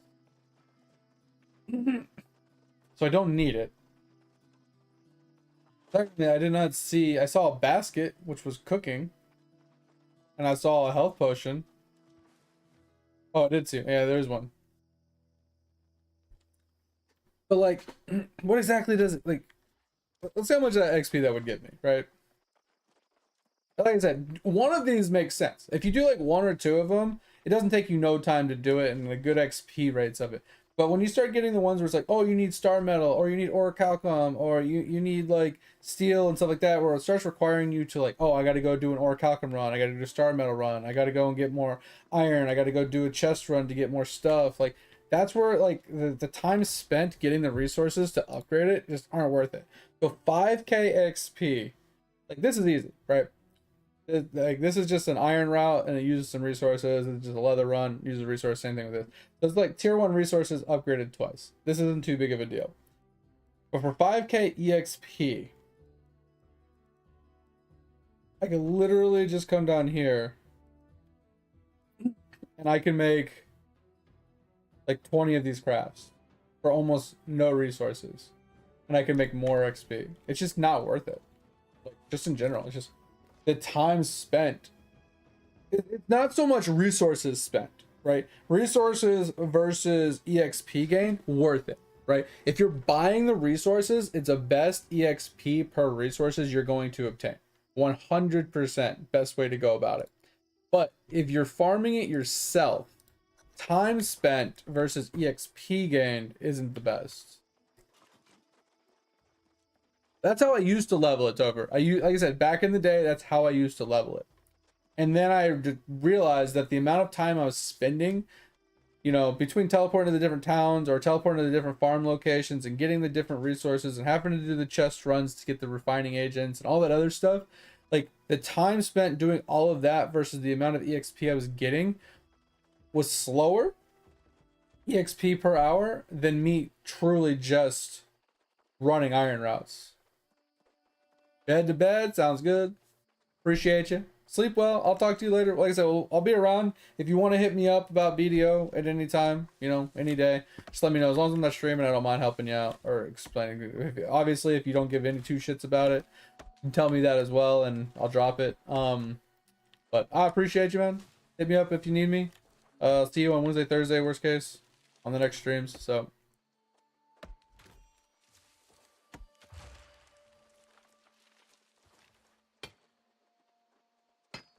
Okay, like holding a direction key trying to stop that crap, like that fucking mining thing, but nope, doesn't work. Get some young trees so we can make some wood. Do me a favor, please. Get out of here! Get out of here, man. Shit, I'm saying. You know what I'm saying?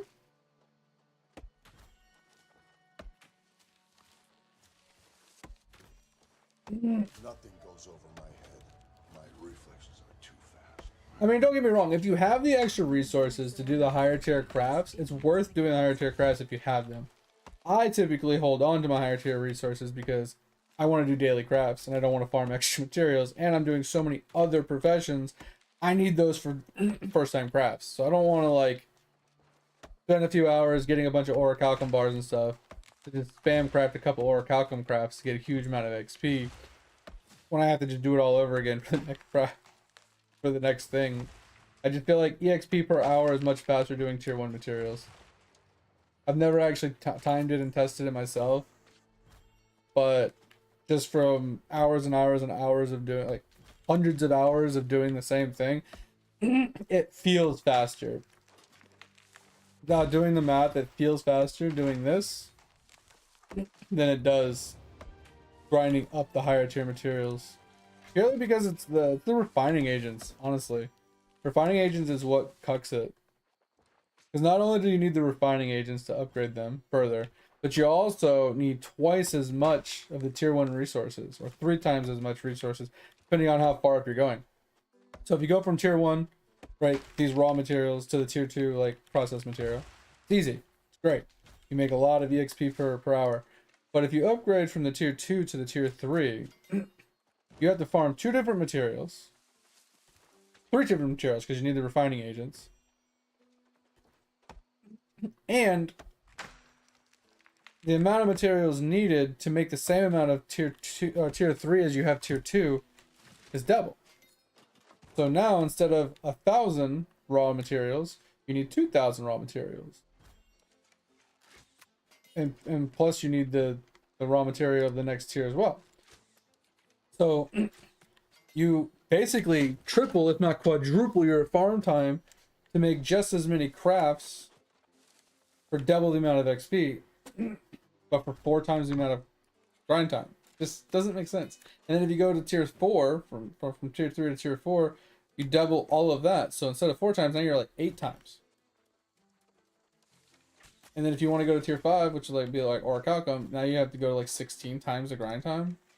So instead of being like a 1-hour farm, you're gonna spend 16 is probably wrong. It's probably more like 8 hours. It'd probably take you like to get the same amount of crafts, or what I'd say, EXP, whatever. It'd be a lot more hours, right? Because you'd have to farm a bunch of iron to convert it over. And then you have to farm a bunch of star metal to convert that over. And then you have to farm a bunch of orichalcum to actually make the orichalcum. And then you'd have to be doing chest runs to get all that refining agents to refine it all up. Then you finally get to actually make the craft. So instead of doing like 100 crafts in an hour, making like, I don't know, 50,000 XP, something like that, if I had to roughly guess. You'd make like 15 crafts or 10 crafts in an hour. And it'd probably be roughly around the same amount of XP, but it takes so many more things to do. Because you wouldn't even be able to do it per hour. You'd have to be doing it every like 2 hours. Because you'd have to do the chest run, which takes 20 minutes. And then you'd have to do this, you know, the all the different grinds. You'd have to do the iron run, into the star metal run, into the orichalcum run. Bring it all back, craft it all up, make sure you have enough refining agents. I'll probably do another chest run just to refine all that down, then to be able to do the fucking craft. Just never really worked. I don't know. And all the materials you would have had to craft to even make that many orichalcum crafts, it just, I don't know, it just doesn't make sense. I mean, technically you could do a spreadsheet and you could do the math. Because you'd have to be like, alright, 1 orichalcum craft gives you this much XP. And it takes this much raw resources, right? And you could take into consideration the chance for extra procs and stuff. Like 20% chance for extra procs. You can take that into consideration if you want, or you can opt out of that and at least simplify it. So it obviously has room to grow for the extra procs, but I mean, I could simply look at it and kind of guesstimate, but I think I've done it before, and I just, even if it is more XP by a small amount, I don't think it's worth the effort. Would you like a cup of water? 'Cause Oh, look that's thirsty not as hydrated. fuck right now. Thank you, thank you. Alright. So this run here should give us a little over 100 crafts. Then, oh, I didn't get much wood, so we'll grab some wood on the way back again. So that's all the leather. I'll grab some wood.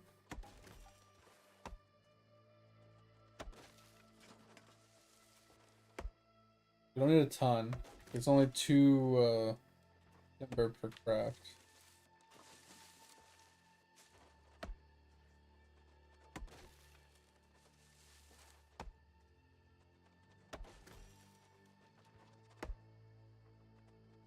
You know what? Mate, I'm honestly shocked. Have you ever tried playing RuneScape before? I never thought about it until like yesterday when I was talking about old school RuneScape.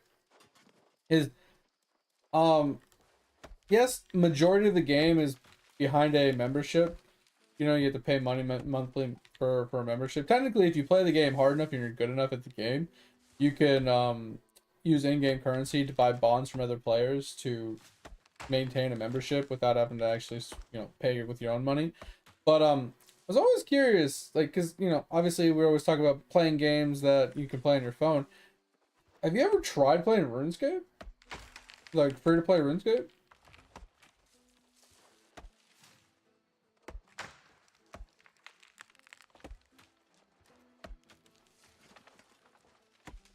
Obviously, you have your hands full just playing Eidolon, so I mean, obviously, I don't expect you to play it because it would be too time consuming to try and play both games, obviously, but yeah, fishing sampling is the worst. I wish you can just select which one you want to sample and just sample that one. So annoying.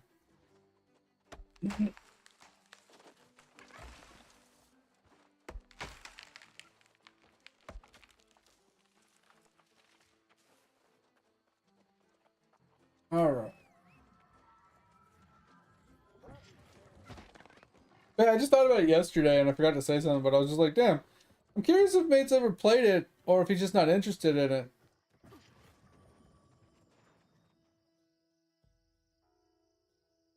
But yeah, that's what I'm saying. It's fully mobile as well now. They have a full mobile version that plays with the PC players. That's why I brought it up. Is because it's literally fully converted to being able to be played on mobile on your phone. Both old school and RS3. I know RS3 has a free to play version. Old school used to be members only, but I think they have free to play on it now. So I think they both have free to play and members worlds. So like if you wanted old school versus RS3, you could play either or for free, which is kind of dope. All right, so let's switch to mining.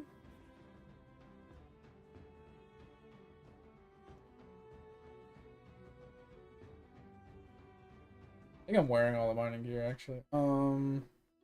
Let's put on the sword. And then attributes. Thanks.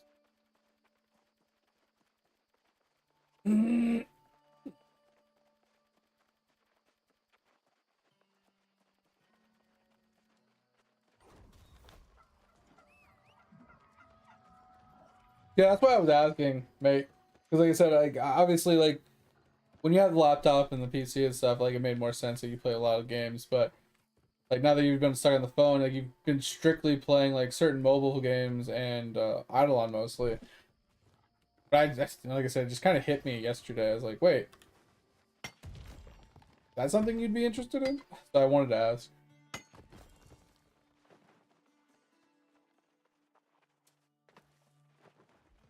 That's also a game I could help you like get better at too.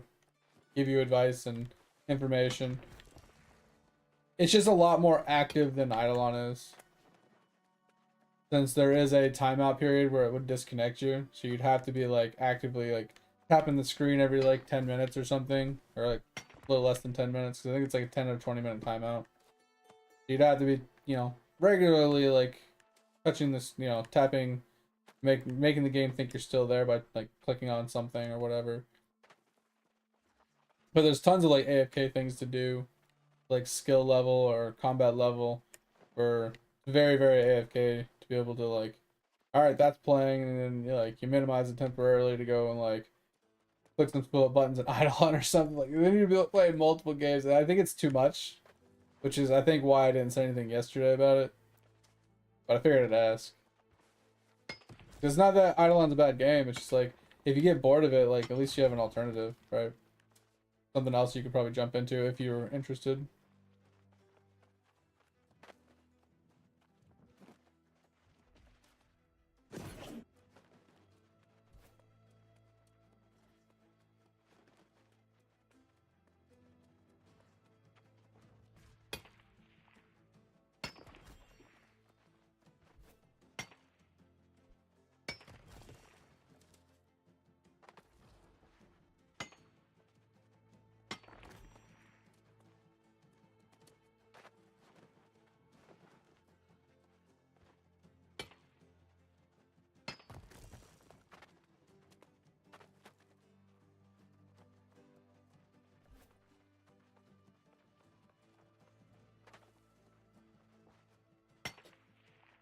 Alright, so we'll finish this iron run. We'll go back, craft everything, and then I think we'll grab either another iron run, because I think by the time we finish this, it'll be 4 o'clock. By the time we craft everything, it'll probably be like 4:15.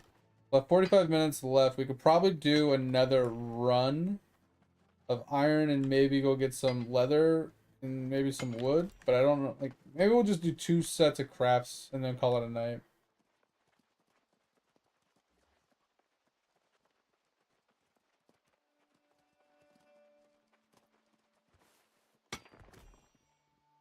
Yeah, sometimes having to change the pool and then, because you have to change from one pool to another pool, you have to change your fishing pole like setup and everything, and then you got to go and sample at the one place, and then you got to like change it up and then go to the different pool and sample there, and then you got to go change your fishing pole, go to a different pool, sample it. Bro, it's so annoying. Fishing is the worst. Like, does the different pools truly make a big difference in the prints? I never paid. I know obviously the line and the sinkers make a big difference, but I wasn't sure if the pools themselves made much of a difference.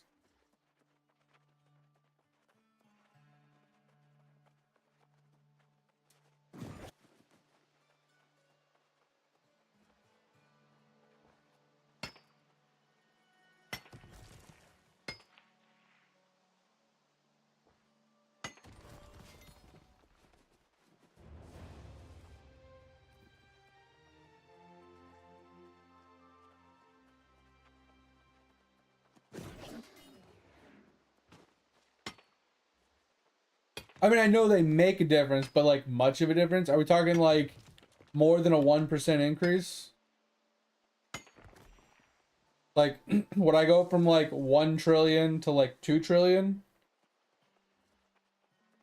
Or are we talking like I'm going from 100 trillion to like 101 trillion? Like, how much of an increase are we talking?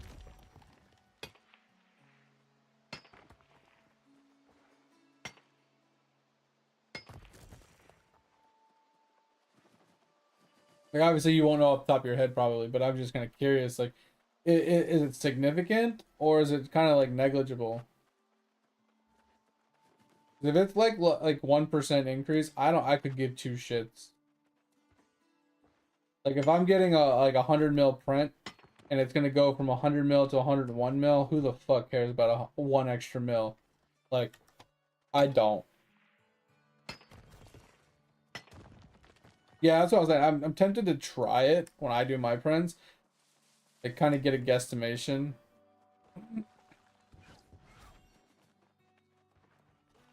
It's just hard because like it's so sporadic on like which print you get. Because not only does the print change from pool to pool, but the print changes when you're changing up all your pole stuff as well. So it is somewhat significant. Okay. Like, that was my only curious if it was significant or not significant, pretty much. We're not gonna do the chopping right now because that's just work. But we will go and do the iron.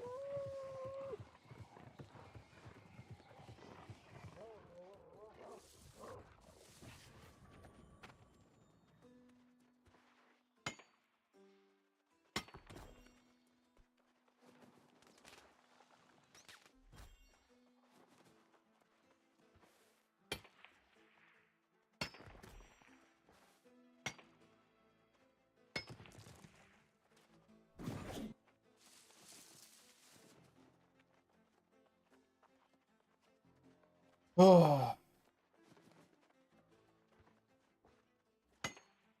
I'm honestly tempted to stop farming this quest item on my DB and switch to my my AC and just do the World 3 quest on that guy. Like, finish it on this guy and then just get it to the same point on my AC so I can just fucking farm the thing on my AC so I can at least cranium cook the whole time. Because I'm going to be resampling anyway. Like, just go and do the World 3 quest. Get the fucking pen sample out of the way. So I can get that quest done and then be like, all right, cool. Now I can actually just AC farm here instead. Because I hate farming on the DB. There's like no real reason to like actively farm on DB.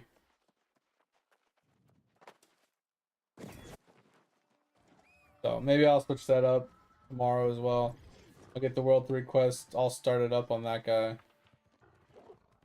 So I can farm it on him instead. I think I'm following, like, I think someone was through here in the last 10-15 minutes. The smaller ones are still here, but some of the bigger ones aren't. It's fine. I'll still get majority of the iron. I mean, it's not that I have a problem with active DB, because it does well. It kills lots of things. It's got good clear. It's got good coverage. It's got good respawn rate. It's just, what's the benefit of activating on him? Right? At least with like the AC, I'm cranium cooking. Right? I'm growing my liquids. I've been able to farm liquids so I can keep upgrading all my alchemy and stuff like that. At least with Windwalker, you're progressing, you're breeding. Divine Knight, you're at least progressing your orb count, which is negligible at best, but it is what it is. Like plunderous kills on Siegebreaker, you know, you get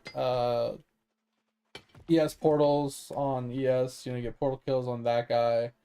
At least you're getting something on some of the other guys. DB doesn't have anything that I can think of for a reason to actively farm on him.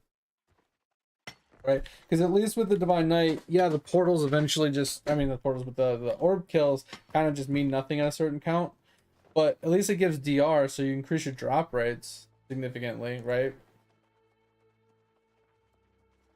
It's just, the DB doesn't have any real reason to be active, personally.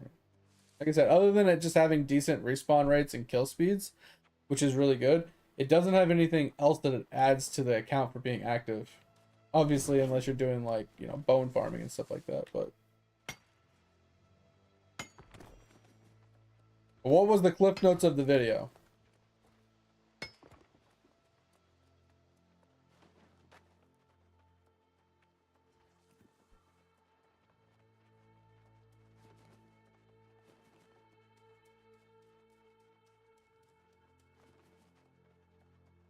Burrito, bro, you're alive?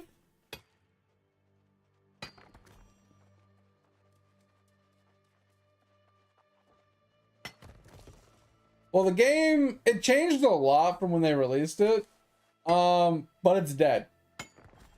So in January, they released a new DLC for free, and they made the previous one free. So as long as you had the base game, you can play the entirety of New World, you know, in a nutshell, without spending another dime, right? As long as you had the base game.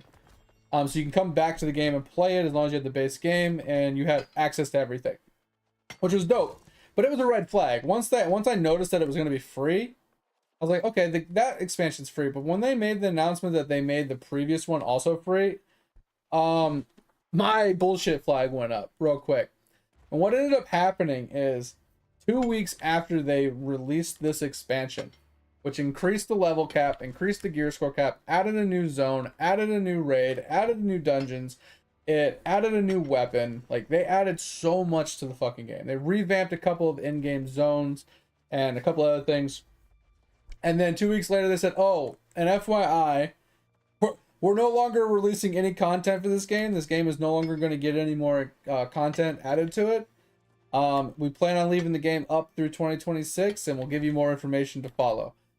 And then I think in the beginning of February, or like January 27th, like the end of January, they finally announced that the turn-off date for New World would be January like 31st of 2027. So we had like a year of the game before they shut it off. So the game is actually dead. There are still people playing it because they're enjoying playing it and having fun. AKA me. I just want to get some of this FOMO stuff that I've never got to do off my plate, just so I can be like, all right, I finished everything I ever wanted to do in the game. And then there is a small, smoldering, tiny glint of hope that people have, which I do not share this sentiment. But the Face Punch CEO, the guy who's whatchamacallit, Rust, he put out a tweet to Amazon stating that he'd offer them $25 million for New World. And then I would say a couple weeks after that, Ashes died. And then a couple days after Ashes died, he posted on Twitter stating that he was currently signing an NDA with an unknown company for an unknown game, and there would be no further updates going forward until everything was done. So people have a very small glimmer of hope that the post about buying New World for 25 million might mean that he's in talks with Amazon to buying New World. Very tiny glimmer of hope people have. I don't share this because we don't know what company it is, for what type of game it is, for what game it is, or anything. We have no further information to even narrow it down to what kind, like what it is. So it could be Ashes, it could be New World, it could be something completely different, like the Riot game. It could be anything. Shit, it could be, because Amazon was also working on a Lord of the Rings game. Maybe they're purchasing the Lord of the Rings game from them. Who the fuck knows what game it is? We don't know. Just V-Man left or samples. Let's go.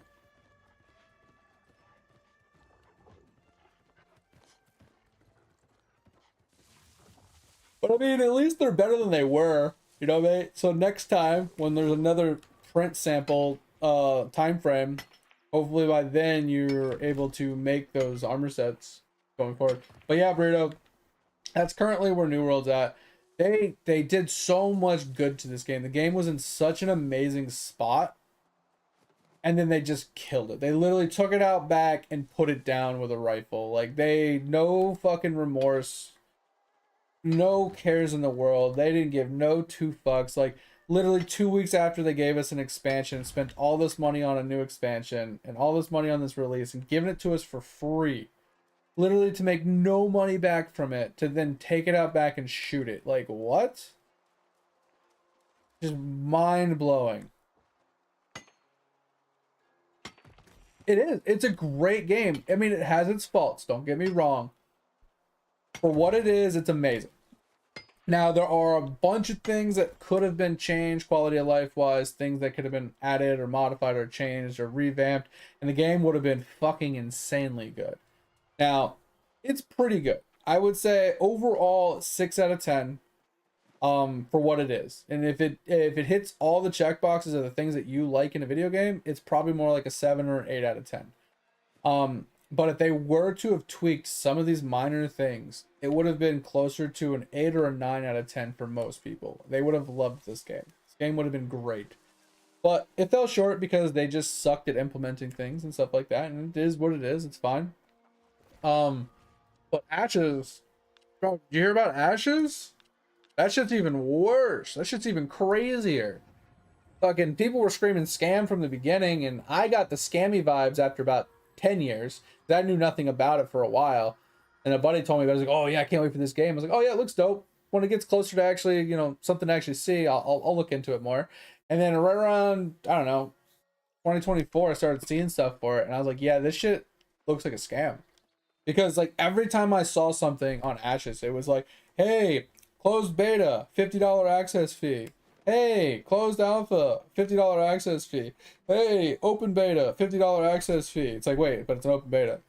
Like, it's like, oh, we're gonna have a triple beta back-to-back betas. It's $150 access. It's like, what? I've never known a company to sell that many betas back to back to back to back to back, like for access. It's crazy. And those accesses, Burritos, has nothing to do with purchasing the game. It was purely just to play the early access, like closed betas and stuff, which was even more wild. Yo, what up, Thorpe? It was actually wild. But long story short, all that happened for a long time, and then they finally, you know, were like, oh, hey, look, we're going to early release, we're going to do early access on Steam. And it's a $40 game. You buy it now and you know, you have it going forward. It's like, oh, that sounds dope, actually. Okay. And then the and other information was like, well, once they go full 1.0 release, there would be a monthly fee also, you know, incorporated into it. It's like, okay. So it's like you buy it now, you play it for a while, and then you end up with like having to pay a membership if you want to keep going forward, which is fine, but at least you already have the box price out of the way. Yeah, talking about Ashes. And then like, look, 1 or 2 weeks after the early access release, there was some drama posted online where the CEO resigned under protest because supposedly the shareholders and the board was like trying to get him to do unethical things and stuff, and then supposedly all the senior staff quit with them, and then the board fired all the junior staff, and then basically the whole business dissolved itself overnight and disappeared. And then week after week, more information's coming out, and long story short is all this stuff is smoke and mirrors and fucking scam from the beginning, and people are pissed, and shit's just, oh my god, the shit's fucking everywhere. It's just fucking wild, the shit that's going on. It's crazy, man. But there's a new game that just went 1.0 that I'm super excited about. The combat and the movement is a little wonk. It could use some polish and some help. But it's called Quinfall, and it basically has every mechanic from every game I've ever played, all built into one game, and it looks a lot like Black Desert Online. Doesn't play like Black Desert Online, but graphically speaking, it looks very similar to Black Desert Online. At least like the lower end graphics of Black Desert. So that was pretty promising, and I'm thinking I'm gonna go play that once I get burnt out of New World, because I'm just trying to finish my Iron Man playthrough, and then I'm turning this game off and never coming back to it unless somebody truly picks it up and fixes it. But they went live up to the name. Wait, what do you mean they went live up to the name? Is that like a punny fun thing about their name being Ashes? So they crumbled to ashes. They went up in a puff of flame. Is that what we're going with? Because that's kind of funny.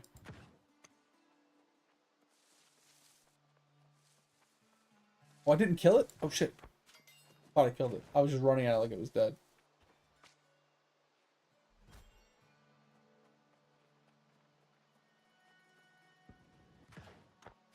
Yeah, living up to it as in like ashes, like ashes to ashes, dust to dust. You know, they went up in flames. Is that what you're going with?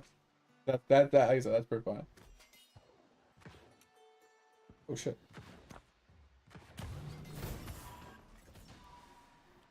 We're just gonna level this up.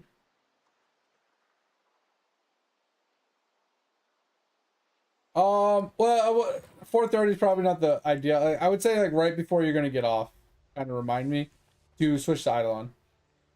I just wanted to go check my whale, because I'm curious on if I put the points into the whale or the cogs or not. That's all it was. Alright, fire staff is 18. Oh, we're almost there. What you been up to, Burritos? How's life been, man? Hope all's been well with you, man. I know it's been a hot minute since we played games. I know we always butted heads when we played games because we had different ways of doing things. So, I mean, it is what it is. I get it. I'm not the easiest person to get along with. Not saying that you didn't get along with me or you hated me or anything. I would just say, like, I know I could be like when I'm playing games with people, I know I can be a little like abrasive when I have like my opinions on things. So I know it can be rough. Like, I know we would like butt heads sometimes because you're like, I'm doing this, but I'm like, no, do this. And they're like, no, I'm doing this. I'm like, but I want you to do this. And it's like, I know we go back and forth, and it like I said, I know some people like they get rubbed the wrong way and then they just like, you know, disappear.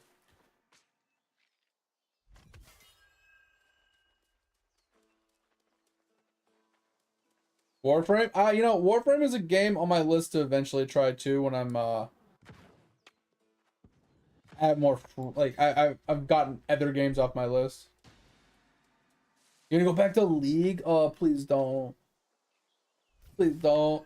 Save your sanity. That game is the most toxic game in the fucking universe, dude. It's so bad. Like, the game itself is fun. Like, playing the game, like, if you didn't have to deal with people, the game is fucking fun. It's a great, like, the genre, the way the games are played, like, it's a great game. But the community is so fucking awful. Oh.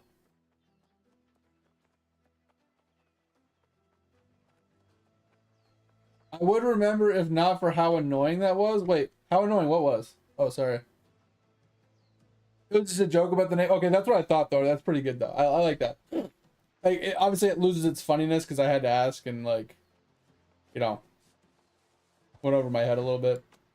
But, yeah, I won't pry into your business, Burritos, but, you know, I'm glad you're able to get back on and, you know, life's going, you know, hopefully in the right direction for you.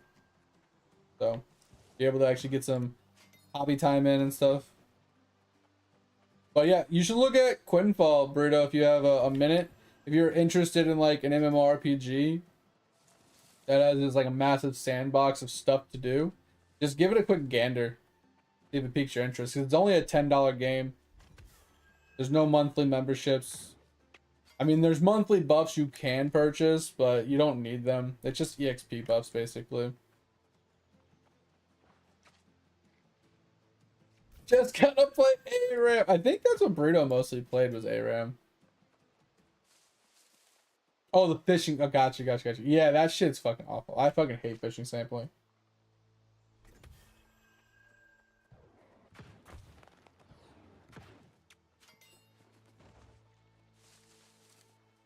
Oh, can I check on Toolbox? I mean, either way, like, I just wanted to check like the whale itself. So I don't have to pull it up on Eidolon. I was just, like I said, I wanted to check the whale in general. So if I can do it on Toolbox, I'll just pull up Toolbox at the end of stream. I just want to do it before you leave because, like I said, I'm trying to get as much crafting done as absolutely possible before the end of stream. Trying to get, I would love to hit 150 weaponsmithing right now,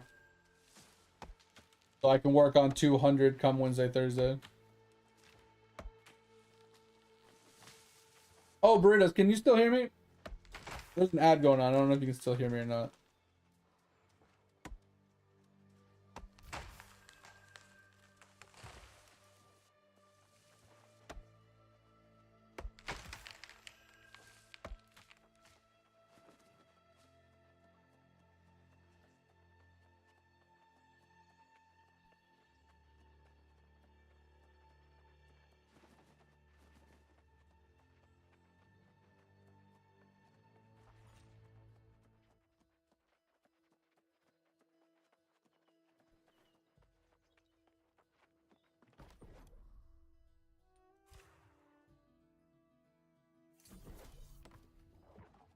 Two 200 crafts there.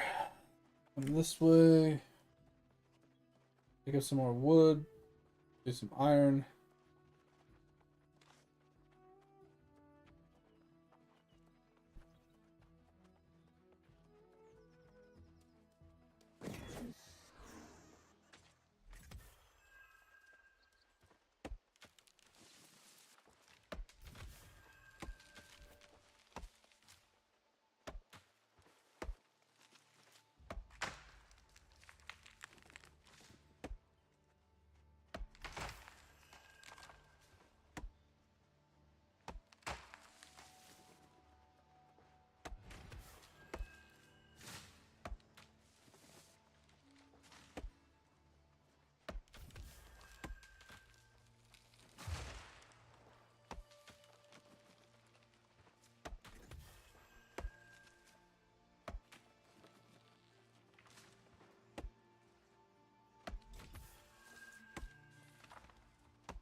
Yeah, I'm waiting for this ad to finish.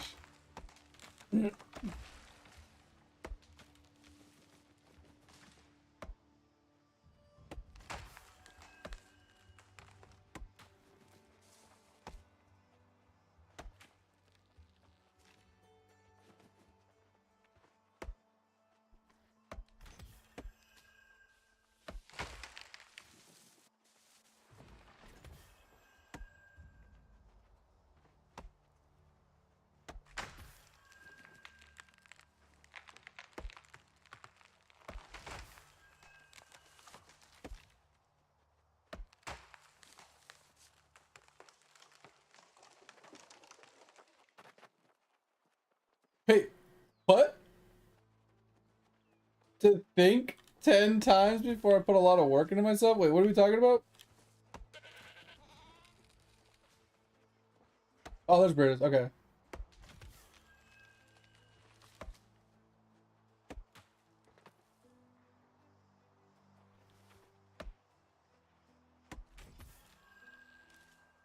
You're not super scrawny anymore? Hell yeah, that's what I'm talking about.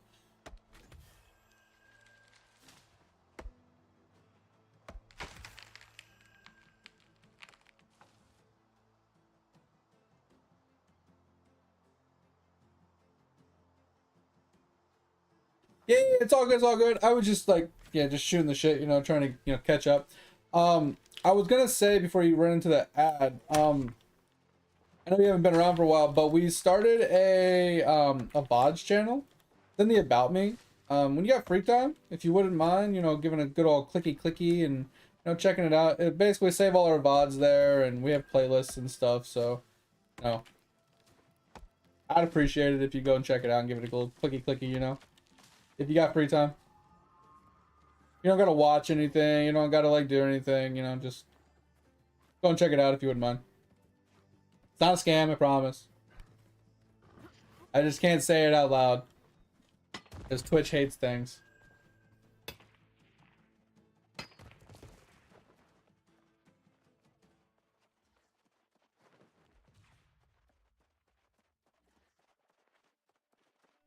You got big? Yeah, I haven't seen you since you and Vape were in that hotel room together hanging out, and you guys were like eating chicken wings and drinking or whatever.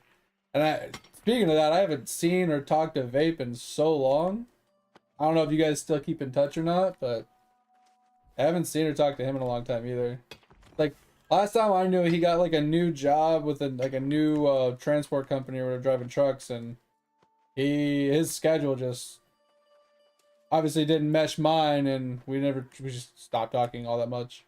We didn't get any time to game together anymore, and you know, since he was always working and I was always working opposites, like we never got to talk. So every once in a while I'll see him online, but I don't know what to really say other than hey, what's up? You know, like okay, have a good day. Just seems awkward.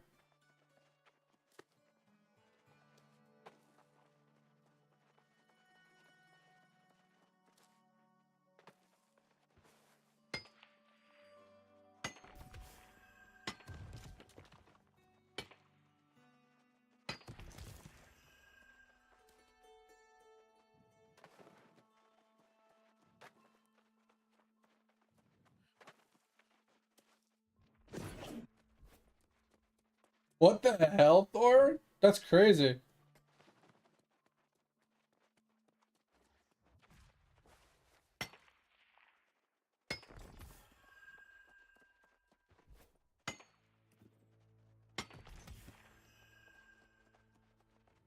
I mean, yeah, that's what I figured. I mean, he had a lot in his life, man.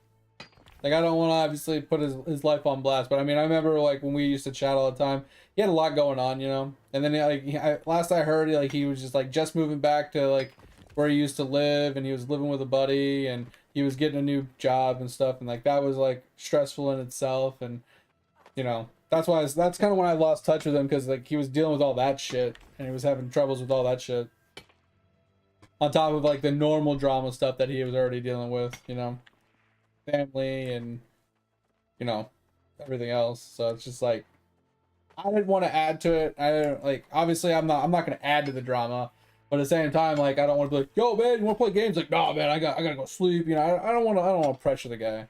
I just kind of let him do his own thing, and you know, if it worked out, it worked out. If he, you know, wanted to do something and we were both on the same time schedule, yeah, sure, it worked out. But like I said, I wasn't gonna pressure the man. I wasn't gonna like hit him up and kind of make him feel obligated or anything like that. I just wanted him to take care of himself, you know. But yeah, the only thing, like I said, yeah, the only thing that's really new around here, burritos, we do the same old we've always done, you know, game, OBAs, whatever the fuck we can get our hands on, anything but fucking PvP, and we started that VODs channel. That's pretty much the only thing that's new with me.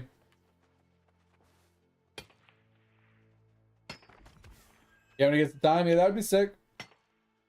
The only problem I had playing games with Vape was the games that you guys like, I hate. And I don't think Vape knew that for the longest time, because he made a comment, man, what do you mean? I thought you liked playing DayZ. I'm like, bro, I fucking hate DayZ. I hate it so much. The game was so obnoxious.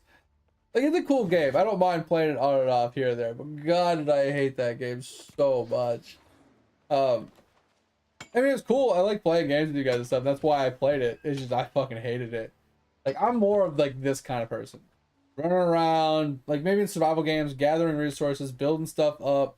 You know, maybe doing some PvP and like this kind of stuff, kind of games with you guys. Like, that's much better for me. Even FPS games, much better for me. But like, the whole concept of the only purpose of playing is to kill other people. There's no other goal. Like, that was hard for me, man. Especially in like DayZ type of games where it's just like so punishing. You die, you lose everything. There's so many angles, so many people camping. It's just too much. Way too stressful. I'm more of like a leisure kind of guy, you know? I play games to have fun, not to put on deodorant and try my ass off. I want to have fun. I want to leisure. I want to prop my feet up and have a good time. Paradox games? I don't know what that is.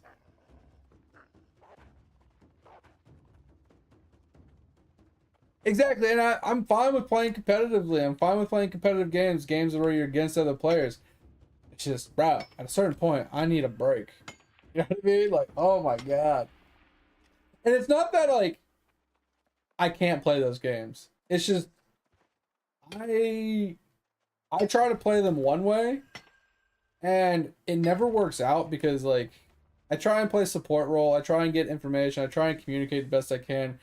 And sometimes the communications just aren't there. I end up getting killed because I have no idea what's going on half the time.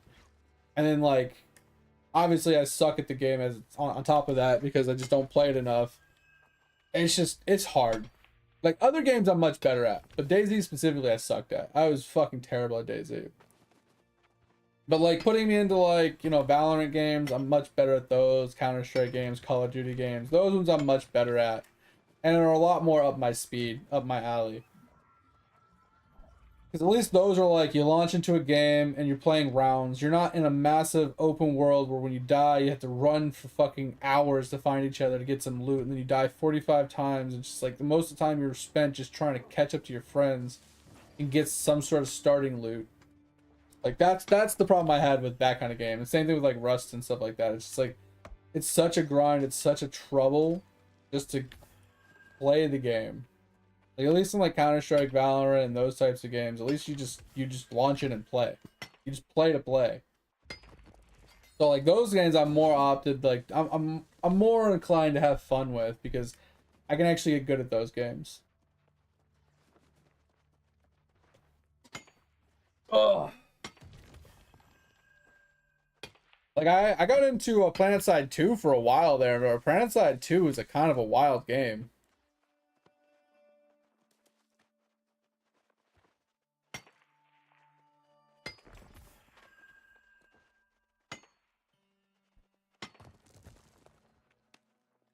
But, you know, I've been playing a lot of Path of Exiles.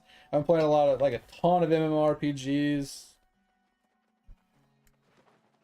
Pretty much all we've pretty much been doing since you guys, you know, since I haven't played with you guys in a while.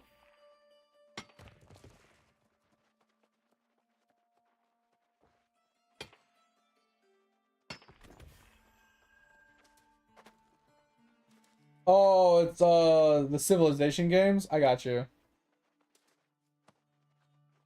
100 times more complicated. Yeah, fuck that. Yeah, the Civ games were cool, but yeah, they were so time consuming. They were fun for a little while, but I got bored after a while of just micromanaging so many different aspects. Oh, but at the same time, Burritos, like a game like Quinfall, right? It's kind of cool because you can compete in that game, right? You can PvP, you can guild versus guild, you know, you can do arenas, things like that. So it allows for you to actually have competition and compete against other players and have fun. Similar to Throne of Liberty, but different.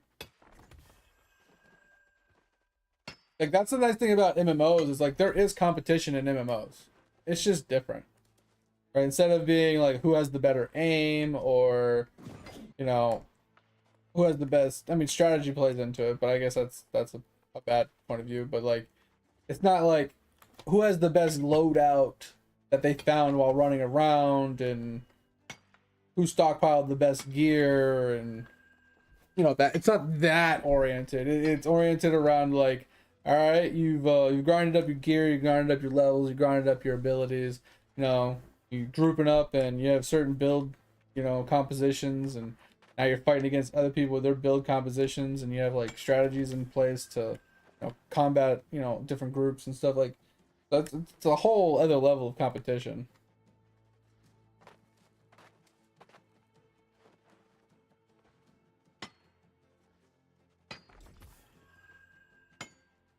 But yeah, I won't keep you, burritos. Like, hang out as long as you want. I'm gonna be here for the next 40 minutes. Chat about whatever you want. Ask me whatever you want. We can just hang out and chat about things.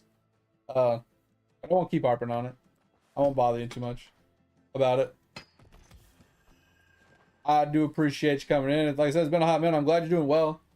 And it's kind of crazy you got into heavy lifting because, like I said, you always seemed like every time I ever saw you, you being as small as you were, I was like, hey, I mean, he's just got a high metabolism. He's just living his life. It is what it is. But getting into heavy lifting, like that's a life change.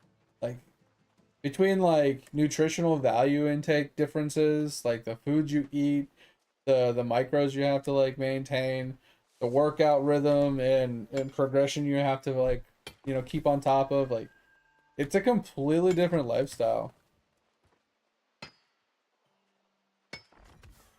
And I respect it. It's pretty good. That's pretty cool.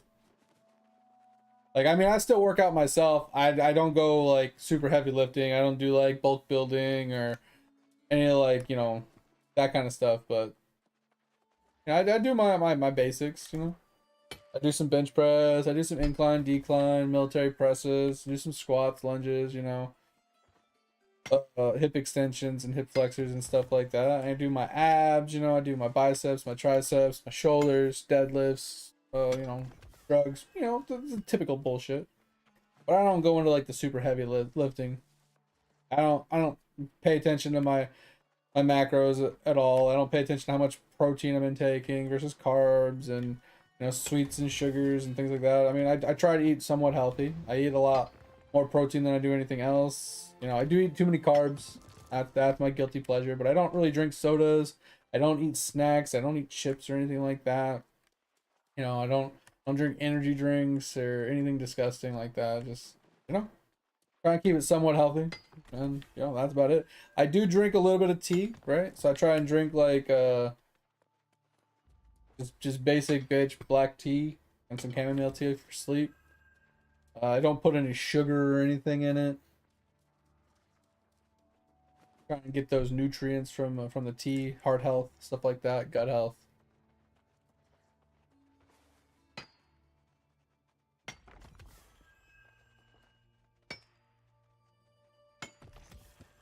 Overwatch 2? Yeah. Have you seen Marvel Rivals? It's basically Overwatch, but with different characters.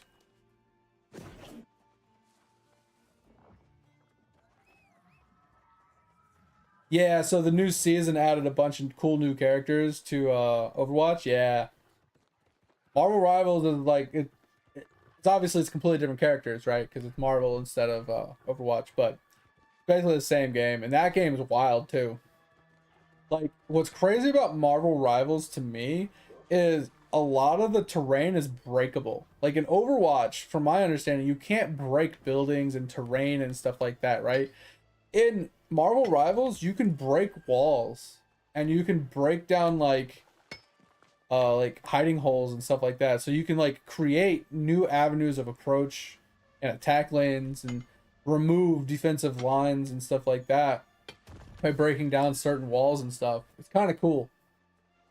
So it reminds me a little bit of like Rainbow Six Siege, where how you can like break walls and shoot through certain aspects, and you can like create new fire lines and stuff. It's kind of the same way, but not to that extent. Marvel Rivals is pretty cool for that one aspect.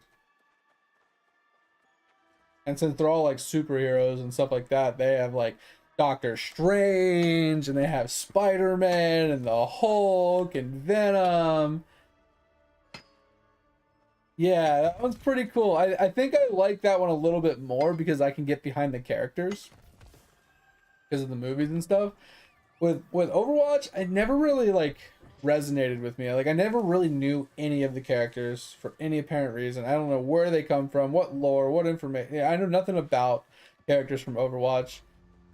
And like I said, when I did play it, I played support, and I always got chased down by like Genjis and other assassins.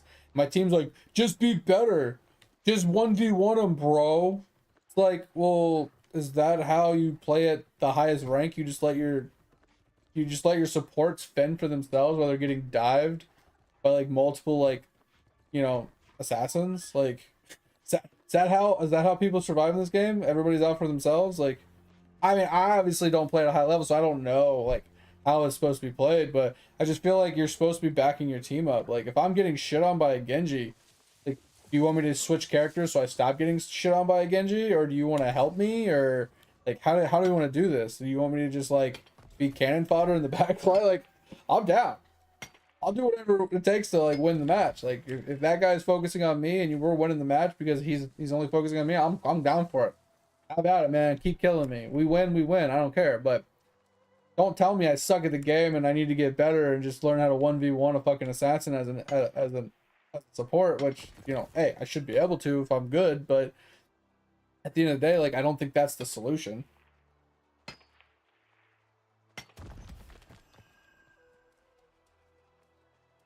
I wouldn't say all MOBAs, mate, but most of them, yes. And I would say all competitive scenes do have a layer of toxicity to them, yes, depending on what difficulty you're at. Because if you're playing at the highest ranked positions, like you're literally like the top 10 players in the world are playing on the same, they're not going to be toxic to each other, right? Because they're already versed enough in the game to know what happened, how it happened, you know, blah blah blah, and you know they hash it out. But like I've played some MOBAs that people just weren't very toxic. For example, what is it called? I want to say Hearthstone every time. But not Heroes of New Earth, the other one. Heroes of the Storm. Heroes of the Storm was the only MOBA I've ever played that the player base wasn't very toxic. Like, even playing in ranked, like, I got shit on a lot, but I didn't have people talking shit. I didn't have people, like, shit-talking me and being toxic and shit like that the whole time. It's actually a pretty enjoyable experience playing that game. I did not hate playing Heroes of the Storm.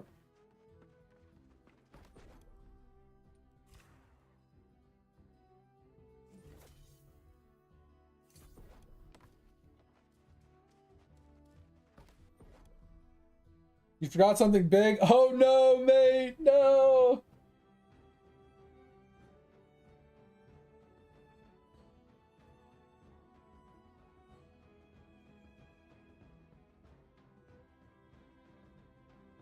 And that's what I'm saying, like, Burritos, is like, I get that. Like, at a certain point, I need to learn how to deal with that situation. Yes, part of it is on me. But at the same part, if you know I'm struggling and you know I'm getting my ass kicked, don't rebuttal with me getting my ass kicked with learn how to play the game and figure it out, right? Stop sucking. That's not helpful. That's like telling a depressed person to just be happy, right? It's not helpful. You know what I mean? Like Jesus Christ. That's just like me telling, like, bro, why aren't you healing me? I don't know. Why do you need to be healed, bitch? Like, how do you think that would go over if I'm not healing the fucking team because I'm sitting there fighting a fucking Genji the whole time and you're gonna bitch that I'm not healing you, but you won't help me deal with the Genji? You know what I mean? Like, it's double-edged sword here, bitch. If you want me to heal you, you help me. You want me to help you, you need to help me. You know what I mean? Like, it's mind-blowing, these people's like train of thought sometimes. Like, they can do no wrong. Oh, bro, we're so close. We're so close. Oh, I ran out of wood. Okay, we'll do this. We're so close. We need 6,000 XP. Come on. Come on. I just want 150. Come on. I just want 150. Alright, you know what? We're just going to give one good old crafty Reno. Oh my god. One more crafty Reno. And like I said, I will take blame for my fault in not knowing how to counter my counter, right? Or how to play against somebody that counters me. I am perfectly okay with taking that criticism. Yes, I understand. At the end of the day, I need to get better at keeping myself alive in those situations. I get it. I understand. I'm fine with that criticism. But in the heat of the moment, we're in a match and I'm getting absolutely fucking shit on. And I am basically non-existent in helpfulness. What do you think is better? Helping me or watching me get my ass kicked and me not being able to help you? Right?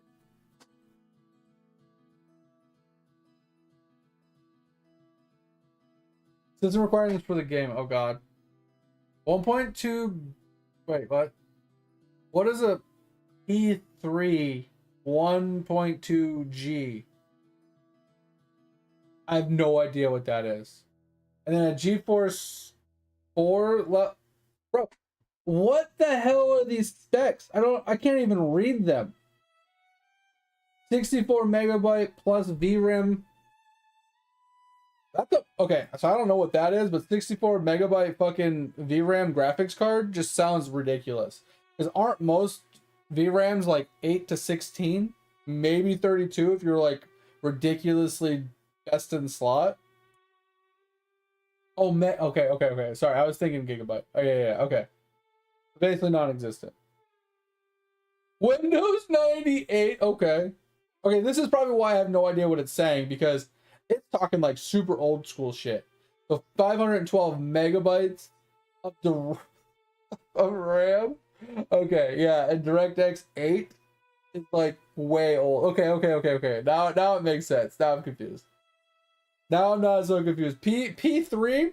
No fucking idea what the Pentium 3, I'm assuming. I don't know what a GeForce 4 is, but I'm assuming it's ridiculously old school. Yeah. What game is that for? What the fuck? Coming out this year? Oh god, do I want to know what the game is? Fishing Prince tomorrow? That sucks that you forgot something. But yeah, bro, it's like, I don't have a problem with learning something. I don't have a problem with, figuring it out and whatever. But if we're in a match and I'm getting dicked on and we're losing because of it, we need to come up with a solution. Instead of bitching at me and telling me I suck, and telling me to learn how to fucking play the game and belittling me, how about we come together to come up with a solution to win the match, right? Like, isn't that what real people should do? Isn't that what real gamers do? Like, I thought we were friends. You know what I mean? Like, let's go with that route. I thought we were friends, bitch. Like, come on. All right, we're just gonna burn through Cinnabar for this. I don't care. I don't feel like farming Orichalcum right now. I'd honestly rather just go and farm Cinnabar, honestly. Cinnabar is much easier to farm than Orichalcum.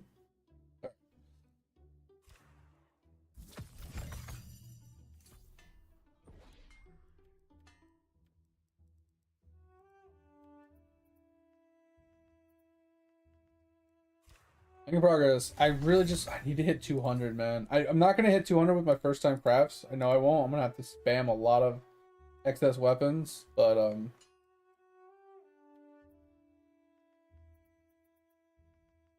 going to do our damnedest.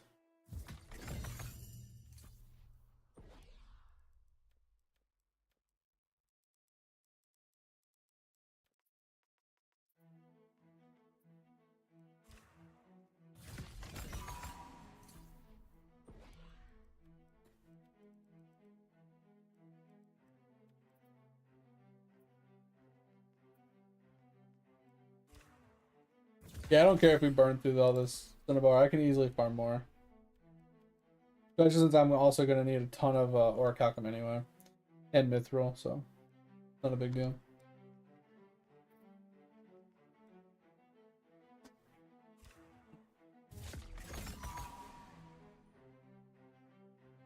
Private server with pay to win MMORPG. Wait, what? But I thought you said it was coming soon. How's it pay to win already? And private server. Oh, is it like an old game getting like re-brought back out? Is that kind of like what we're looking at? Or what we're talking about? Alright, so I don't have any of this. I mean, we could make this. Not very good XP though. 2k XP is like not even a drop in the bucket. Then we're not gonna make uniques because they just don't make like these. This right here is like 600 XP. That's not even fucking worth my time. And I'm thinking we can just consume these. They're only 6k XP. But we'll fuck it. We'll just consume them all. I don't even give a shit at this point. They can be used to craft certain high level crafts, but I'm not gonna make them because they just take too many other resources. We'll just get rid of these. Not worried about it. We gotta farm them up later, we will. This one. Fuck it. Let's go. Why not? Probably gonna regret those, but whatever. Alright, so that is all of our first time crafts. Now we got a shit ton of levels to go. So one option is do dungeons and craft these.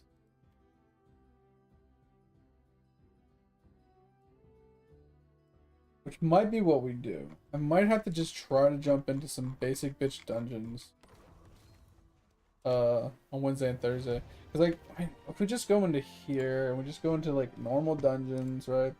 We see like this guy's in Starstone. Like, I could try and jump into this, right? Or not. Right. We could try and jump into some of these. Like, that would be pretty helpful, right? If I can get into these. Okay, daily bonuses? Fishing coaches? Oh, nice. Coins and packing tokens? I'm down. Just it's from randoming. I mean, I could just go into some randoms. I can select, like, the one on, like, actually, that would just, like, queue me in, right?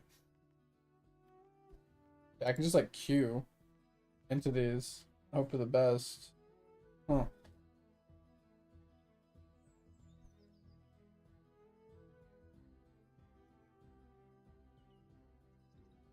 I mean, yeah, Britas, if we're gonna do that, it's gonna be on an off stream. I don't typically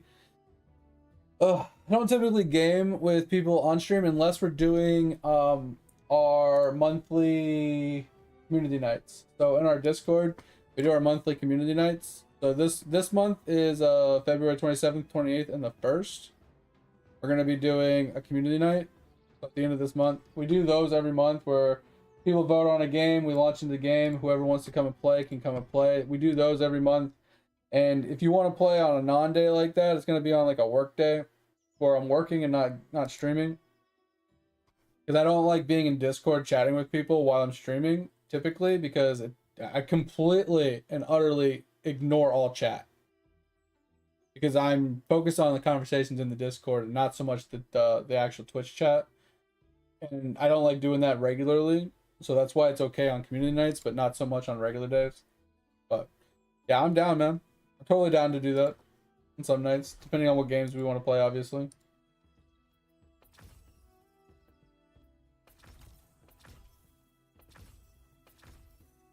Alright, so we got a completion here. Got a completion here. We can do a double combo here to get one back.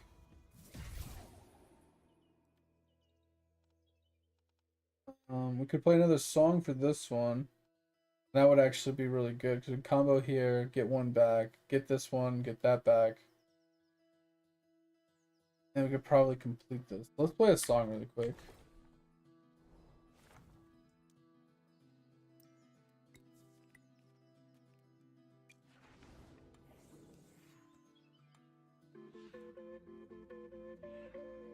We're gonna be jumping off here soon, guys.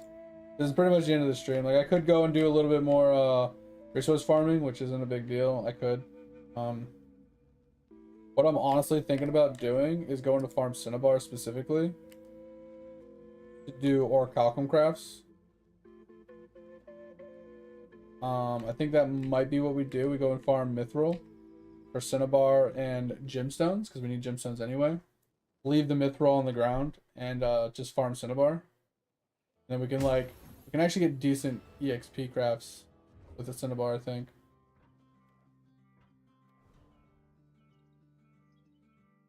Yeah. Like I said, like I said, Doritos, not a lot has changed around here, like other than like the community nights we do once a month and the VODs channel. Like I said, if you haven't checked it out, I'd appreciate it if you would. But that's pretty much the only thing that's really changed. So if you ever want to come and chime in, like I said, check out the Discord, !Discord in the chat if you haven't joined it already. And then, you know, check out that section for the community nights. You can kind of see what days they're going to be, so you can decide if you can make it or not. And you can vote on one of the games on the list if there's a vote. Sometimes there's not a vote. Sometimes I just pick a specific game that I want to play. That's pretty much what it is. Thanks, mate. I appreciate it. Don't forget to shoot the book. Yeah. So that's that, and then we'll come in here. Yeah, I'm clearing out the game real quick. I'm clearing out all my game stuff really fast. So nothing max that isn't done. Okay. All right. So I think we're good. Yeah. So I think what we'll do going forward is with weapons. I think we're just gonna farm Cinnabar. I think that's our best play. Is we just make this. So we go and farm Cinnabar. So we can, like, the Cinnabar is pretty easy to farm. And then we just use basic bitch, wood, and leather. And then as we scrap this, we get orichalcum in return, which is fine. And this gives us 11,000 XP per craft. Now, we're not going to get a ton of Cinnabar in a fast period of time, but I think it's still faster than anything else we can do. New World DB Cinnabar. So this is what we're farming. It's gathered from like orichalcum and 7 to 15, right? It needs 800 or 1800. But if we do it from mithril, because I think mithril is better. Yeah, 7 to 15 as well. Also need 1800. I think mithril is our best bet, because if we look at mithril compared to orichalcum, mithril drops the higher tier ore, gives more XP, and it gives obviously gives the void ore, obviously, which is whatever, but it gives purple gems in mass quantities, and that's it, right? Alchem, on the other hand, gives the lower tier EXP increasement, less XP per ore, and it gives less, or it gives the same amount of Cinnabar, and it gives the void ore. It gives these types instead of whatever this one gave instead. This one gave, okay, so I think those are the same. It gives purples, but at much less value. The other one's 3 to 6, or like 2 to 6, and this is 1 to 2. So much less purples, but it also has blues, so it floods the drop table with a lot of blues. You're less likely to get purples. So we're just gonna farm this. This will be easy. So 7 to 15, as long as I have a decent amount of luck, we should get them to drop relatively often. And then we just rotate mithril drops, and that'll be Wednesday, Thursday. I think we'll be doing that. I think that's our fastest way to be leveling to 200. All right, so we're gonna leave this game, guys. Like I said, once we're gonna leave this, we're gonna check out our Eidolon toolbox really quick for one little thing, and then we're gonna call it a night. It's gonna be a few minutes earlier than I wanted to call it a night, but I'm hungry and tired. I'm gonna go make something to eat, watch some anime. So World 7. Oh, so yeah, Legendary Town. Okay, so which one are we looking for? You said it was the first row? This one? Yeah, I don't have this. Okay. So I can only do 1 cog a day. I mean, technically I do have points, right?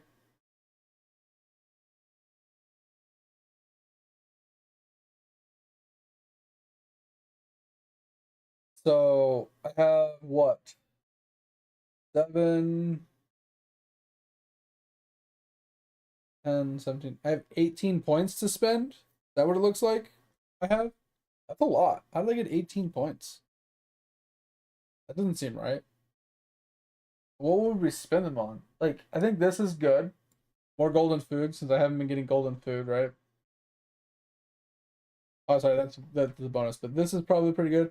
I really like this first time one. This has been really helping me grow my shit. Did he? Okay. I'll have to I don't really know G's YouTube account very well. Do you have an idea like what it's labeled as?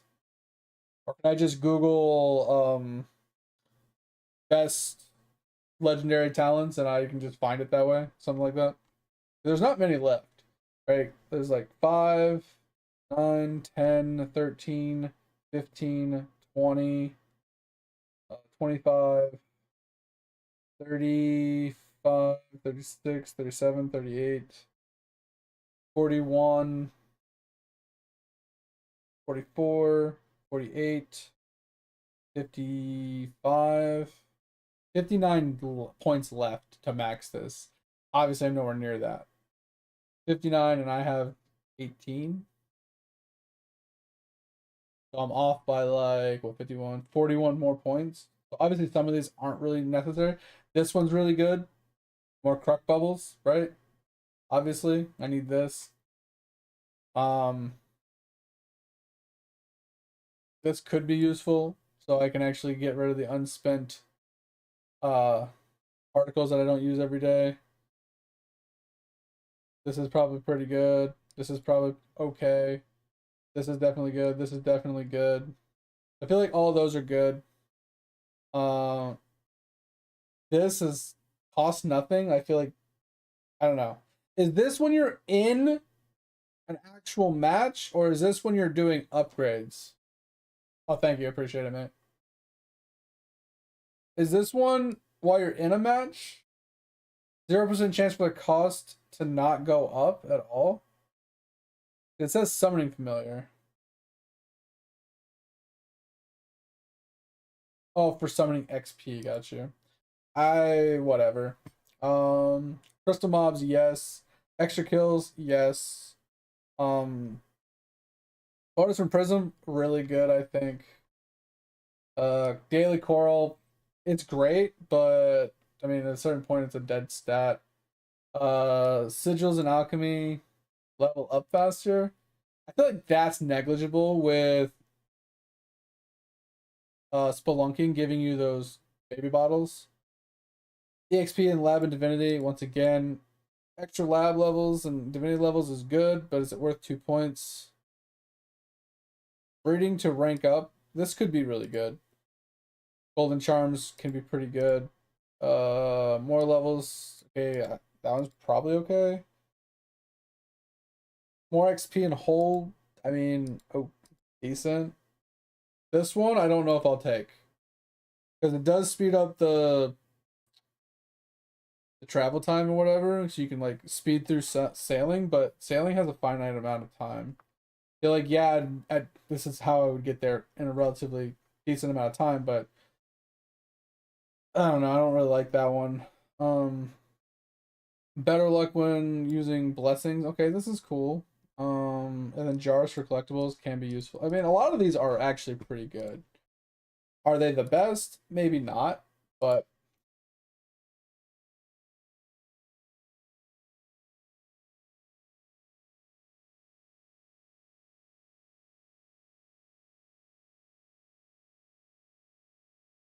yeah, so, well, the reason I was curious is it says you get 25 level upgrades for the for that, you know, the white tier summoning thing. And I'm like, well, just because it doesn't go up in price doesn't mean you didn't buy a level. So that's why I was like, I thought you'd still be limited to 25 levels, even though it doesn't increase in price. I don't know. I'll look at the video. I'll open it up and I'll watch it after after stream. But I appreciate you guys. Like I said, I'm gonna get out of here. I'll be back on Wednesday and Thursday. So Thursday and Friday for you and the you people in the UK and across the pond. But we're gonna work the next couple days. If you guys haven't joined the Discord, want to join the Discord, feel free. The only thing I ask, don't be a dick. If you ever have any gaming questions, ever need help, and want to share something, show something off, or help somebody out, feel free to chime in there at any time. If you ever want to reach me off stream, ask me a question when I'm not streaming, or when I'm working and I'm not, that's not a stream night. It's the best place to do it is in the Discord. Just at me at any time. And if you haven't checked out the VODs channel, I'd appreciate it. Go give it a little clicky. If you ever want to rewatch a stream, watch something you haven't seen before, missed a stream or clip something, best place to go and do it. But I appreciate y'all. Hope you had a good time. Hope you have a good rest of your day. Hopefully you have a good next couple days, and we catch you on Wednesday and Thursday. If you need me in the meantime, use the Discord. Thank you. Bye. See ya. Yeah, Brutos, I appreciate you, man. Thanks for stopping by. I'm glad life's going well for you. And yeah, I'll talk to you next time, man. See ya.